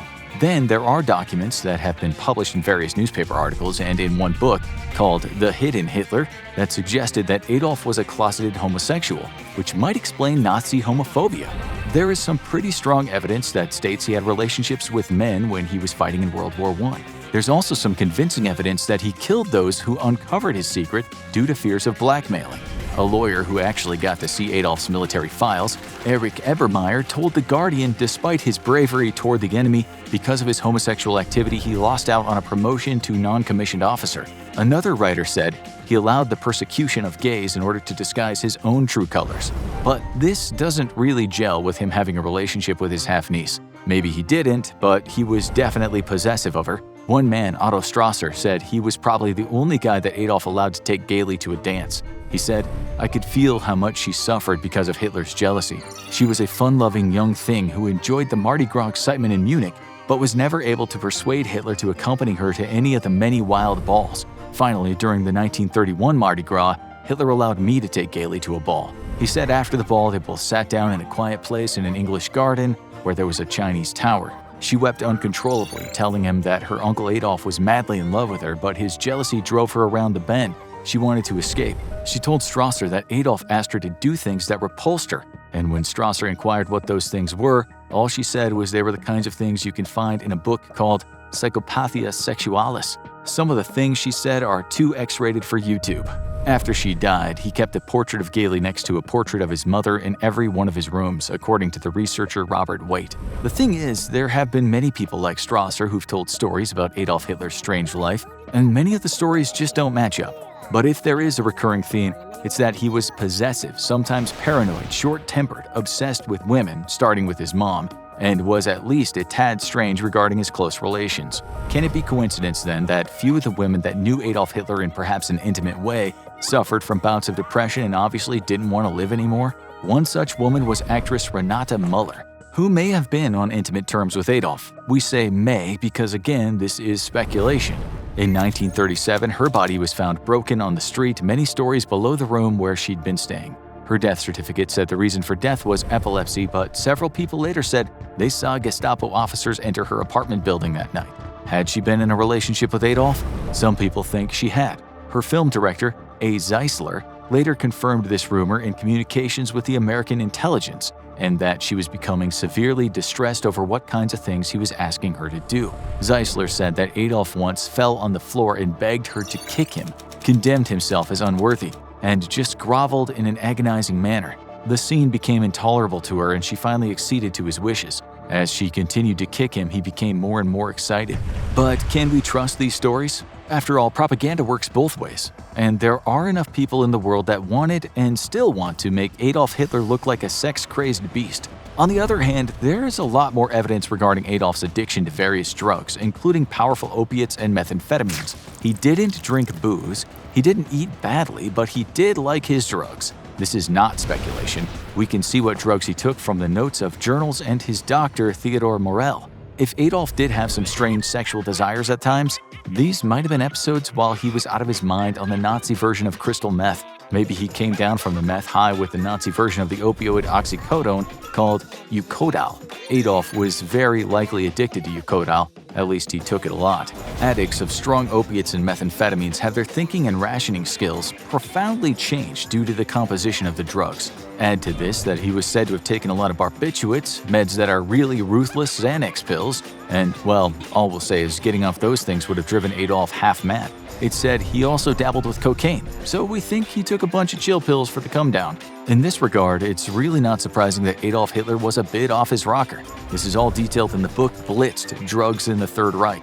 With all this in mind, there is no doubt that Adolf Hitler was incredibly unhinged. You knew that from all the things he did in his political life. But we hope today you've learned some things you didn't know about his personal life. For sure, some of the rumors might not be true, but there is just too much evidence against him to suggest he lived anything close to a normal life when he was behind four walls. In fact, psychiatrists have tried to diagnose him over the years, and the list of conditions is as long as one of the dead Führer's arms. The conditions include hysteria, histrionic personality disorder, schizophrenia, paranoia, sadistic personality disorder, narcissistic personality disorder, psychopathy, antisocial personality disorder, bipolar disorder, Asperger's syndrome, and schizotypal personality disorder.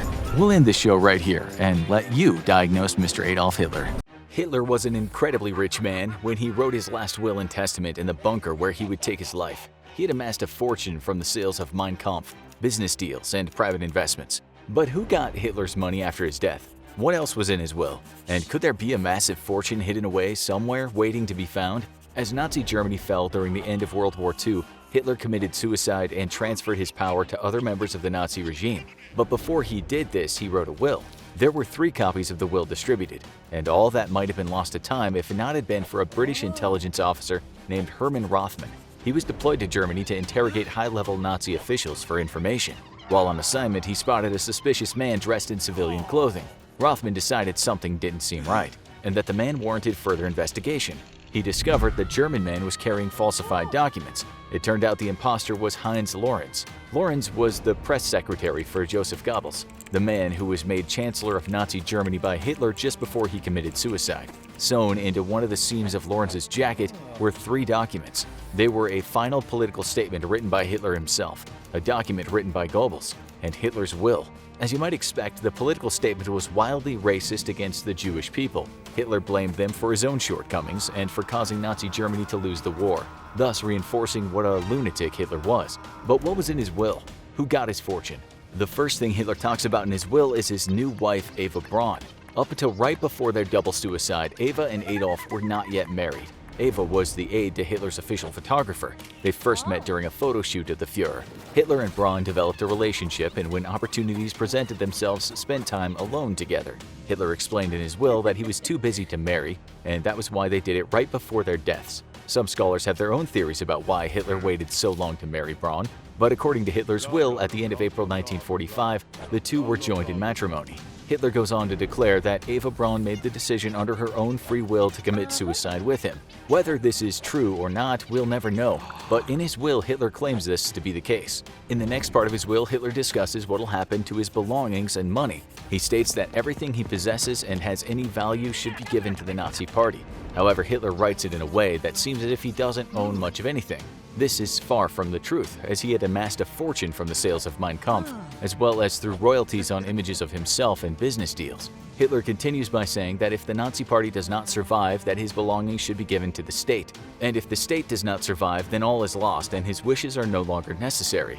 Hitler does not make specific arrangements for his paintings and pictures, which he had collected over the years. They were to be given to Linz, Austria, the town in which he grew up. There, he also wanted the art to be displayed in a gallery for the public, and not as a private collection. It's in the next part of the will that Hitler mentions his money, yet he still does not acknowledge the massive sum he's accumulated over the course of his rise to power. Hitler gives Martin Bormann, his private secretary and Nazi official, full legal authority to make decisions based on his will. Hitler states that everything of sentimental value and the funds necessary for a modest life should be given to his brothers and sisters. However, it would seem his own family was not quite as important as someone else. Hitler goes on to say that, above all, Eva Braun's mother should be taken care of. He was more intentional in including her directly in his will than his own family. This seems odd, but then again, Hitler was an odd man. He also put in his will that of all his faithful co-workers, particularly his secretary Frau Winter, should be looked after as well. There is no specific number or amount of money each should receive, which means it was up to the discretion of Bormann. However, we know that Hitler's fortune was massive, so if his last will and testament was followed, there was a hefty sum of money that could have been distributed among the parties described in the will. Hitler concludes his will by saying that he and his now wife Eva Braun would rather escape disgrace by choosing death over being captured. He also included that once he took Eva's life and then his own, their bodies were to be immediately burned. He signed the will given in Berlin, 29th of April 1945, 4 a.m., A. Hitler. Below his name, the 3 witnesses of the will are signed as well. They were Dr. Joseph Goebbels, Martin Bormann, and Colonel Nicholas von Below. It was not a very long will and did not contain many specifics, but it did give us a glimpse into what would happen to Hitler's belongings once he took his own life. However, this begs the question, what really happened to all of Hitler's possessions and money? The surprising thing is, we aren't entirely sure. We know for a fact that Mein Kampf made Hitler very rich. By the time of his death in 1945, the book had sold about 8 million copies and had been translated into 16 languages.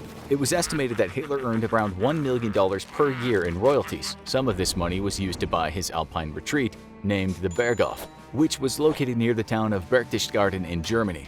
This was not a cheap estate, so Hitler must have spent a significant amount of money on it. He also felt he had enough money that once he became Führer, he forewent the salary associated with the position. In Mein Kampf and other writings, Hitler talked about his earlier life in poverty and hardship. He was a struggling artist in Vienna before fighting in World War I and the publication of his influential book. He talked about how he overcame all odds to succeed and made enough money to live comfortably. Once he had money, it was reported that he spent millions on gifts and payments to buy the loyalty of politicians and businessmen. The payments would allow him to be able to call in favors and make others dependent on him. Obviously, this would not have been possible without a massive sum of money. Once he became Führer, Hitler no longer thought of there being a divide between his personal money and that of the Nazi Party. He would use funds from both his own wealth and the state to buy property, art, and make business deals. It's also well established that before becoming the Führer, Hitler was a tax evader. He was in debt through back taxes until he rose to power. And once in power, the money continued to flow into his pockets. Big businesses would make huge contributions to his efforts, so they could secure military and infrastructure contracts. It's estimated that from the time he started as chancellor until his suicide in 1945, Hitler received over $3 billion in corporate payments. So what happened to all of Hitler's money? Is it still out there in the world waiting to be discovered? In his will, Hitler says he wanted all his property and wealth to go to the Nazi Party. However, we know that the Nazis were defeated, and therefore, the will defaults to the next beneficiary, which was the state. In a way, the state did get much of Hitler's wealth. At the end of the war, the Allies gave the copyrights of Mein Kampf to the Bavarian government. There was still a lot of potential money that could have been brought in by owning the copyrights to the book. However, the government banned any reprinting of the work in Germany, and therefore those funds stopped coming in.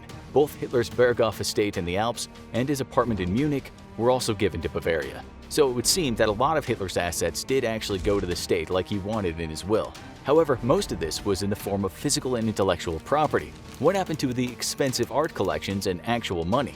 There are accounts of Hitler's house in the Alps being bombed by Allied forces and then looted by the soldiers. It's possible that much of the artwork that Hitler had collected was stolen during this time. We also don't know exactly what was in Hitler's house when it was raided. We know the Nazis liked to create secret passages and bunkers. If there were such secrets within Berghof, perhaps the soldiers who found them were able to get away with the money and other valuables. In 1952, what remained of Hitler's Berghof house was blown up by the Bavarian government to keep it from attracting tourists and people who might have still shared Hitler's ideologies. With the destruction of the house, anything that might have been hidden within would have been lost. Hitler's apartment in Munich is still there, but it's been converted to a police station instead of a residence. So it would seem that the Bavarian government did in fact receive some of Hitler's possessions as per his will. However, when trying to follow the actual money and where it went, things become a bit unclear. Since his fortune was so intertwined with the money of the Nazi Party, it's possible that much of his wealth was spent on the war effort at the end of World War II. That being said, it is possible that some of the money and valuables that once belonged to Hitler were smuggled out of Nazi Germany by deserters and officers trying to escape Allied forces. Yes, it's possible. However, we may never know how much of Hitler's fortune was disseminated this way. Hitler knew he would lose World War II, and rather than being tried for his crimes, decided to take his own life and that of his brand new bride. Just before he committed suicide, Hitler did write a will, and in it he laid out what to do with his possessions. But he was somewhat vague about the extent of his actual wealth in the document. It would seem that most of what Hitler owned went to the Bavarian state. However, his fortune is not completely accounted for. Perhaps some of Hitler's money and valuables are still out there waiting to be discovered. Or perhaps everything he had and owned was lost or plundered during the war that he started. Now watch How Rich Was Hitler? Where did all his money come from? Or check out Hitler's actual plan for taking over America.